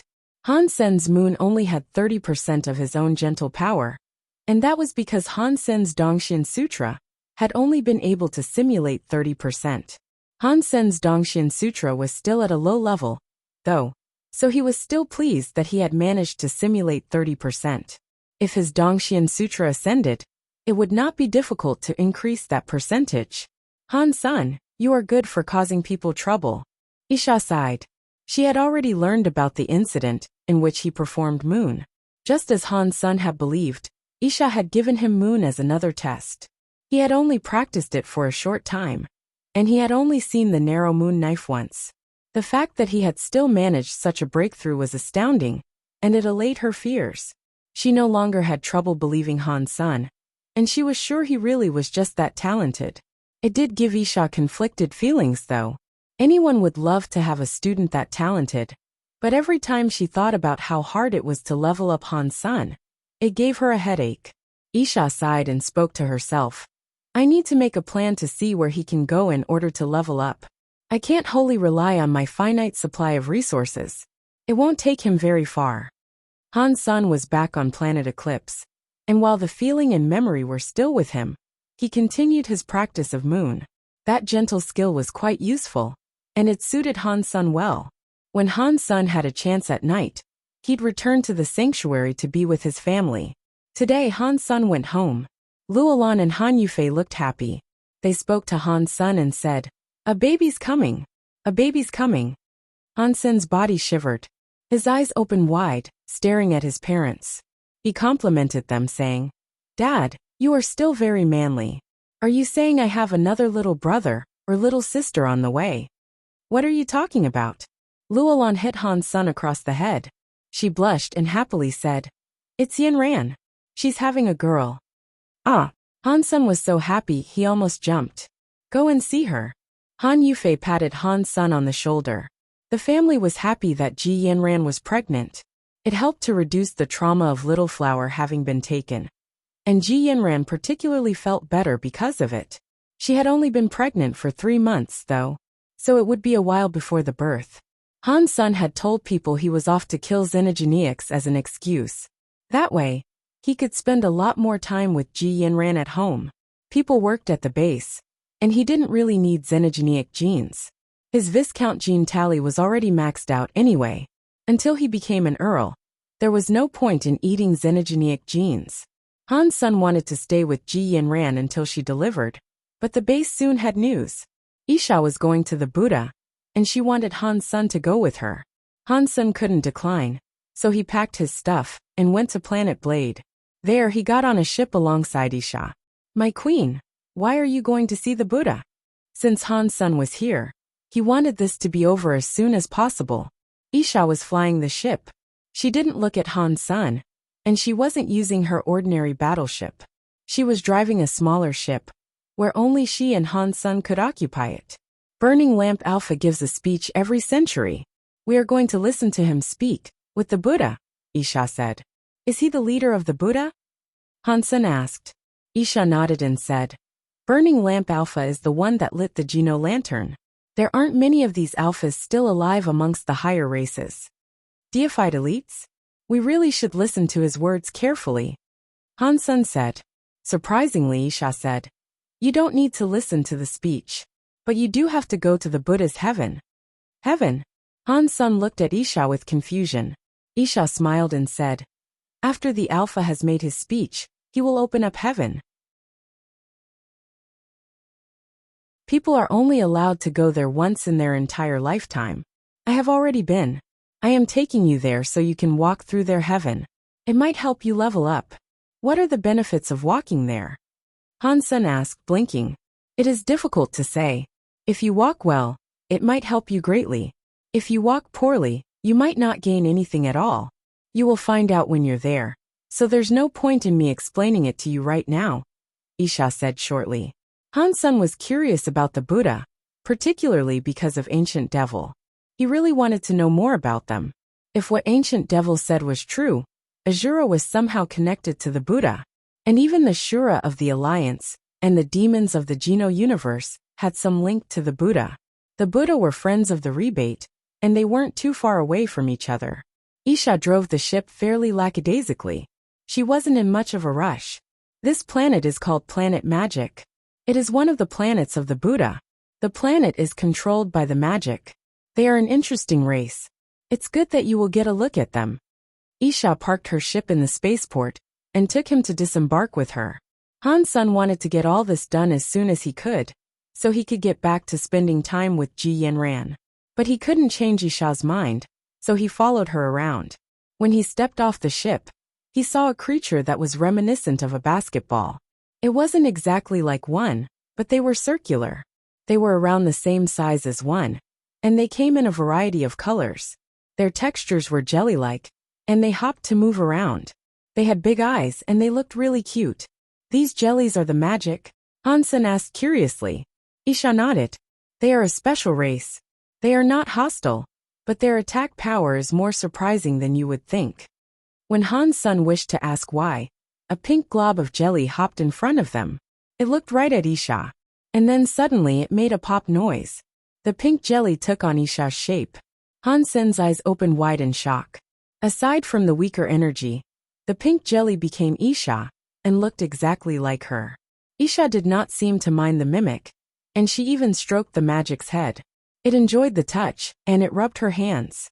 Han Sun reached out to touch it too, but Isha gave him a stem look. It was then that Han Sun realized that if he fondled the magic, it would practically be the same as him touching Isha. It was a shame, but he withdrew his hand. Welcome. Our magic baby was born not too long ago. Are you guys interested in it? The magic that looked like Isha spoke. Shit. What is this? Are they selling kids? They have a planet protected by the Buddha, so they can't be doing anything that bad. Han Sun thought.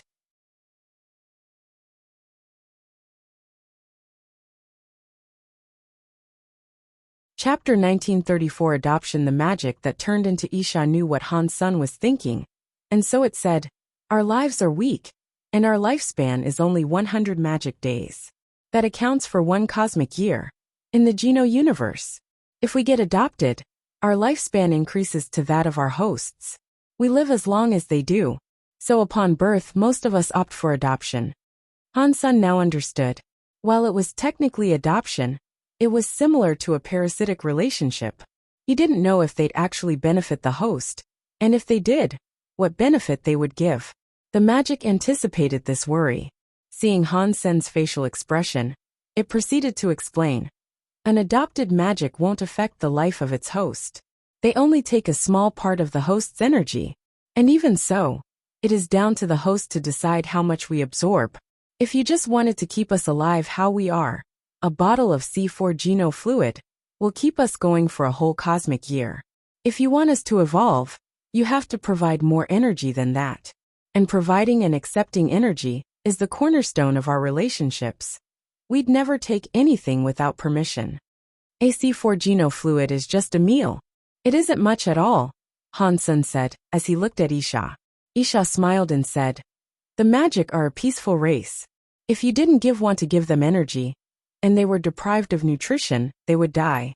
But even so, they wouldn't try to steal the resources from you. But overall, they are low maintenance and only require a small amount of energy. If you want a high-class one, though, then of course they require greater amounts of energy. And they are harder to level up than the average noble. In that case, why don't I adopt a few? Han-sun thought the magic were cute. They were not annoying, and Han-sun didn't want them all to die. Han-sun could also take a few home to Bauer to be her companions. And he had plenty of energy to spare. Dear customer, we are sorry. Only one magic per person is the custom. It's a precaution, the magic said. Okay, then I'll adopt one, Han-sun said. Thank you. Please come this way. The magic led the way. Han-sun and Isha followed it away from the port. While their port might have looked modern, the other portions of the planet all looked rather primitive. You could see big grassy fields occupied by globs of jelly that were all hopping around. It was like something out of a fairy tale. On one of the grassy fields, the magic that looked like Isha pointed at Han-sun and shouted, Kids, these customers would like to adopt one of you. Who would like to go with them? Quickly, many smaller globs of jelly came hopping over. They were all jumping and bopping around Han-sun saying, Pick me, pick me. How do I decide? Han-sun, seeing this group of magic, did not know what to do. There is not much difference between them. How they grow is down to the host, and the energy they receive.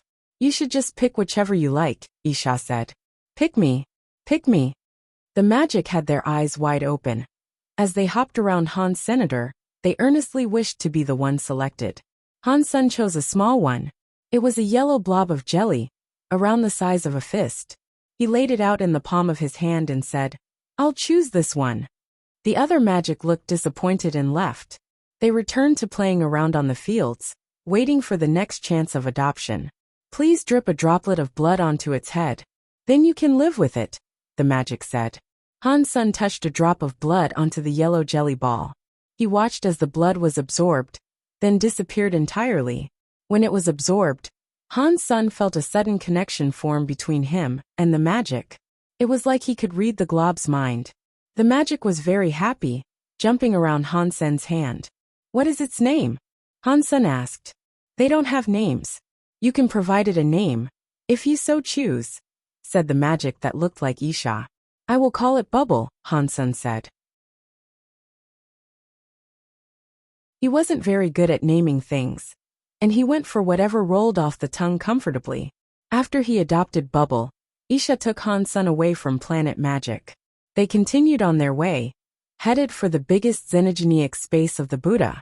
On the way, Isha told Han-sun that having a magic would help him pass through the heaven there. That was why they stopped there on their way. Han-sun wanted to ask how the magic would be helpful, but Isha seemed to be lost in thought, and not very talkative. The Buddha were richer than the rebate, and they owned many systems. The biggest base they had, however, was Buddha Kingdom. It was a xenogenic space that was akin to Narrow Moon, but not many planets were there. There was just a chunk of land in the sky. That land could still be bigger than a system, though. Its size was almost unimaginable. Han-sun and Isha didn't have to announce themselves. They entered the xenogenic space without being challenged. The Buddha Kingdom was very open, and there were many different races occupying the city. There weren't even that many of the Buddha there, actually. Han-sun was surprised to see that many of the Buddha and others had their own magic. It seemed to be a surprisingly common thing. Isha said, I have to do something before we listen to the speech. You should walk around this Buddha place for a bit, so you might learn a thing or two. I'll catch up with you later. After that, Isha was gone. She disappeared, leaving Han-sun alone on the streets. Han-sun did not know what to do, so he just decided to mosey around. That place was entirely new to him. There were many things there he had never seen before, so it was quite interesting. On the corner of a city block, there was a man clad in strange garb. He was sitting behind a broken table and holding up a sign that no one there understood. He was smoking, and each puff was done with squinted eyes. Not long after, an old Buddha walked past the broken table looking sad. For some reason, the sign the man was holding fell onto the Buddha's bald head. "What is wrong with you?" The old Buddha man rubbed his bald head and stared at the man. He didn't say anything more, and he started to walk away. "Fellow Buddha, your eyes lack emotion and your forehead is black. You have some black smoke coming out of your head.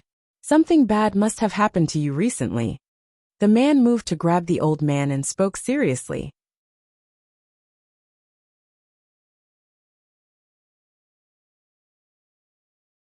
Chapter 1935. Buddha while Han Sun was wandering aimlessly on the streets. He looked forward and saw a Buddha woman in the midst of a crowd. She was clad in white robes, and her eyebrows were like those of a painting as she smiled at Han Sr. "Speechless Buddha lady?" Han Sun was shocked. "Mr. Han, if you want I can guide you around the Buddha kingdom." Speechless Buddha lady came before Han Sun and spoke to him. "Yes please," Han Sun said. It was impossible to escape from the Buddha and Buddha kingdom. Han Sun had nothing better to do, and she was freely offering to guide him, so he wasn't going to say no. And that aside, Speechless was pretty to look at. "Then please follow me. I won't let you down." Speechless smiled at Han Sun, and then started walking. Han Sun felt strange. There were many people in the city, but it didn't seem as if anyone recognized Speechless. He wondered why no one gave him peculiar looks. Speechless knew what Han Sun was thinking though. She smiled and said, "The Buddha aren't very interested in celebrity. I rarely go out with my rank on display." "That's why." Han Sun nodded, and then asked, "Is there anywhere special I can visit? I'm sure you know the most interesting landmarks around here." "You can call me Speechless, by the way." Speechless paused and then said, "I don't think ordinary relics would interest you. But there is a Buddha wall that resides 400 miles from here. It is a place that was visited by a half-deified Buddha king. You should take a look, sir." "Call me Han Senator. Being called sir is strange." Han Sun smiled. Speechless Buddha lady nodded, and spoke about the origin of the Happy Buddha wall. She spoke well, and she was pretty to boot. It wasn't a boring listen. The Happy Buddha wall was not created by Happy Buddha King.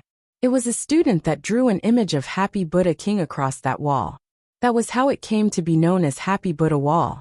Happy Buddha King was a very famous half-deified person, but he left a long time ago. His name was still commonly heard in the city, though, and he was a figure that was most well known. The student that drew his image was not any ordinary person either. He was a legendary fellow. Out of the higher races, the Buddha society included the most outsiders. In the Buddha kingdom, only 1% of its people were full-blooded Buddha. The rest were outsiders, and many of them were quite famous. Some of the famous outsiders were even kings. The person that drew Happy Buddha King was an outsider duke named Silla. That person admired Happy Buddha King a great deal, so they wished to draw him a portrait. There were many different stories. Silla met with Happy Buddha King 10 times with the offer, and each time Silla was rejected. The 11th time, however, Happy Buddha King allowed Silla to proceed. The Happy Buddha wall was the result. Before finishing the drawing, Silla practiced for 3 years straight in complete isolation. When Silla returned, Silla did so as a king. Silla eventually went on to become half-deified as well. There was a saying amongst the Buddha, Silla King was a famous king, but just like Happy Buddha King, history forgot them.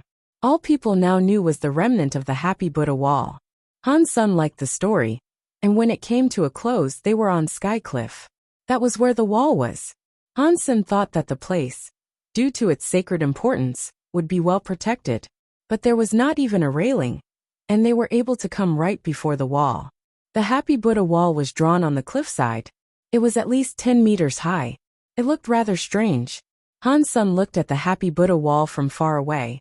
He wondered, "I thought this was an image of Happy Buddha King. Why are there 2 Buddhas painted on the wall? Which one is he?" The wall portrayed a Buddha sitting upon a lotus flower smiling. But there was also a Buddha lady next to the Buddha. She was holding his neck, and they were locked in a kiss. Speechless smiled and said, "I thought there were a lot of gods in the beliefs of the rebate. Happy Buddha King is our lover god. Happy Buddha King is called Ming King. And the Buddha lady there is Ming's wife. They were both deified and forever together. They were both called Happy Buddha King. I see. Han Sen may have said that, but inside he thought, isn't this like a combination of two? I thought it was just one king. But it was in fact a horny old man and his woman. Nothing is sense and sense is not nothing. Nothing is not sense. Where the senses are, is where the Buddha are. Speechless spoke to Han Sen seriously. I don't understand this. It seems as if I am not suitable enough for the Buddha. Han Sen smiled. Speechless smiled and said, I cannot tell you if this is suitable for you. But perhaps by looking at the wall, you may learn a thing or two. When Silla drew this picture, Silla King learned of what it meant to be happy. The happiness is inside this very wall. If this is your fate, then you will learn something also. Han Sen examined the Happy Buddha wall, but could not learn anything. He gave a wry smile and said, It seems as if I am not suitable for the Buddha, as I am unable to glean anything. I have a way for you to see it, but I will have to help you. Are you willing to try this? Speechless beautiful eyes peered right through Han Sr. If you are willing to help, then of course. Han Sen smiled. Okay, then look into my eyes. Tell me what it is that you see. Speechless smiled at Han Sen, as her eyes began to show some form of movement.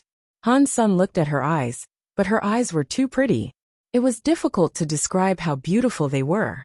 They were crystal clear, and looking at them made people want to stare in awe. Han Sen felt like his vision was becoming sucked into her own. Within the reflection of her eyes, he clearly saw himself. But the shadow was so strange, and he saw himself naked. He wore nothing in front of speechless Buddha lady. Boom! Han Sen felt as if he had just been shot in the head. So many thoughts rushed to his mind all at once, many of which made him blush. Speechless eyes continued looking at Han Senator. They became watery, and she looked at Han Sen strangely.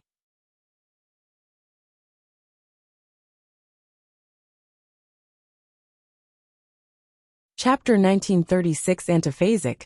Ming's wife used her love to feed that cruel demon Ming King. She seduced him to open his mind and become a Buddha King herself. Even that cruel monster could not block it, so how could you? Speechless felt so very cocky. During the cultural exchange between the Buddha and the rebate, Speechless had been beaten by Gu Qingcheng. She was not happy about that. When Speechless heard that Han Sen was visiting the Buddha kingdom, she went looking for him. She badly wanted to exact her revenge badly. She planned to bring Han Sen to the Happy Buddha wall. With the atmosphere in front of the wall being what it was, and with her skills to disturb Han Sen's will, she knew she would succeed. Speechless would not stand for Han Sen becoming one of the Buddha. So she made him fall in love with her. She was confident with the seed of love she planted. With Han Sen's mind currently shaken, she could take advantage of his dazed state and plant her seed. He would do whatever she bid him to do, and he would listen to her no matter what. The skill was called desire, and there were few people who could practice it with proficiency.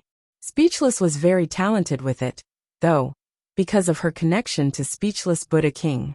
Speechless Buddha King had practiced happy skills, and she followed his example.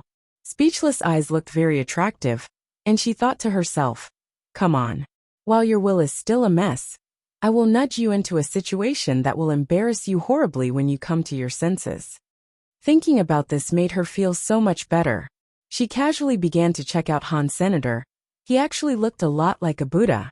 Han Sen's face was more attractive than average, but it was too thick to look exactly like a Buddha's though. It wasn't pretty, but Han Sen's talents were shockingly good. They were so defined. Even she was jealous of what he was capable of. What shocked her the most was Han Sen's eyes. They weren't pretty, but they were extremely attractive, for a reason she could not pinpoint. Something about them reminded her of a rising phoenix. Those black eyes were an enthralling abyss, and as she stared into them, Speechless suddenly found it difficult to look away. Slowly, Speechless' face started to blush. Her own eyes quivered strangely. She came closer and closer to him. Her eyes were so attractive, and her lips drew near Han Sen's. Why do I think he looks different all of a sudden? Speechless wondered, and her heart was beginning to race. She suddenly needed Han Sen like she needed to breathe. He looked like the person of her dreams. Speechless life force was all messed up. A moan passed her lips, as her eyes dropped into a soft look. It seemed as if she wanted to pull Han Sen closer. Her arms, beneath the white robe, wrapped around Han Sen's neck. Her lips were going to connect with Han Sen's lips. Suddenly, a finger landed on Speechless' lips. She was hastily thrust out of her daze. Don't try that too much, you'll become addicted. Han Sen smiled as he touched Speechless' lips. Speechless' cheeks burst into fire. With another moan, she stumbled backwards. Her heart was all tangled up, and she couldn't bring herself to even look at Han Sen now. She wanted to dig a hole and hide herself. I'm sorry. I have remembered that there is in fact something I ought to do. I will take my leave now. Sorry. Speechless was in complete shock, and it was obvious she wanted to run away. Han Sen found it funny that Speechless, of all people, would run off in such a manner. His will was like that of a deified being. It was too strong for someone like Speechless to easily manipulate. Speechless' desire skill could not shake Han Senator. Her attempt at seduction had backfired, and that was why she ran off. After she left, Han Sen sat down on some stairs and observed the happy Buddha wall. Han Sen couldn't discern anything particularly special about it. But now that she was gone, he could scan the wall with his Dongxian aura. I see. Han Sen looked at it, then deactivated his Dongxian aura. It turned out that it wasn't worth checking out. Just as he was getting ready to leave, though, a few people arrived. They had come there to see the wall too. Han Sen looked at them, and noticed how similar to humans they looked, aside from the horns on their heads, of course. Furthermore, Han Sen knew the leader of the bunch. Luoji? He's not dead. Han Sen was surprised. When he met Luoji the demon, he was on planet Kate. Luoji had invited Han Sen to join him at Demon's Grave. When danger befell the pair, Luoji abandoned Han Sen and fled into the desert. Han Sen hadn't seen the man since, and so he presumed him to be dead. Apparently the man had survived, and to top it off, he had come to the Buddha kingdom at the same time as Han Senator. It looked as if he had practiced a lot in the time they had been apart. He was faster than Han Sen, and that was because he was an earl. When Luoji saw Han Sen, he too looked surprised. He asked Han Sen, "You are Knife Queen student Han Sen?" "Yes, I am. Who are you?" Han Sen had used his dollar persona when he first met Luoji. The man didn't know Han Sen was dollar. "I am Luoji of Demon." Luoji had brought a few demons with him. He smiled at Han Sen. "You must be here to access the Buddha heaven, correct? How about we go there together? I have other business I must conduct." "I am sorry to disappoint you," Han Sen said and left. Han Sen knew what sort of person Luoji was now, and he knew he wouldn't cooperate fully with him. Disrespectful. After Han Sen left, a demon behind Luoji spoke. Luoji waved his hand and said, "That man's genes may not be stable, but his skill is profound.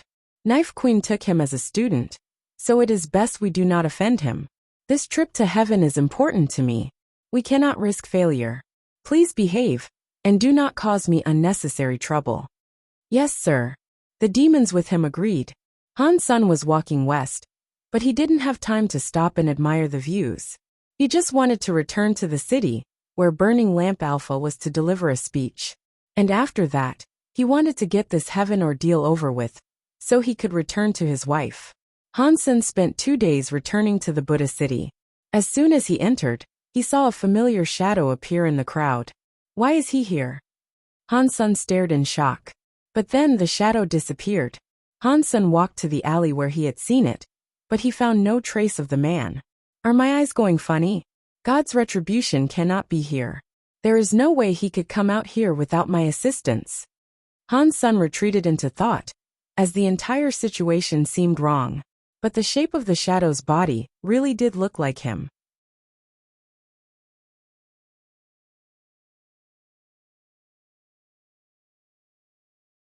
Chapter 1937 Buddha's Path. Han Sen walked around a bit, but he didn't catch sight of God's retribution again. "Maybe my eyes are going funny." Han Sen shook his head, then went to find a place in the Buddha city to stay. The city was made of gold, and even the ground was paved with it. It was rather intimidating in its splendor.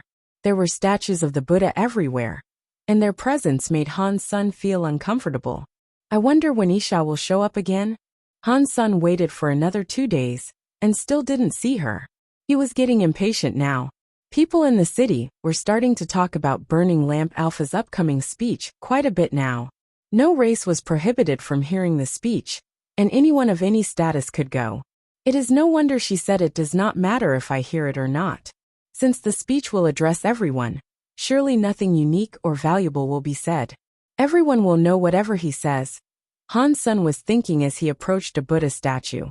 He was walking on a famous Buddha path. It was a straight road that led straight to the Burning Lamp Alpha's palace.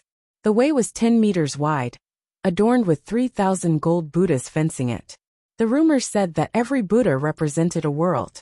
3,000 Buddhas meant there were 3,000 worlds. There was a Geno art of the Buddha that was called 3,000 worlds. It was derived from the 3,000 Buddhas of that path. Han's son didn't believe the stories though, but he had nothing better to do with his time, and so he decided to come and take a look. Perhaps he'd be able to learn a thing or two. Because Burning Lamp Alpha would give a speech, many outsiders were there. Just like Han's senator, they were all accompanied by magic of their own. Bubble began bouncing up and down, wild with excitement. The intelligence of the magic grew slowly, and their personalities were rather simple. They weren't complex beings. Reaching the level of intelligence of the one that mimicked the shape of Isha would take a few decades. It also took a lot of energy for that to happen. The 3,000 Buddha statues were all unique, and not one of them was a copy of another. Han's son came to take a look to kill some time. When he walked past 200 Buddhas, he saw Speechless and a few of the other outsiders there. None of them appeared to be low-ranked.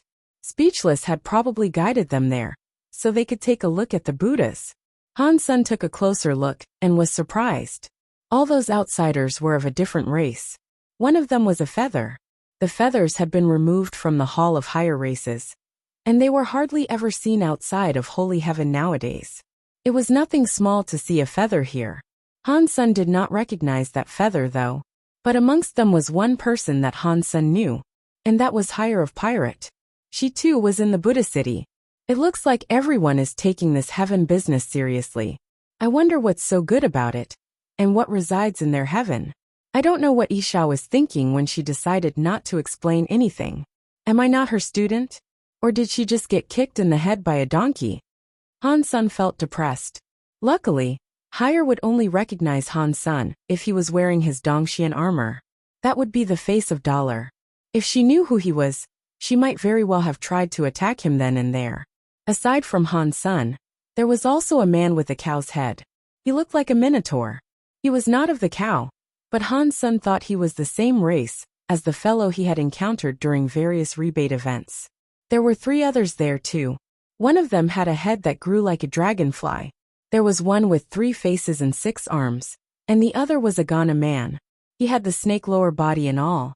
They were all unique. Han's son could not tell how strong they all were, but they all looked very different.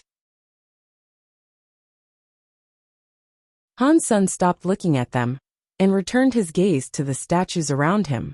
Han's son really didn't want to see Higher, in case she somehow identified him. Buddha lady, on this trip to heaven, how many people can reach the other side? The Ghana man addressed Speechless. There are many geniuses here. So many should be able to reach the other side. You are each an elite of your respective races, with unique talents. If you have a strong will, you will make it, Speechless said. The cowhead man grunted and said, maybe not. This heaven has opened many times, and fewer than 10 finish it each time. I am sure there is some limit to the number of those who can make it. And the more elites there are, the harder it will be. Amitba. Speechless spoke the Buddha catchphrase, and then she said, Sig Earl, you think too much. There are no enforced limitations. If you can walk through heaven, you will. The Ghana man emotionlessly looked at the cowhead man and said, Sig, if you are so afraid, you do not have to go. Good, what are you saying? The cowhead man ran towards the Ghana in rage, breathing fire out of his nose. Calm down. This is the Buddha's path. You cannot make so much noise here. Speechless stepped between the two.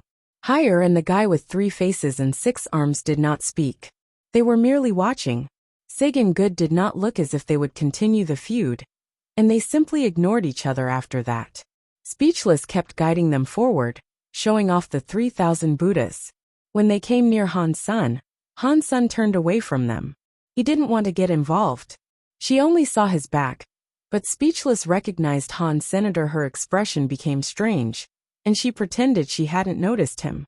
She continued her tour of the 3,000 Buddhas. Seeing them walk away, Han Sun felt much relief. But before he could completely relax, Higher walked back towards Han Senator. Han Sun was shocked.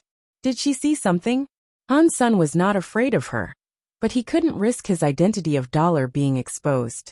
It had caused big trouble with Isha. Higher walked right up to Han Sun and looked him over. Han Sun kept looking at the Buddha and ignored her. Han Sun decided that if she did notice something, he'd deny whatever she said. He'd deny no matter what. Higher put her hand on Han Sun's shoulder and spoke quietly into his ear. She said, "Are you romantically involved with Speechless?" Han Sun was shocked.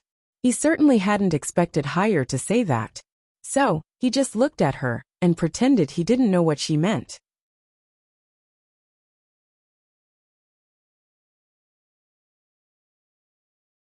Chapter 1938 Virtual Table. Seeing how shocked Han Sun looked, Higher took his reaction for a confirmation. She then murmured, "We shouldn't talk here. We should find someplace else to chat." "I think you have the wrong guy. I have no clue about what you're talking about." Han Sun acted through his shock. Higher lifted her lips in a little smile and said, "There is no use in pretending.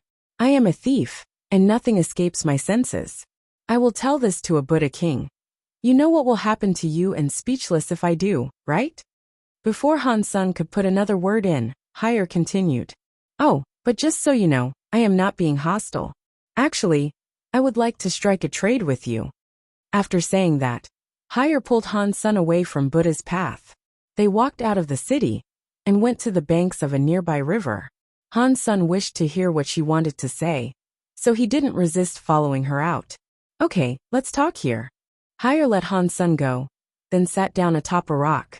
She smiled and said, "Given your relationship with Speechless Buddha lady, I can only assume you know the secrets to heaven." "What secrets?" Han Sun asked Higher. "Stop pretending. Heaven has opened many times, and many races have been here. Only 10 of them can reach the end, each and every time. I believe there is a secret to this somewhere."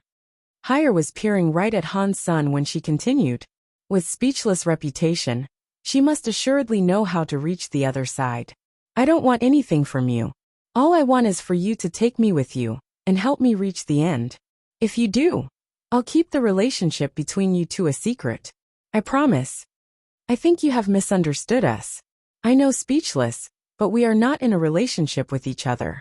In fact, we have only ever met twice," Han Sun said. Higher looked annoyed by the denial. Her face filled up with frost and she said, "This is bad.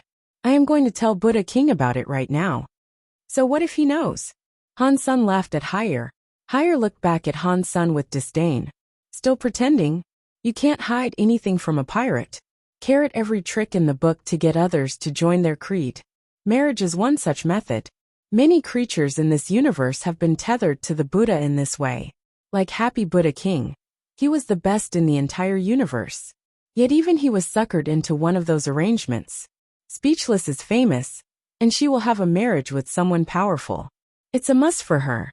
If Buddha King leams about you too, do you think he will let you go lightly? You should know about this." Han Sun didn't know the Buddha had such a culture, and he found it rather interesting. When Han Sun didn't respond, Higher went on to say, "Others don't know the Buddha are this way, but we do. They are not much smarter than the pirate, you know. I don't really like them, and more than that, I don't want to expose your story. If you help me, it is a win-win situation for all of us." "You know who I am?" Han Sun asked Higher. Higher was surprised and said, "How am I supposed to know who you are?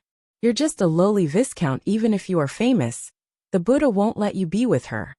Han Sun smiled and said, "I am the student of the rebate called Knife Queen. This is my first time here, and it marks my third encounter with Speechless. Nothing else is going on, okay? You are wholeheartedly mistaken." Higher frowned at Han Senator. She looked right at him. Seeing him turn to leave, she tugged at him and said, "Even if the two of you aren't together, How about we cooperate anyway? Let's walk through heaven together. What benefit is there for us to cooperate? Han Sun asked higher. There is a lot. I am the #1 genius of the pirate. Everyone knows the name Higher. She is a rare and very talented person. I will be deified one day. Higher kept complimenting herself, showing utterly no embarrassment. If you and I cooperate, it would be easier to traverse heaven. Higher patted Han Sun on his shoulder.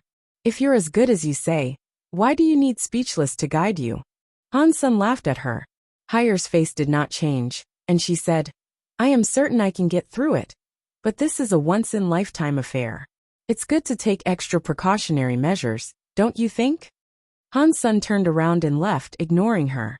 Higher followed and pleaded, let's talk about it. State your conditions. I don't know anything about what to expect in heaven, so following me is pointless. Han Sun knew Higher was suspicious about the prospect of his relationship with Speechless, so he kept walking resolutely. Higher gritted her teeth and pulled out something. You must know this. If you cooperate with me, then this is yours. Han Sun looked at Higher's hands and saw a tablet. It was palm-sized. There were many words, smaller than grains of rice, etched into it. There was nothing particularly special about it, though. What is it? Han Sun looked at Higher's tablet dubiously. Higher looked shocked. She stared at Han Sun and said, Really? You don't know about the virtual tablet?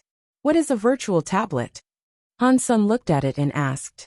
Higher saw that Han Sun was honestly confused, so she shook it in front of him and said, The virtual tablet is a powerful treasure left behind by a mysterious higher race. It has that mysterious race's geno-art. When the Buddha received the virtual tablet, they absorbed the talents to become as they are. Many geno-arts have come from this virtual tablet. This is one of many. The pirate unearthed it from some old ruins, and no one else knows about this. But it can be yours for the price of a cooperative partnership. How do I know if this is real or not? Han Sun was curious. Aren't you Knife Queen's student? If you let her take a look, she'll know the truth. She won't lie either, Higher said. Okay. If this is real, I will cross heaven with you. Han Sun took the tablet. Higher had no relationship with Speechless, and she was practically giving him something for free. He wasn't going to reject that.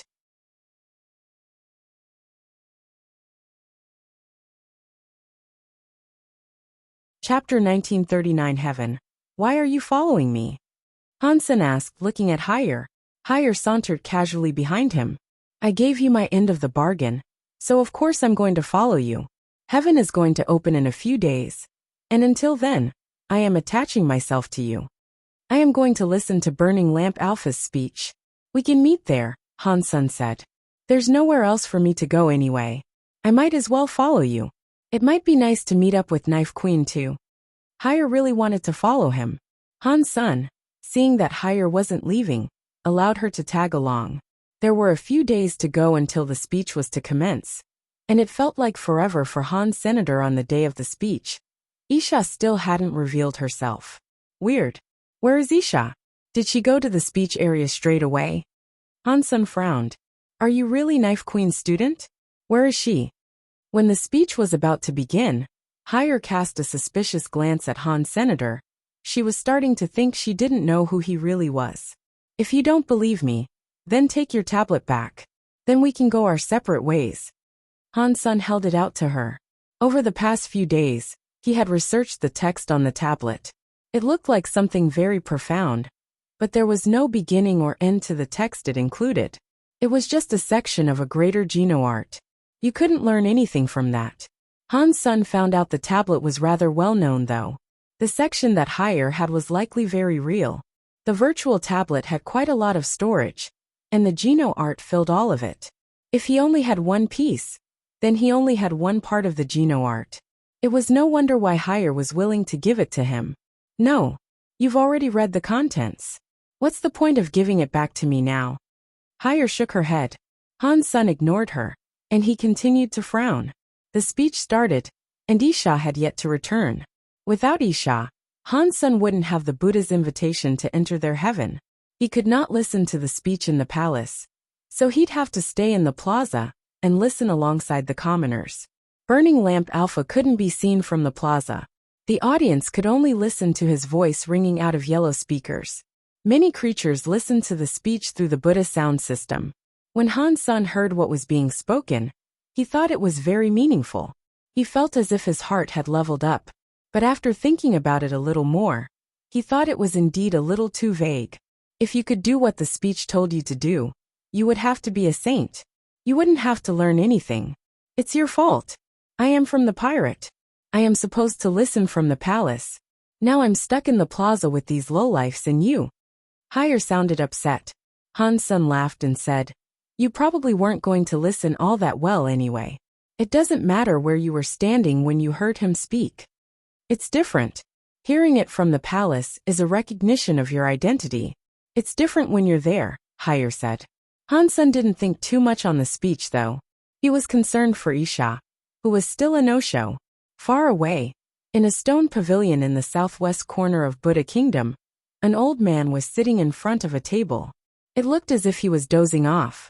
There was a game of chess sitting on the table, and it was in the midst of a stalemate. Isha was sitting opposite the man, examining the stalemate in play atop the table. She was holding a piece, trying to decide on her next move.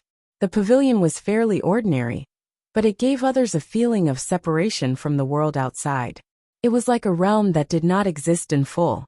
Time passed, and Isha sat as still as if she had been turned to stone.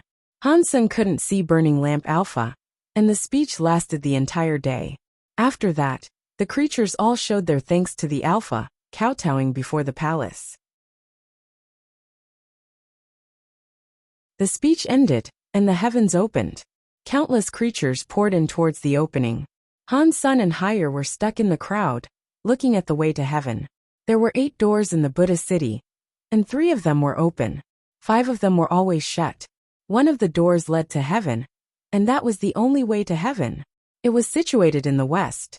The western door was now open, and when they looked out at it, they could see a Buddha light. It obviously did not lead to the land outside the city, as one might expect.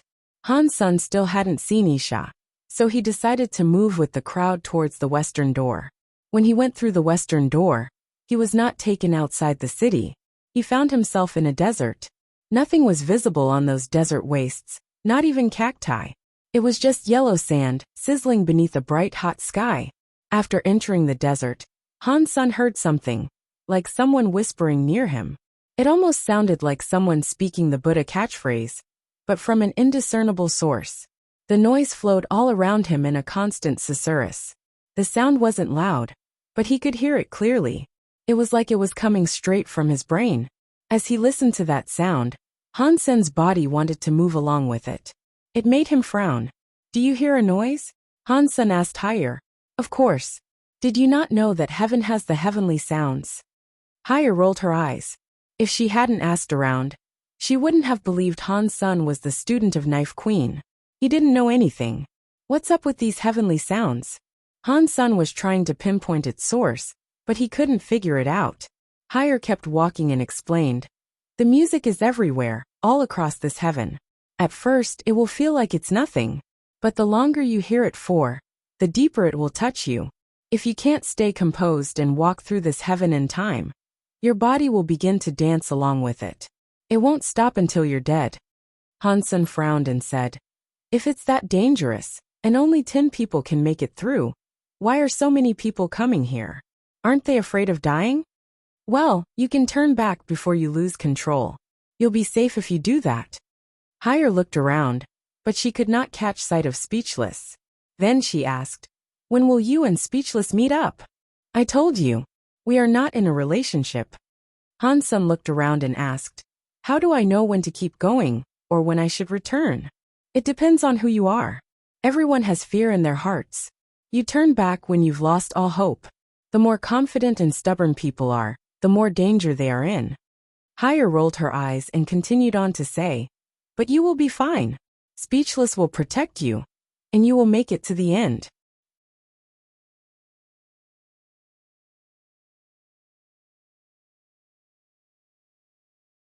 Chapter 1947. Spirit Buddha Han Sun didn't bother to contradict her again.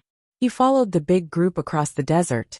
There was a huge crowd around them initially, but many people quickly began to tire and turn back. There was no day and night cycle in heaven, and the sun was always high in the sky. After 10 hours, the sun was still unmoved. It was just as Higher said too. The heavenly voice was nearly impossible to ignore. It wasn't long until Han Sun saw weaker-willed creatures beginning to dance along with the music. A giant danced across the sand. An initial glance might seem amusing, but it ultimately gave onlookers the chills. Many groups of people walked together. If anyone started dancing with the music, others could snap them out of it. Some creatures that were having difficulty withstanding the music, and they decided to turn back. They didn't want to risk dying there. The music did not affect Han Sun at all though. He heard it, but it was just annoying, more than anything. Higher kept on bugging Han Sun about when he was going to meet up with Speechless, but he was too lazy to answer her. Higher refused to give it up though. He eventually couldn't stand it. He frowned and asked, "Why do you think I'm in a relationship with her?" Higher smiled and said, "I am a woman too. The way she looked at you could not fool me. Can you swear to God that there's nothing between you two?" Han Sun shrugged and did not say another word. He continued walking. There was no nighttime in that desert. No one knew the specific direction they should be moving, which eventually resulted in the large crowds splitting up as people ventured separate ways. Most of them continued going forward though, and that meant they were headed west. Han Sun was going west as well, but as time went by, there were fewer and fewer people around him. The desert was too large. After 50 hours of this, aside from Higher, there was no one nearby. Higher kept walking and asked, "Han Sun, I can't see anyone close to us. Speechless should be here." Han Sun acted like he didn't hear anything. He merely stroked Bubble, which was perched on his shoulder, and asked, "Did you bring a magic? What do they do?" Higher said, "They aren't affected by the music. You can use them for a distraction from the music. It keeps your mind from being so easily lured by the heavenly music." "I see." Han Sun had guessed that, but he just wanted confirmation. "Stop beating around the bush. When is Speechless getting here?" Higher asked in irritation. As Han Sun started to respond, a shadow appeared over the horizon. They looked in its direction and saw a Buddha with a white robe. The bald head gleamed under the radiance of the sun. "You see? There is no way I could have been mistaken." Higher looked cocky. "Look closer, it's a man." "It's not Speechless," Han Sun said after a second. "You're still pretending? Speechless must have sent that man to pick you up. You cannot lie to me." Higher gave him a "you cannot lie to me" face. Han Sun's face suddenly looked rather pale, and his eyes twitched. He had picked up a very hostile aura coming from that man. "Let's go." Han Sun turned around and started to leave. "Stop playing," Higher said with an eye roll. But then she realized that Han Sun was already running off. Higher turned to look at the Buddha, and found that he had accelerated. He was coming towards her like an arrow. She felt something was amiss now too, and so she ran after Han Sr. "Who is that? Isn't he here to pick you up?" Higher asked as she ran. "I already told you. I have nothing to do with Speechless," Han Sun said again. Higher turned her head to look behind them, and she saw the Buddha getting closer. She was shocked and said, "If you have nothing to do with her, why are they chasing you? They must have unearthed your dirty secret. And that's why that man has been dispatched to get rid of you." Higher looked at the man more closely then screamed. 7 Spirit Buddha. "I was right. You and Speechless have been exposed. This Buddha has been sent to kill you." "You recognize him?" Han Sun asked. He didn't know why one of the Buddha would come after him. And since their pursuer was undoubtedly a hostile, Han Sun wanted to know more about him. "You haven't heard of 7 Spirit Buddha? He is Speechless Buddha King's 7th son. But the Buddha King did not leave anything to him in his will. He gave everything to Speechless. 7 Spirit Buddha wasn't denied an inheritance because he was a disappointment, but because he was too smart. Speechless Buddha King was afraid that his will might limit and actually impede 7 Spirits' future. So nothing was left for him. Burning Lamp Alpha himself refused to take students for 1,000 years, but decades ago, he made an exception for 7 Spirit Buddha.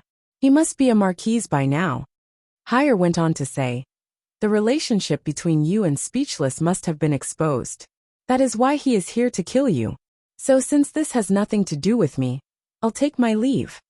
After that, Higher changed course and ran the other way. She wanted to get as far away from Han Sun as she could to avoid getting mixed up in his mess. Han Sun suddenly sped up though, and he grabbed Higher by the clothes. He picked her up and continued running. What are you doing? I thought we were friends. Don't harm me. Higher struggled, trying to escape. I am Knife Queen's student. The rebate and the Buddha have a good relationship. If they wanted to kill me, do you think they would allow witnesses to know that I was murdered? Han Sun coldly said. Higher was shocked, and so she stopped resisting. She said, we should run separate ways then. He might not come after me. It's better than dying with you at least. You're just a Viscount. If I was the seven-spirit Buddha, I'd kill you before coming after me, Han Sun said. You say that like you're really strong, but you're a Viscount the same as me. Higher smiled, but after she said that, she felt Han Sun tucking her under his armpit. Then he accelerated to a point where she could not even open her eyes for the wind. How is he so fast? Higher was shocked.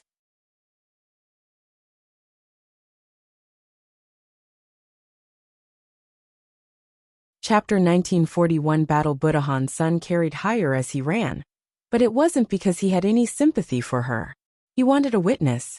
If he had one, it might prove useful further down the line. Han Sun used his rabbit shoes to run, but he still looked gloomy. Seven-spirit Buddha was keeping up with him, and the gap between them was slowly closing.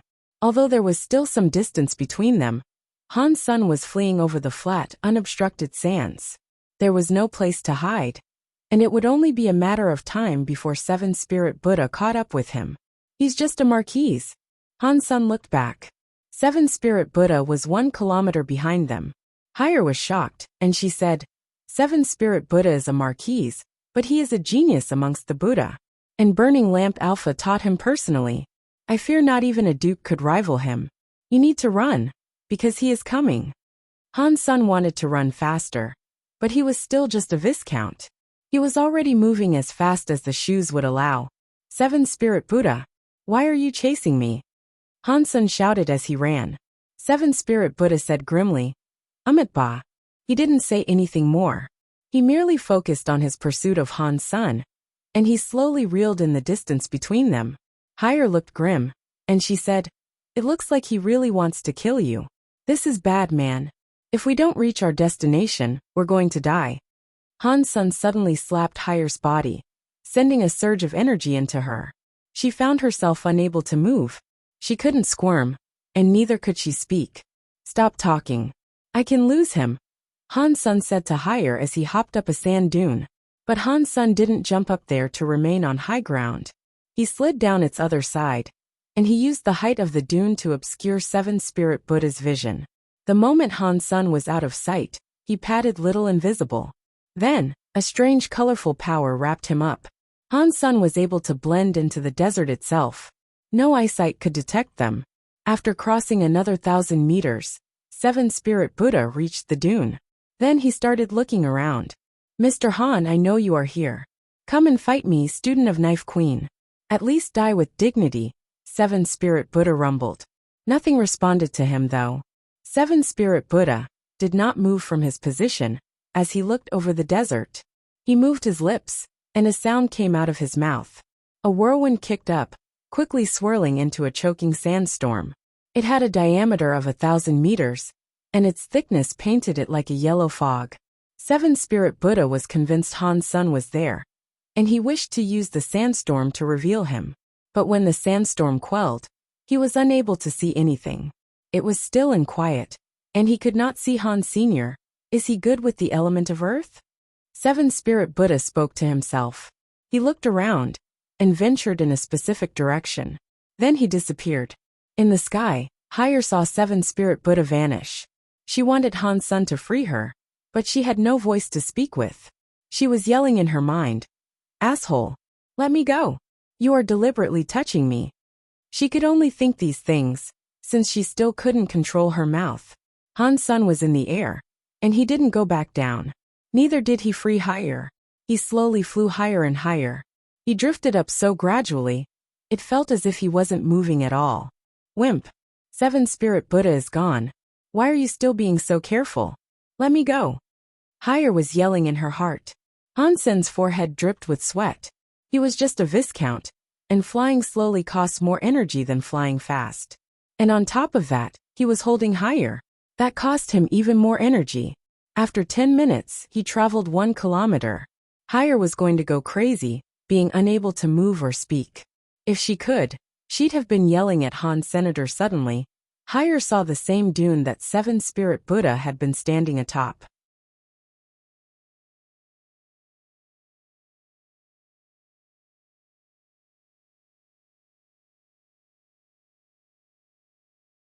Chapter 1942. Nowhere to hide. We need to find a way to exit this heaven. We might have escaped for now, but there's still a chance we might be found by Seven Spirit, Hansen said.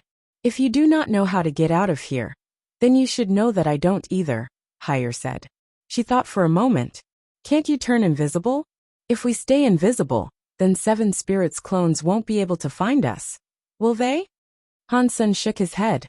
There are limitations to remaining invisible, as I cannot keep it up for long. Little Invisible could make Hansen invisible, but Hansen was carrying another person. It would be too much for him to handle. The creature was still just a baby, and after the amount of time they had spent invisible earlier, all its energy had been drained. What do you plan to do then? Higher was standing atop a dune. She scanned the desert, afraid their nemesis would return. Don't stand there, Hansen told her, motioning her down from the top of the dune. Then he said, I thought you were of the pirate. You might just be Viscount, but you should be able to stay alive, right? Normally, of course. Even if there was a duke on our heels, I could stay alive. But this is Seven Spirit, so I can't be entirely sure. Higher gave a wry smile. If it was just 1 clone, do you think you could make it out? Hansen asked after some thought. If there was just 1, then I guess I could. But my method can only protect me. Higher looked glum, saying that. That is enough. I will go to Seven Spirit's true self. His clones will be coming for me. But that will allow you to go back the way you came and leave. If Seven Spirit does not recall his clones though, then you'll be on your own, Hansen said. Higher looked at Hansen and said, Why are you helping me? Higher hailed from the pirate. She found it hard to believe a stranger would help her formulate a plan of escape at his own expense. Hansen smiled and said, No matter what reason he has for trying to kill me, he waited until only the 2 of us remained. That means he doesn't want others to know what he wants to do. If you make it out, perhaps he'll give up on the idea of killing me. And if he doesn't give up, at least you can spread the news of what actually happened. You could inform Knife Queen. If you can't, I'll die for nothing. Vengeance won't be sought. Hansen paused, then went on to say, Seven Spirit is coming after me. I cannot escape, and this is the only gambit we have available. Higher looked at Hansen for a while, and then spoke.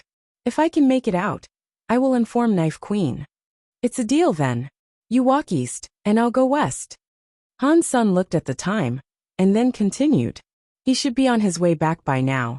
Go on and good luck. Hansen stood up and ran to the west. Although Higher was worried, she knew if she went along with Hansen, she might very well die. So she went east. Higher did not dare run too quickly though. She was afraid Hansen might use her as bait, so just in case she went slowly. If Hansen was going west, Seven Spirit should bump into him first whenever he turned back. When that occurred, she would have her chance to escape. Hansen was not that graceful though. He walked west, looking around as he went. Because he had been in that place for a while, and the music affected people a lot. It was fortunate Hansen's will was as strong as it was.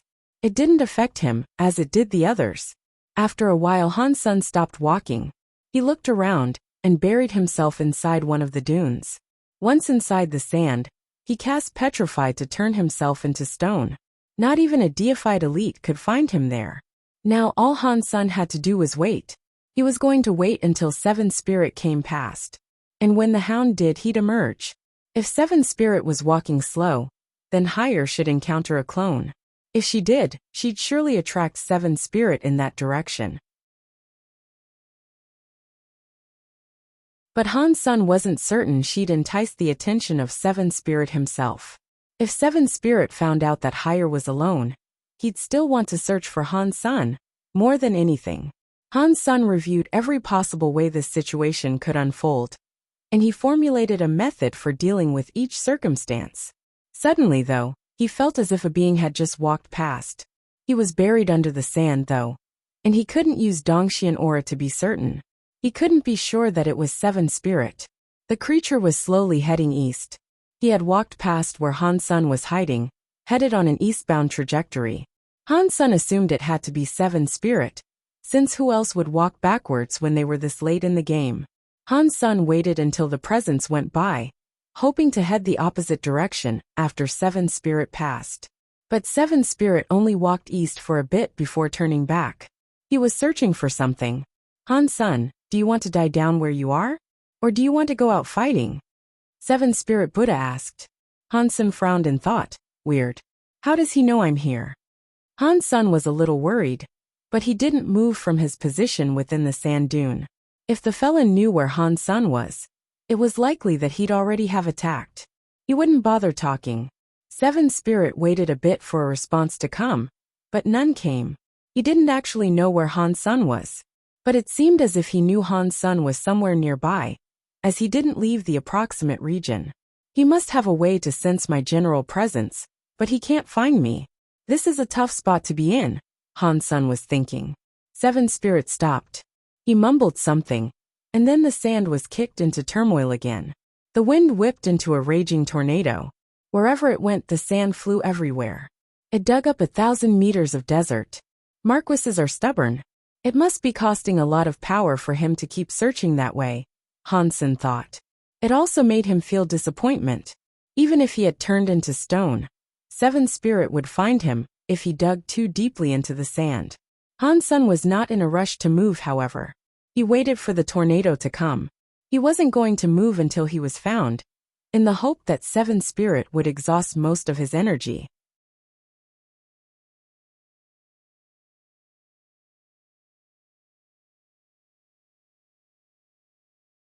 Chapter 1943. Intense fighting. Several tornadoes raged across the desert. They were searching for Han Sun almost hungrily. When the tornadoes reached a specific dune, it exploded and a person emerged. He went straight west. Amitba. Seven Spirit waved his white robe, and the tornadoes retreated into his sleeves. He looked like a dragon with yellow wings as he came after Han. Senator Han Sun was running forward, and the shape of a yellow dragon that was a few hundred yards long was giving chase.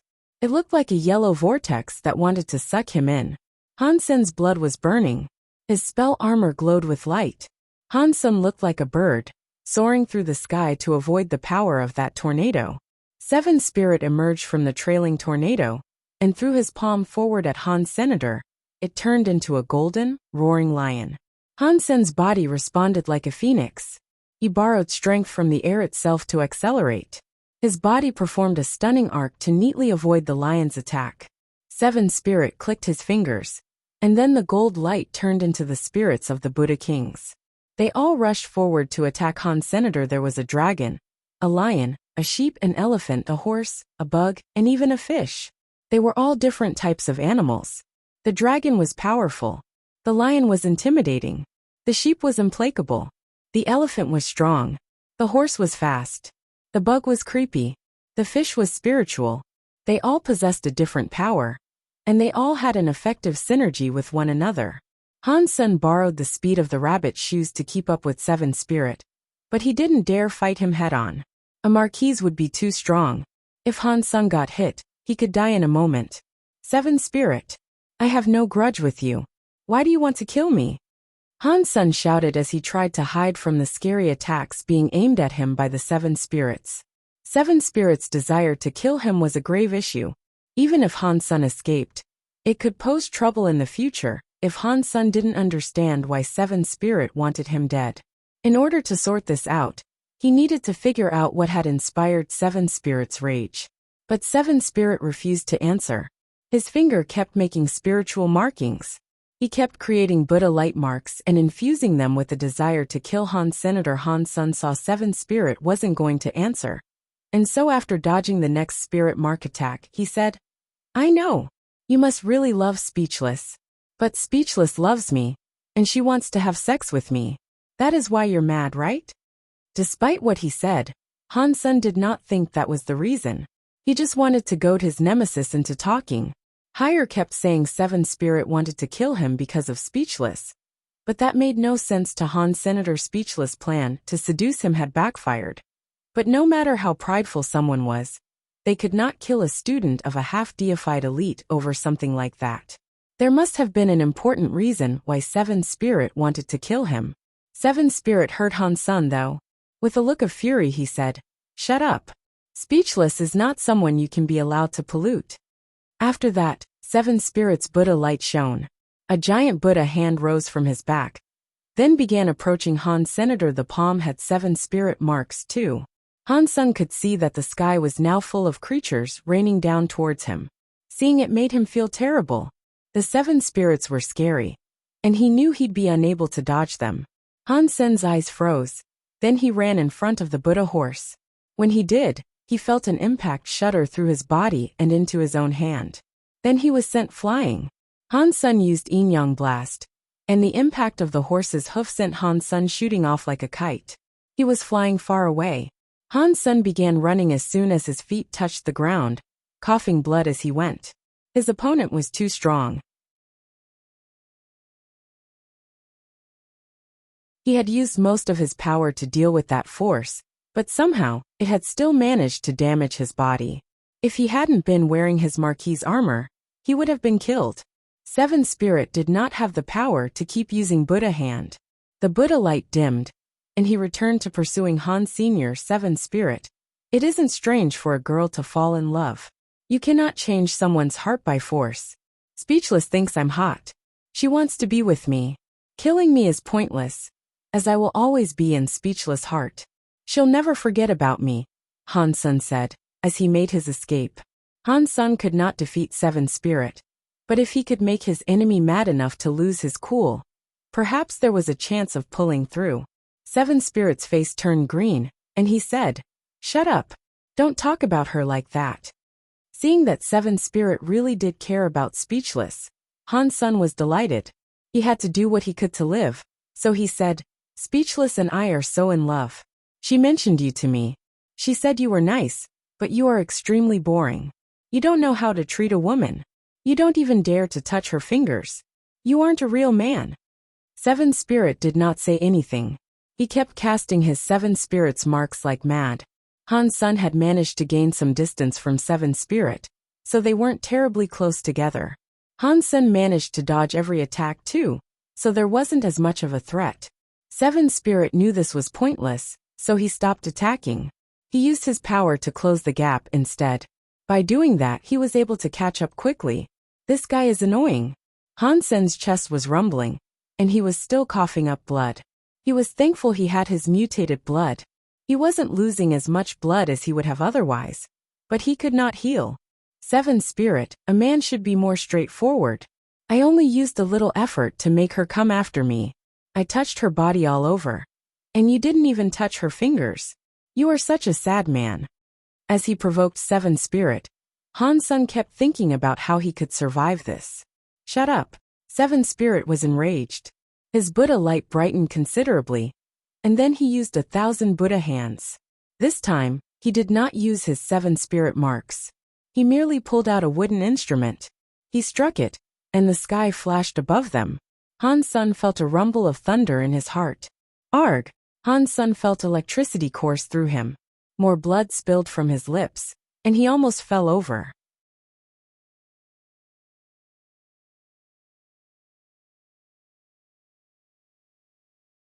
Chapter 1944. Taking 7 Spirit sprinted toward Han Senator. He wanted to slay Han Sen as soon as he fell. But Han Sen only dipped a little, then immediately sprang back to his feet. His speed did not diminish, either, as he kept on running forward. 7 Spirit's brow furrowed. He wielded his wooden gong with 1,000 Buddha hands. Dong! The sound of thunder rumbled in Han Sen's heart, like it could annihilate the spirit of any being. But Han Sen was not affected, and he continued running. In the times between Seven Spirits' use of his 1,000 Buddha hands, Han Sun was able to increase the distance that separated the two. Seven Spirit frowned harder. He channeled all his power into his legs, so he could focus on catching back up to Han Senator. Due to Han Sen's provocation, Seven Spirit had cast the scariest powers he had.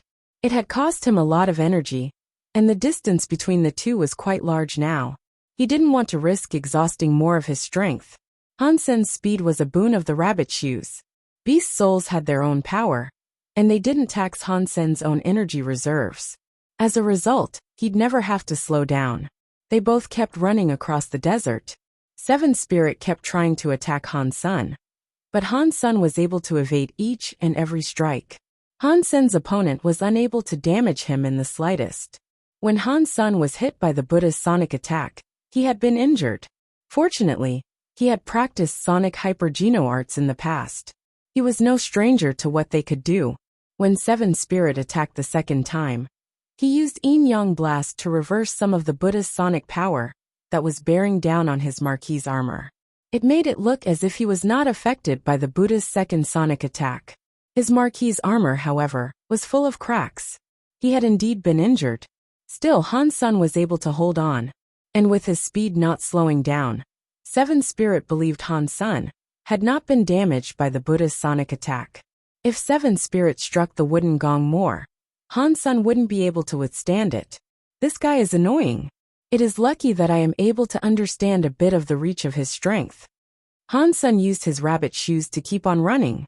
Han Sun had nothing else to do right now, and so he had to keep on doing this. Seven Spirit was using all his power to chase Han Sun, and Han Sun didn't think he could continue doing this indefinitely. I am going to tire you out. I'm not afraid of you, because I have a beast soul.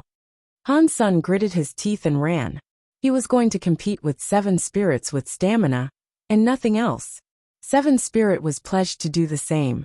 He couldn't kill Han Sun, and his marks were useless. He didn't attack, and so he preserved his energy for the purpose of running.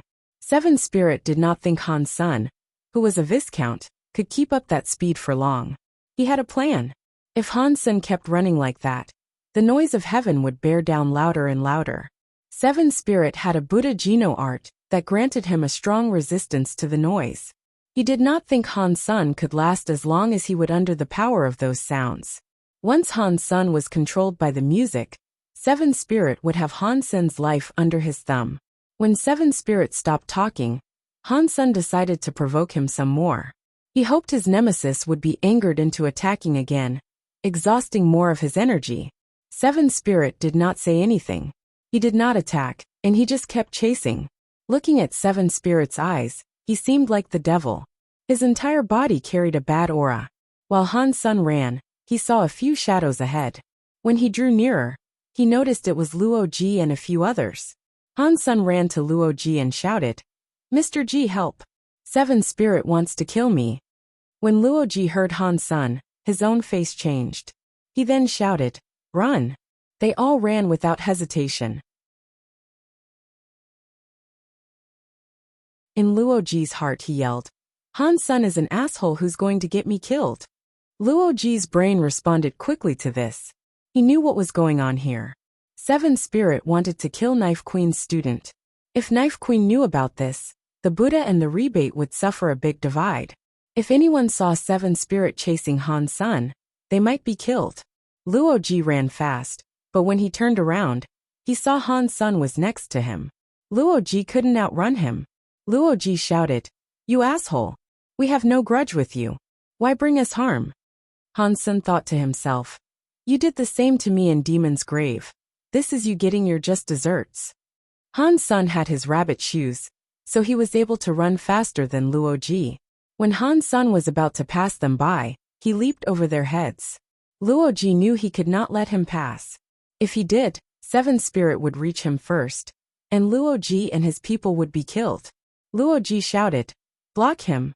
After that, he drew his knife out and tried to cut Han Senator. The knife came at Han Sun like a demon. The black smoke lurched toward Han Sun, and it made onlookers think there'd be no way for him to block it.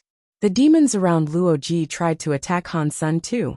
They had not practiced Sky Demon Sutra, And neither did they have sky demon powers. All they used were genoarts. But they were all earls. And there was a marquise in their midst. When they attacked, they did so with grand strength. Han Sen did not move. And the sky demon powers hit Han Senator, so did the others, with their scary attacks. Han Sen's body exploded like a water balloon. Above their heads, though, Han Sen's body reappeared. He flew right over them like a bolt of light. What they had attacked was one of Han Sen's clones. He produced it from his moon skills. Split up. Luo Ji could not prevent Han Sen's advance, so he barked the command and ran. Each demon went off in a different direction. Han Sen, seeing Luo Ji respond so quickly, thought he was something of a genius. But even so, he was as evil as an old fox. Han Sen was hoping the crew could buy him some time. But that looked like it might be unlikely to happen. They all ran their separate ways. And Seven Spirit Buddha was unable to catch up to kill them all. There was no point in killing them, and he appeared to be letting them go. What happened next shocked Han Sen though. Seven Spirit shone with gold. His body became golden, and he expanded 3 meters in every direction. Each side of his head grew an extra face, and his body sprouted an additional 6 arms. He had 8 arms and 4 faces. He looked like a weird Buddha statue. This guy is a xenogeniac. Han Sen's face changed, and he knew what he was going to do.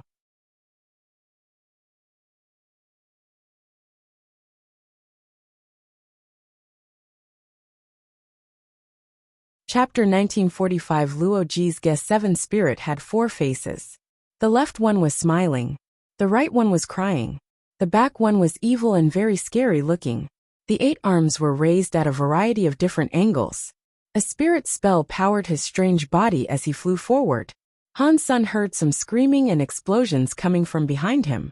He turned around and saw a few of the demons, who had been running a kilometer behind him, get ripped apart. Their bodies were scattered all over the sands, splattering blood everywhere. Seven Spirit, with his gold Buddha body, chased after Luo Ji. He was the only one of his party who was still alive. Luo Ji knew he could not outrun the villain, and so he roared. His demon smoke enshrouded the blade he wielded. He sent a full-powered Sky Demon attack towards Seven Spirit. Sky Demon's shadow swallowed Seven Spirit, but in less than a second, the shadow was torn apart. The 4-faced, 8-armed Buddha that Seven Spirit had become escaped and teleported to Luo Ji. His arms grabbed Luo Ji, and Luo Ji watched with shocked eyes as the monster tore him apart. That is cruel. Han Sen was not in the mood to watch, so he kept running through the desert. After Luo Ji's body was ripped apart, a black smoke came out of the body and landed on Han Senator. Han Sen felt the black smoke go into his sea of soul. His body could not prevent it from getting inside. Ordinary Geno universe creatures had a spirit sea. Han Sen's spirit sea was his sea of soul, and it was unique to beings that came from the sanctuaries. The black smoke went in, and when it did, Destiny's tower shone. It was like a giant funnel that sucked the black smoke into the tower. What is this place? Let me out. The black smoke was now screaming from the top floor of Destiny's tower. The voice belonged to Luo Ji. Han Sen did not have the time to figure out what the black smoke was right now though. Seven Spirit had killed all the demons at once, and that hadn't bought Han Sen as much time as he had hoped. His nemesis was catching up from behind once again. Luckily, Seven Spirit's xenogeniac form had not increased his max speed. He was still unable to catch up with Han Sen, and that was why Han Sen did not feel the need to transform, either. Seven Spirit was not in a rush though. He released his xenogeniac transformation and returned to his normal form to chase Han Senator. Becoming a xenogeniac might have increased his strength, but it had 3 times the energy cost. Remaining in a xenogeniac form wasn't a good idea. The chase continued, and Han Sen hoped to encounter someone else across the sands. He was hoping for a duke, but as he ran, he didn't see hide nor hair of anyone else. I don't know if Hire escaped, Han Sen thought to himself. That was because he had not seen Seven Spirits' clones return. It made him wonder how Hire might have been faring. Han Sen kept running for the next few days. Most of his power came from the rabbit shoes he used, but he still felt tired. Seven Spirits' stamina level was incredible. He was still on Han Sen's heels, and he hadn't slowed down. This guy is annoying. Han Sen's tired body still chugged along. Heaven was like an infinitely large realm, the ends of which could not be reached. The next horizon was always just desert. I can't just keep running like this forever. I have to reach the other end so Seven Spirit won't attack me. How will I get to the other side though? Han Sen had been thinking this over and over for the past few days. He couldn't come up with a solution. Han Sen put his mind into Destiny's Tower. He spoke to Luoji, who was now a pillar of black smoke. Luoji, do you know how to reach the other end? You got me killed. I won't tell you. Go to hell. The black smoke boomed with Luoji's angry voice. Han Sen coldly said, if I escape, you can still live this way. If I don't, you won't even be alive as a black smoke. After that, Han Sen took control of Destiny's Tower and made it shine. It shone on the black smoke, and the black smoke looked like water that had touched burning steel. The smoke was vaporizing, and Luoji was screaming, don't kill me. I'll tell you, Luoji shouted. Don't feed me a single lie. If I die, you die. If I can escape, I will keep you alive. You'll also be a witness for Seven Spirit chasing me, Han Sen said. Luoji said, heaven is not a xenogenic space. It is a deified treasure, but this treasure came from a deified elite of the Buddha. Even they can't control it. They can only control a portion. Although they only control a small section, it is not difficult for them to trap people. If you get pinned, it will be impossible to reach the other end. But if they cannot control heaven totally, we can escape their control somehow, right? Han Sen asked. That'd be difficult. Every time heaven opens, only 10 people can reach the other side. That isn't a coincidence, you know. The Buddha do this on purpose. I made inquiries into those who did reach the other end, and I discovered that they are all close friends of the Buddha. Not many enemies can reach the exit, Luoji said. If you know this, then what were you still doing here? You must know of a way, Han Sen asked. Luoji paused, and then said, I have a guess, but I don't know for certain. I have come here to find out. Tell me. Han Sen looked back, and saw Seven Spirit was still giving pursuit. He wasn't worried that Han Sen would be able to escape heaven. Han Sen thought to himself, I'm afraid that what Luoji says might be true. But if so, then the Buddha have full control over who makes it out the other end. It isn't random. Luoji wasn't certain, but under pressure from Han Sen, he relented and told the story. Many factions had researched the Buddha heaven. They had guesses similar to Luoji's, but no one had proven their authenticity. This was primarily because the Buddha forbade king-class sorts from entering the Buddha heaven. Ordinary nobles could not do much in the Buddha heaven. Luoji consulted many people that had reached the other side, and people that had gone deep without reaching the end. He gathered a lot of information and came up with a guess. You're tuning in to the Li Mei's Wuxia Whispers YouTube channel. We're so grateful for your support, and don't forget to subscribe to join us on this incredible journey through captivating stories. Your generosity through donations truly makes a world of difference, as it's the primary source of revenue that allows me to expand and enhance this channel for you.